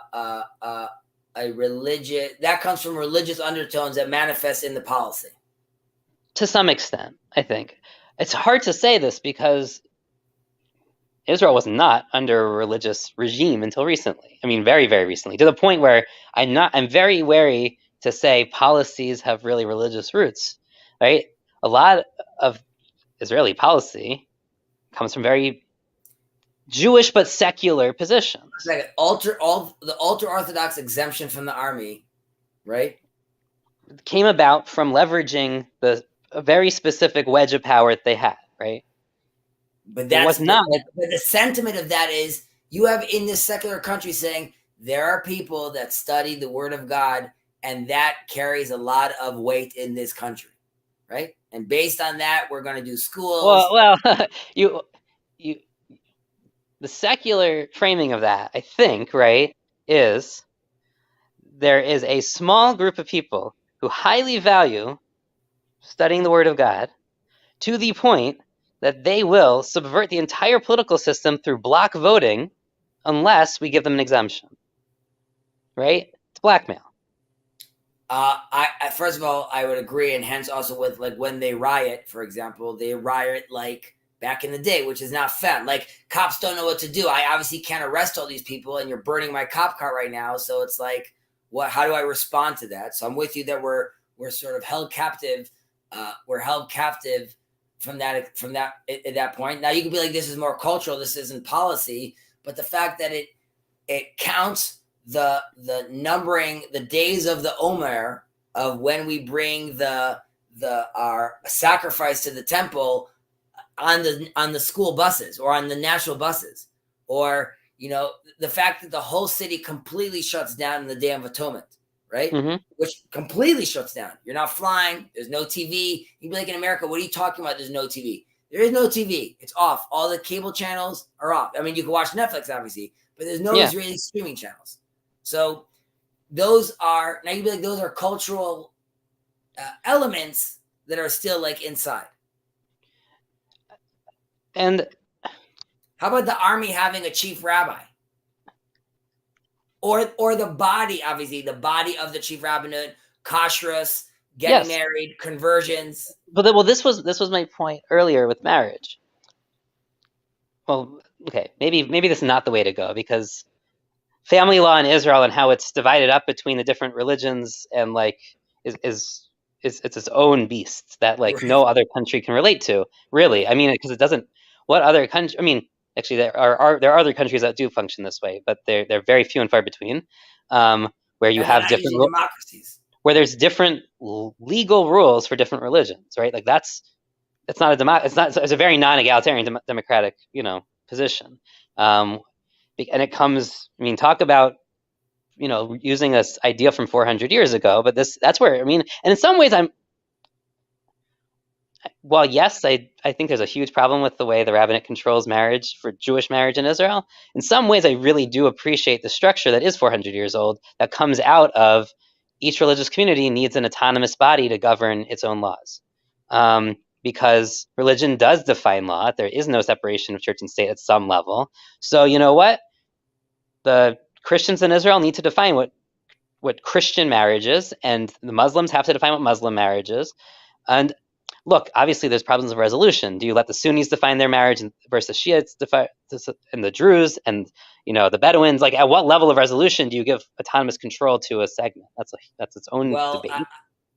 Like, should there be different denominations of Jews having, should there be Reformed Jewish marriage in Israel, or should there only be Orthodox, or should there just be Jewish, right? Like, that's the whole. I mean, or should there? My attitude would be that there should be marriage should be civil, and again, my attitude is that, like, both on conversion and on kashrus, if we loosen the noose, we're going to get what we want out of the country regardless, because I truly believe that you have a lot more of a traditional sentiment over here, just, again, and this has to do with the leaders of these groups. So, can I ask you something? Are you arguing, and maybe you are, I mean, maybe this has been a theme, that the culture is so strong that even if we loosened up the legal side, the policy, like parts that are enshrined in statute and law, if we can loosen it up there, because the culture is strong enough to hold it together, essentially, without that. Not yes, and as in it will only I'm saying it will only strengthen that relationship. Because I think right now it's only seen through a prism of many secular people in Israel view Judaism via ultra-Orthodox. And that is one version of Judaism that has political power right now. Now, secular people, and this has to do with also buying houses, there's a new neighborhood somewhere. Jewish people buy together. You don't. So they can buy the whole neighborhood. And how they do it? Sorry. We should, I don't even know if anyone's watching this anymore, but like, we should define a couple things in that sentence.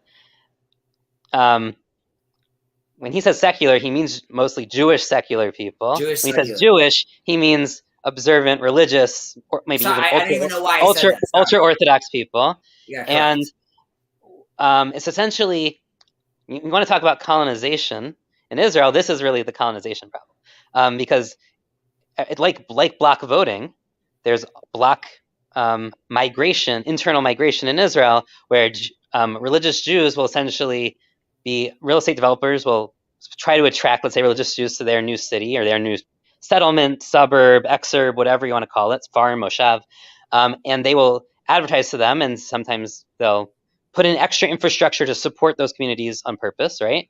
So it has to be walkable. It has to have, be very pedestrian friendly because of the Sabbath. It has to have, locations for synagogues and like all these things to kind of function as a Jewish neighborhood. And then people will move there en masse. Usually, depending on other things, but Israel has a really big problem right now with housing. It's a huge issue. Yeah, just because we're still like. This is your area, so like I feel silly talking about this to you because you as Chezi, this is your area. But like Israel has a huge housing issue. It has a lot of people, especially for a country of its size and kind of geography.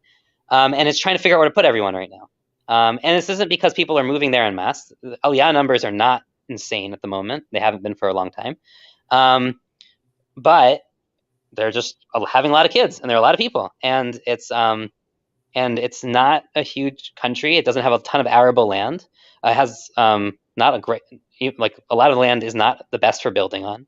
It has to do a lot of work to kind of reclaim land for building, as far as I can tell, right? Well, the government needs to give up the 93% of the country that they own and give it back to the people.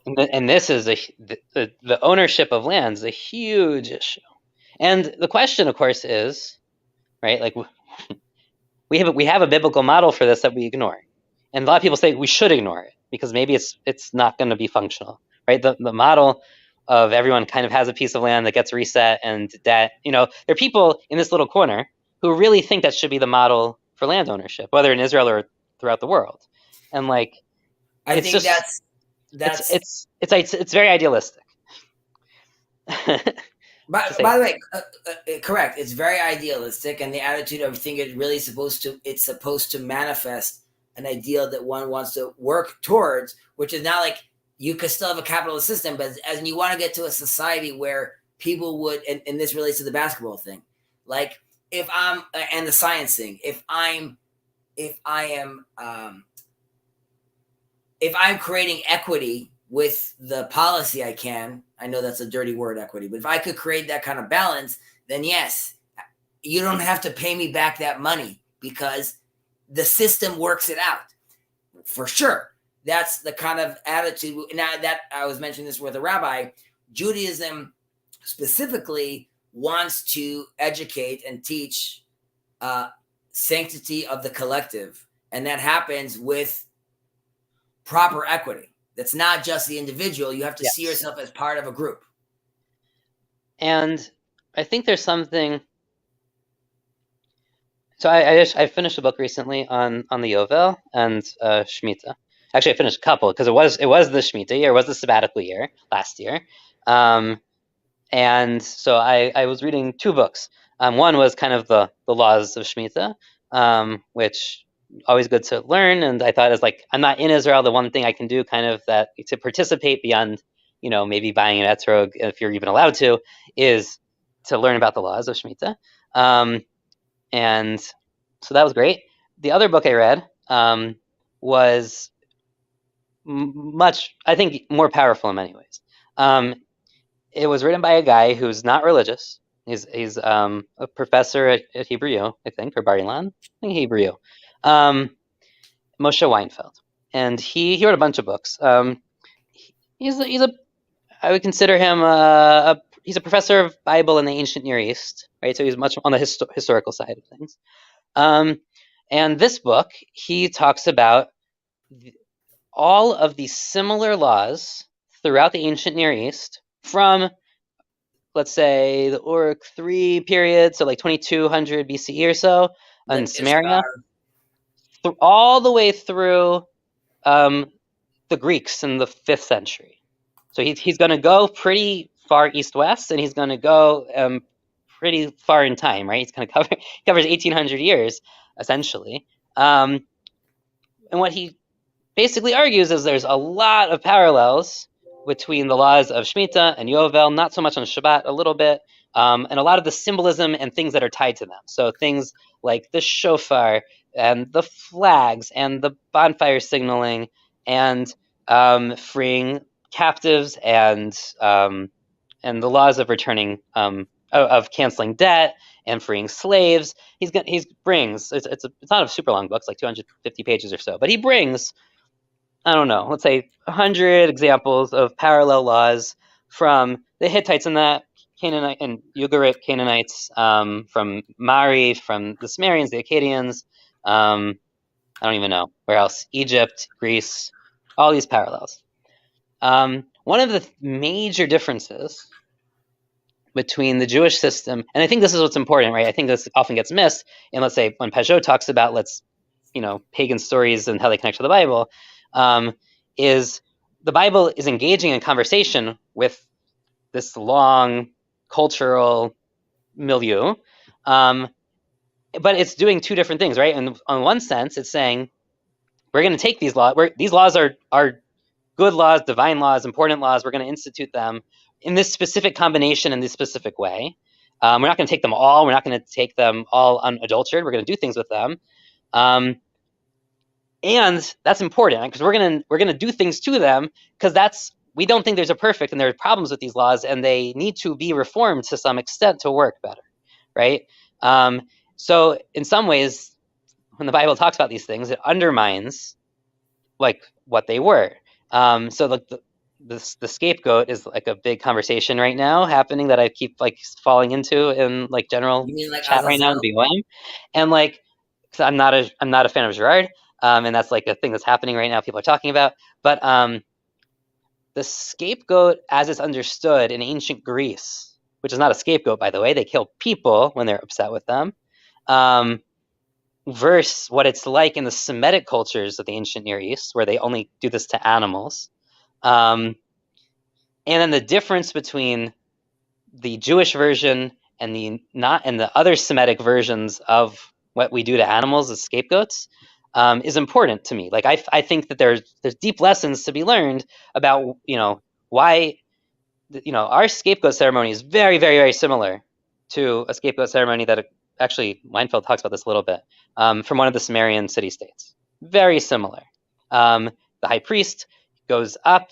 There's only one animal, not two, but it goes up. There's one animal. He confesses his sins, the sins of the rulers of the kingdom, like on their behalf, like the king and the queen, and then the sins of the city, and then How they about the send out cherubs? cherubs on the side. I mean, I'm no just saying, cherubs. but it's on multiple levels, from the fabrics they use, from the clothing they wear. Yeah, no, for sure. And part of it is fashion and culture, right? Like the fact is that the Solomon's temple, we know architecturally, was very, very close to a Phoenician temple. We have examples of Phoenician temples that have that same layout, the same proportions, the same geometries. They're not the same size exactly, but like we know that it's essentially a Phoenician temple. And this isn't going to be shocking because guess who built the Jewish temple? The king of Tyre and Sidon sent their like architects. So of course it's a Phoenician temple in many ways. Like it shouldn't be shocked. On the other hand, like you said, Moses even using the term like tehom, right? So like and really. oh well, okay. Well, I have a very long thing on Tehom. I don't know if we want to get into Tehom. So even if we don't want to get into there, how about Rochev Merkavot, right? Or like sure. We can talk about Rochev rider Merkavot chariots, rider of the chariots, but it's also Merkavot is Kruvim, right? So like the cherubs, right? So cherubs are not. I mean, okay. So I it seems that there's two views of what angels look like in the Christian world. One is the cute little angels, and then there's like this weird eye circle thing. That's not a cherub. That's an ophan, if anything. But it's also like not really an ophan. We can talk about that. It certainly wasn't. I'm saying the 6 layer of wings, the 1 leg, and then right. You got into Sandalphon and Samael. It gets nuts.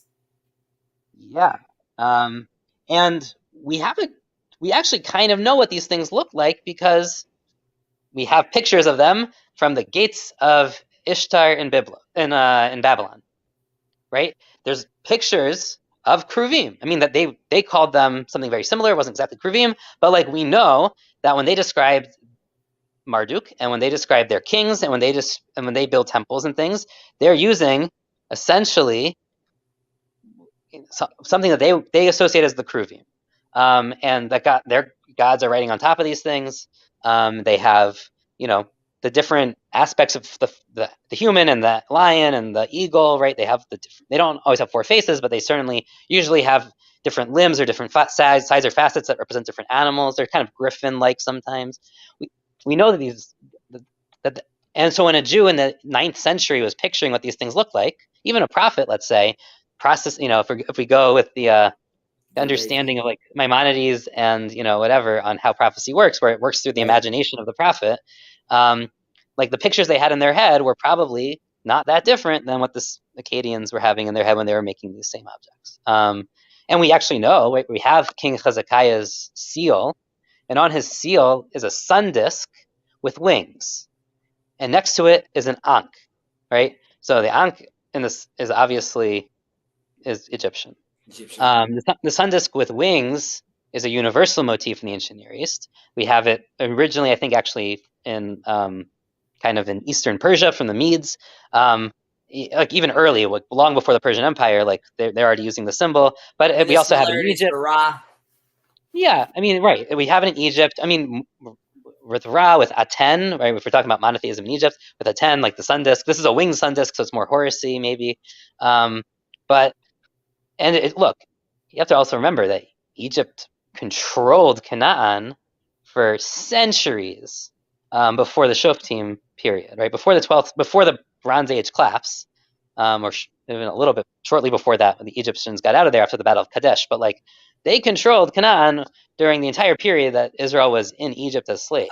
Both culturally, technologically, and I would even say theologically, which is the tension with Moses, which is, there's this midrash about the Khartoumim, the high priests or the wizards of Pharaoh were aware that there's going to be like a leader, and they, as far as they're concerned, were playing around with their astrology, but they were quote unquote onto something. And I guess I'm asking you, like, when you're saying I'm reading about Shemitah and Yovel, about the Jubilee and about these times, are you looking at it? And I mentioned this, I don't know if I mentioned it to you already, but like there's this verse about, the Jewish princes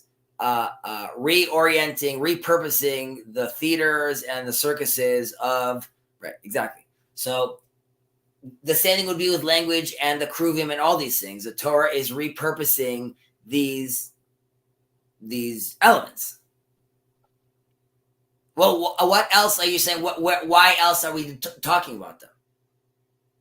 Okay, I think there's a mix here, right? Because in some ways, I'm giving you 7 minutes because then it's it's super late. I gotta go eat dinner before I have something tonight. So I think, look, there's some repurposing, there's some undermining, there's some, look, I think there is some original content. I think there are things that are brought, in some ways they're original to, like, let's say the Semitic cultures. In some ways they're kind of even original more narrowly, right? What if they're original by just, so we could say, roll with me for a second, about like, forget Tehom and Tiamat, but let's say, or forget that. Let's just take the flood story. Moses is being introduced. He is aware of a flood story, right? Or he's aware of this narrative. However, almost certainly, let's say for an example would be, okay, you've been, what's that term that Paul just spoke about, like a rock talk of, like, when, I forgot what he just, this term he just spoke about a few days ago. Sounds very Hebrew. No, it wasn't Hebrew. It was just basically when suddenly you get a different perspective that changes sort of like everything you know. To retcon. Okay, exactly. So is that what Moses is doing? Is he saying, like, listen, there was a flood story. It was interpreted by the world like this, and there's some truth to that. I'm going to give you now, let's put on the Jewish oculus, and I'm going to give you the narrative that, quote unquote, is our narrative. So yes, I'm still going to use the flood story. I'm still going to use that language because it carries a lot of weight with it, and I need to explain to you the things that we're talking about. But I'm using that term to, I don't even say repurpose it, but just like sort of dig deeper, or using a Kabbalistic term, remove the peel and expose a truer truth. So I think for some, like, no, it's literary. He used writing on the. So I don't know how to use it for something like Noach. I think I do. I think I can something better that I think maybe I can apply this to would be like, not better, but like something I might be able to apply that to is like the first plague. So the first plague is blood of the Nile turning to blood. Okay. Now we know from a fragmentary Middle Kingdom text. I know what you're talking about. Yeah. the Middle Kingdom of Egypt. So, and it's usually dated. I mean, unless even for people who have a really early date for the Exodus, it predates like that. It's called, what's it called? Like the Testament of Ipuye or something, Ipure, something like that. So he talks there about the world turning upside down. He's a counselor of the Pharaoh at the time. And the world's upside down. The slaves have revolted. They've taken over. They've killed a lot of the aristocracy. The army's been defeated, and the Nile has turned to blood. I think they also mentioned there that they says are killing the sheep. There's something about flocks. I'd have to look it up. It's been a little bit. I know. I was really happy that the Koran Shmot volume included this actually as one of its Oh, really? sidebars. That's Yeah, cool. so you know they have this new, what are they calling it? Like I know which one that has like Ramesses on it. Like yeah, the one that has King Tut on the front. Yeah, King Tut. So Sorry. they now have 2 volumes now. They also have Shmuel out, where they're volumes of the Bible that are super historically. They're very academic, historically oriented, right? So they're going to have like linguistics, archaeology, and this is actually super rare in the Jewish world. I know Paul's been talking about modern Christian commentaries lately. Like Jewish commentaries are essentially the equivalent of like church father commentaries. Like we still use the medieval commentaries, and even when someone writes a new commentary, they're just usually quoting and repurposing the old stuff and putting them into new like forms. We don't have a lot of modern academic commentaries that are like try to prove the text. There's a couple of exceptions. The Hertz, the chief rabbi Hertz of the United Kingdom about 100 years ago, his commentary was kind of a little bit more like this. Jonathan Sarna's commentary is a little more like this, but like there are very, very few modern academic commentaries, I think. Especially Avi Berman came out with a book recently called Ani Mamin. Josh Berman, yeah. Josh Berman, sorry. Yeah, so he has that, which is not a commentary, but it kind of has a couple chapters that are definitely in this world. So Koren has just started coming out, publishing these books. Anyway, I know we only have a couple minutes left. So what I wanted to say is I think for the plagues, there's definitely, whether you're saying it's the author of the Bible or the guy who's doing the plagues, God, right, is purposefully using motifs within kind of the apocalypse visions of Egypt to freak them out. Sure, I mean he's retconning it in a way, but he's also like not, right? He's just kind of, it's repurposing the kind of like destroy the Egyptians' concept of order, of ma'at, right? For them, ma'at logos, right? So the ma'at is being overthrown, and the ma'at is of course the thing that the pharaoh's responsible for. The pharaoh every night has to go through a journey, ensuring that the next day the sun rises, and he has to ensure that the logos continues. Like in order, chaos is fought back and order is retained. He fights the dragon around the earth with his staff of fire. Kind of, yeah. A snake that tries to swallow the sun and does swallow the sun, and he goes through the belly of the snake, and then the snake is the snake is also the river at night, the Nile River, and he's on his barge. Yeah, so he's doing this whole thing, and of course, like the plagues are trying to prove that the ways of Egypt are wrong. And it uses that motif to destroy it. It says, God is going to prove that the gods of Egypt are false. I mean, that's essentially what the text of Exodus says, and that's what that's what the plagues do. They systematically deconstruct an entire worldview using the motifs of that exact worldview, which is kind of, I'll close with this maybe. That's kind of what we're seeing today, right? Where the meaning crisis comes out of the very culture that gave the world meaning also causes the meaning crisis. Like they can't be separated from each other in some ways. And that's why it's like really hard to solve, because you have to create like this whole new narrative. And then that whatever narrative you create is going to have problems that are going to eventually undermine it. Because of reality, essentially. Reality will step in and undermine it itself.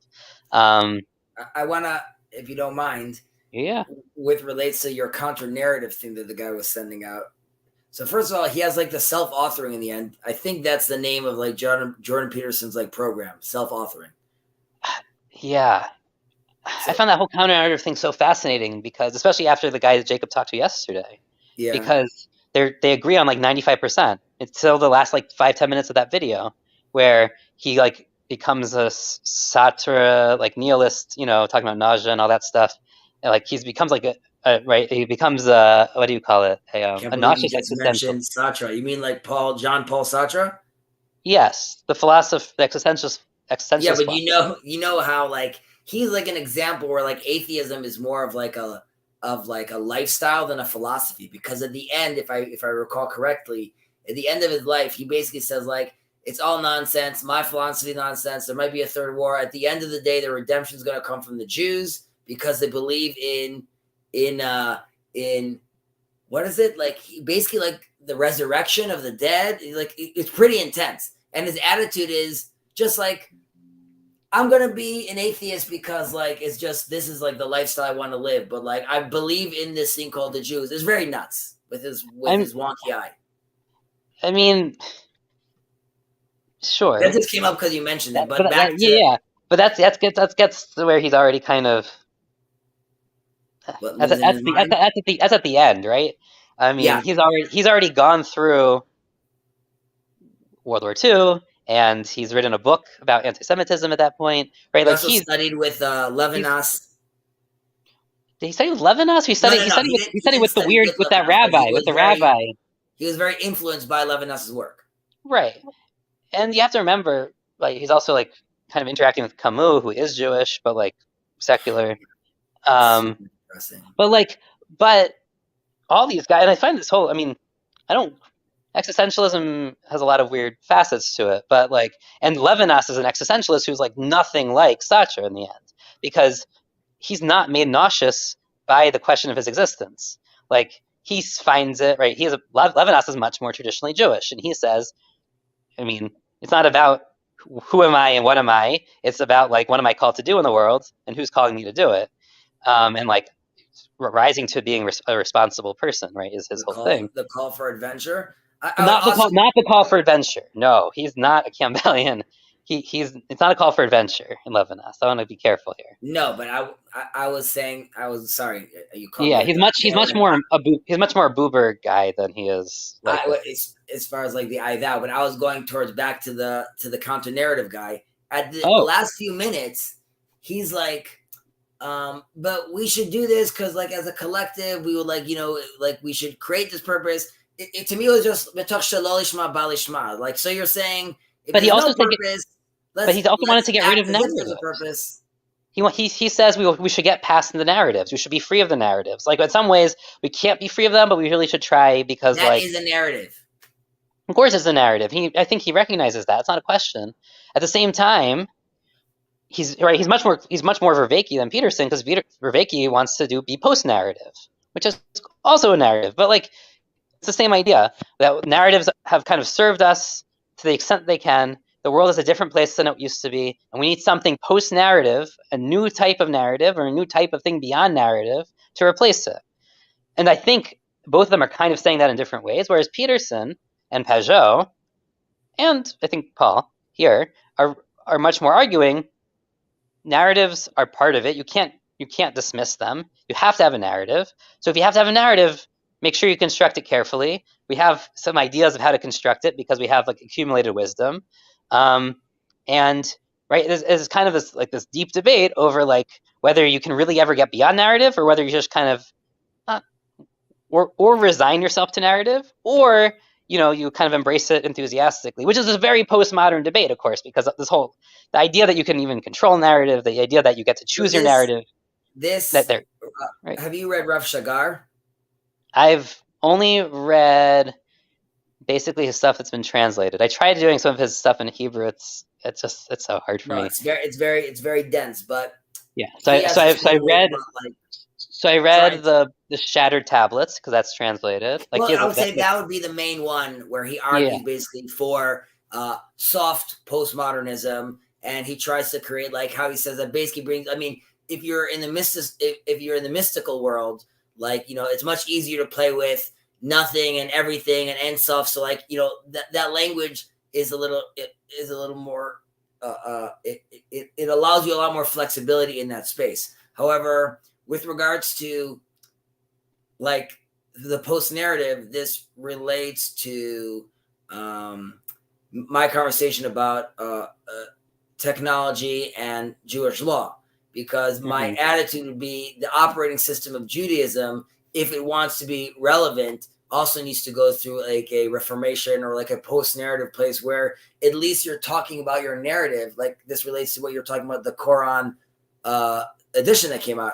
You're going to have to start talking about your narrative with more mature, or let's say, I don't want to use the word more scientific, but just Paul likes doing the 2-eye thing, right? So like you have to be looking at it with your 2 eyes. So you're going to have to give yourself another layer of that narrative to bolster how you, and I think that's post narrative. Now, arguably you could say in Judaism, there's hints to this. They just don't get talked about as much. And as we get further and further, right? Like there's the famous Gemara of Rabbi Uziel saying that the Torah was given like Megillot, parchments, right? Yeah. That was like hidden, censored. People didn't talk about for the longest time because at the point of the narrative, that's too destructive.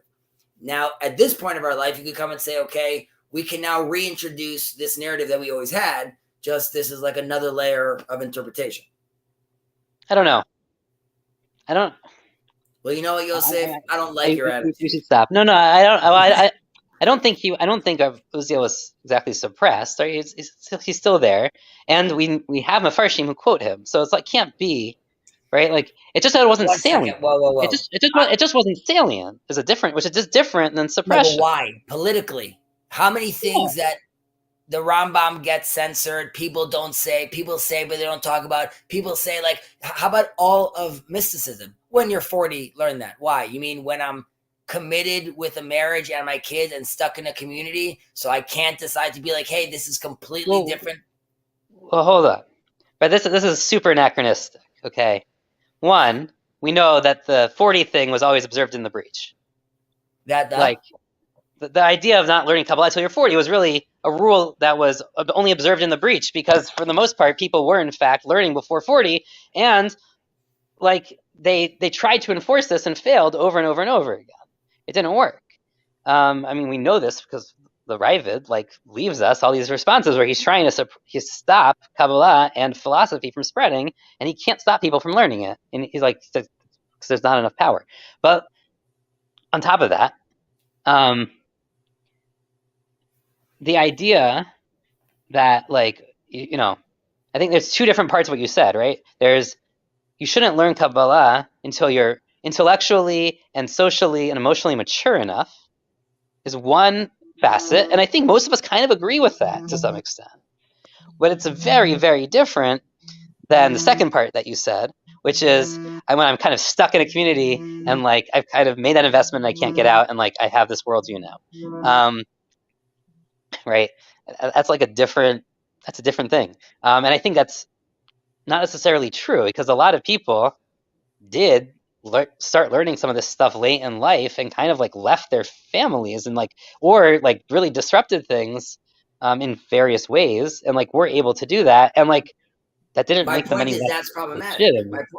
Well, it's not problematic necessarily, and because in some ways it's designed to be like that, right? Like you're going to have a midlife crisis, so we're going to give you something to have a crisis about. It's going to be but how am I talking to my wife right now? Like she's still in this version of the man in the sky, and I'm like talking to her right about like spheres right now, and I'm like, forget it. You know what I mean? Well, like, what do you think the Arizal was doing talking to his wife? Right? He lives as a hermit and comes back it's like he comes back at the beginning like just on Shabbat, and then after that it's like every couple whatever, it's a long periods of time he doesn't see her, and he's having these huge mystical experiences in the desert in Egypt, and he comes back, and like what do you think he's doing talking to his wife and kids, right? Like he's operating, right? His whole mystical world's been blown up, but he's still functioning in the world to an extent. I mean, maybe not the way we would judge as an ideal husband, but like whatever, he's balancing it in some weird way. And then he's finding his little Bridges of Meaning Discord group up in Tzfat, where he has his like cabal of rabbis, and like teaching them, and like they're all like doing their things. They're doing their art and their poetry and their mysticism, and like writing prayers and like praying with each other and learning from each other. And like he has this little group of men to like do this stuff with on the side, for 2 years at least. And on the meantime, right, like it's not sustainable. And like it's a weird balance, and like and how you do that's hard, but like he does it, right? Like I mean, I don't know. No, I guess my point would be, he comes back and he's like, honey, like you don't even understand like the Right. levels of like where I was. And she's like, so tell me. And he starts telling her, she's like, that sounds like idol worship, or that sounds like crazy stuff. And you're like, forget it. Like, Yeah, probably. I mean, yeah, to some extent. I mean, I don't know. I don't actually know so much. That's why I look at our world today, and but it doesn't blow up their marriage, right? They stay married. I mean, as far as I remember, right? Like, fine. So he has like weird ideas. He's out there, but people like are giving him kavod. They want to learn from him. He seems like they're not rejecting him out of hand. I'm right? going about it in a different way. Like when my kids, let's say, read this, if my kids read their graphic novel version of the Tanya, my point would be that I am trying to already at a younger age create a foundation which allows them to have a relationship with God, that they don't have to necessarily wait for till they're 40 years old to try to have a relationship that doesn't. Well, but fine. I mean, so here I think is where being a Litvak helps, right? Rav Soloveitchik has a relationship with Hashem through halacha that starts at a very young age, that is accessible in theory to everyone. He's not self-taught, but he's not in schools, right? He's being taught by his grandfather and by his father, but he's not protecting the Rambam. Right, he's talking to the Rambam. He's in the room with the Rambam and the Ran and the Ravid. Like they're in the room with him, but he's also talking to Hashem. It's very clear that he has a very personal relationship with God without needing a very deep Kabbalistic framework. Yes, he has some exposure to Tanya and Chabad from a somewhat early age, but like it's not particularly insanely deep. It's a Cheder teacher, right? Like, and he has, I mean, for him, his worldview is so coherent and consistent that like he already has the foundations built in, because through looking at the world through halacha as like essentially as the logos. I mean, like to me, and this is to me where like Christianity kind of has an interesting set of language, because the way that Rav Feinstein and Rav Soloveitchik describe seeing the world, where everything has a purpose and a place, and they understand it through the language and frame of halacha, and like as like having divine meaning in that way. Well, that God wants all these things there in their worlds, right? You're Neo. You're looking at like my uncle Zichrono, may he rest in peace. He like on Friday, when he was in the kitchen, he wouldn't eat any of like the food there. And I remember my brother asking why. He's like, because he said it has Shabbos particles on it. But that's really how he looked at the world in a certain way, which is like if he saw a chair in a room and I'll be like, oh, it's a nice chair. He's like, I'm looking at this. Can this chair be considered a mechitza? How does this chair get purified if I had like... Right. Is it a kli that you can... Right, how does it become time? Right. I mean, and... it's just funny, actually, because, there's this shita that you're supposed to taste the Shabbos foods before Shabbos, right? Because they contain the taste of Shabbos that you bring into the week earlier. Yeah, I don't know. I should let you go. It's crazy late. I'm actually surprised that you were on so long. Yeah, that's true. I've been coming on more this past week. I'm by myself in the house this week, so it's like weird. That explains. 1 second. But didn't you tell yourself in the beginning of the week, like, I'm home alone, I'm gonna make a real big dent in my dissertation? You got it. You got it. And now it's Thursday, and you're like, I did 2 pages. Oh, it's Wednesday here. It's Wednesday. But yes, it should be working. When's your next trip to Israel? My next trip to Israel, I go so rarely. I have nothing planned.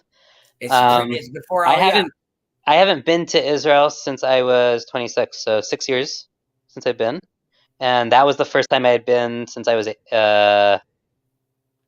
16. Right, so I've been. I'm 30. I'm 32. So I've been to Israel twice in the past 16 years. Look, Aliyah is not for everyone. It's just for Jews. So, like, you know, if Well, it's too difficult. that's true. Look, I don't know. I think I always wanted to move to Israel. As like a kid, teenager, I was very into it. I was sure that was going to be my path. It was kind of like it was the first real debate I had with my now wife when we were still dating, because she did not see herself ever making Aliyah, and this was like a real like question of like, what do you do? Is this continue the relationship, not continue the relationship? Do I give up on the dream of Aliyah? Do I say maybe it'll happen later? Maybe she'll change her mind? I know the Gemara on this, obviously. So whatever. I mean, I'm married to her now, and this is kind of where we're at.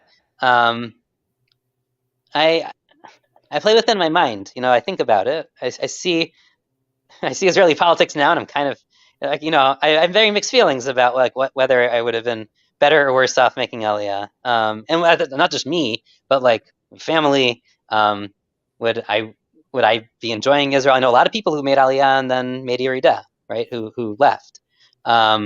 I guess I would say that people need to feel less pressure in one sense about making it.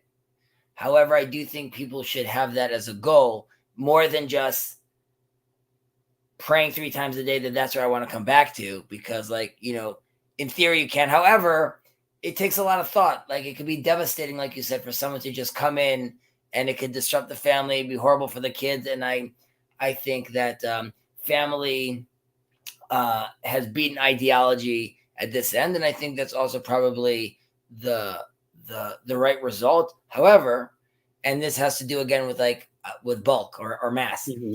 Like Israel would be a lot less Israeli if 100,000. Like right now, I think there's like 350,000 Anglos living in Israel that are like are above voting. I was about to say, like the influence of the Anglos and its role, especially in the religious Zionist community, as kind of its own enclave, has been fascinating. In this role. I mean, but I'm saying like you could literally like it's if Lakewood and the 5 towns decide, we're moving, you could create a party, have political power right away. Like it's for the taking. To some extent, I mean, yes. Like, look how many French Jews and Venezuelan Jews have moved to Israel in the past, 2 decades. But like, in some ways, a lot of French actually moved back. That was a very tough. A lot of French moved back, but that's and because the South Americans, there's a mix, right? So South Americans, a lot of, I mean, especially Venezuela, huge mess. A lot of people came, but there's other places for them to go, and I mean, their Hebrew, depending, some of their Hebrew is better than others, and like, there's not a huge Spanish Latin culture in Israel. It's not Russian, it's not Anglo. It was sad with the French because like the attitude was like, of course you're loved and you're welcome. Don't be so French here. And like the French were very much like, no, we want to have like our schools, our communities, and like the Israeli culture was just like not. Why should they be any different than the Anglos?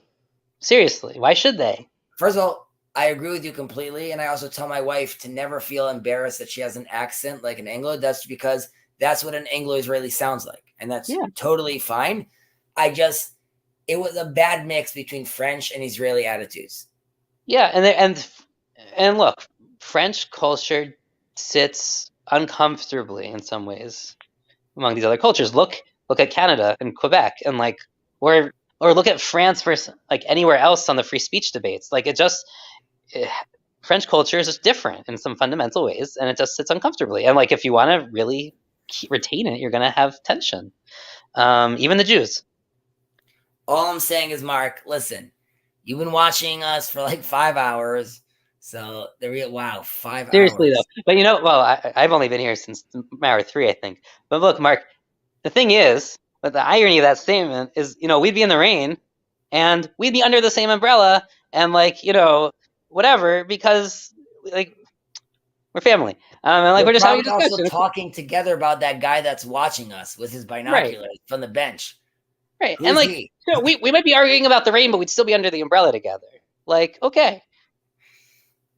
Guys, Anyway, We'll cool, talk. man. This was always fun. For Yeah, sure. I don't know. I'd say I'd do it more, but then I bet you and Jacob are just going to tell me to go back to work on my dissertation. So, You need to hear regardless, but obviously join whenever. To all you lovely people watching, have a I good just night. ignored the comments. I know Mark's been on my back this whole. Yeah. Oh my goodness. Okay, ending broadcast.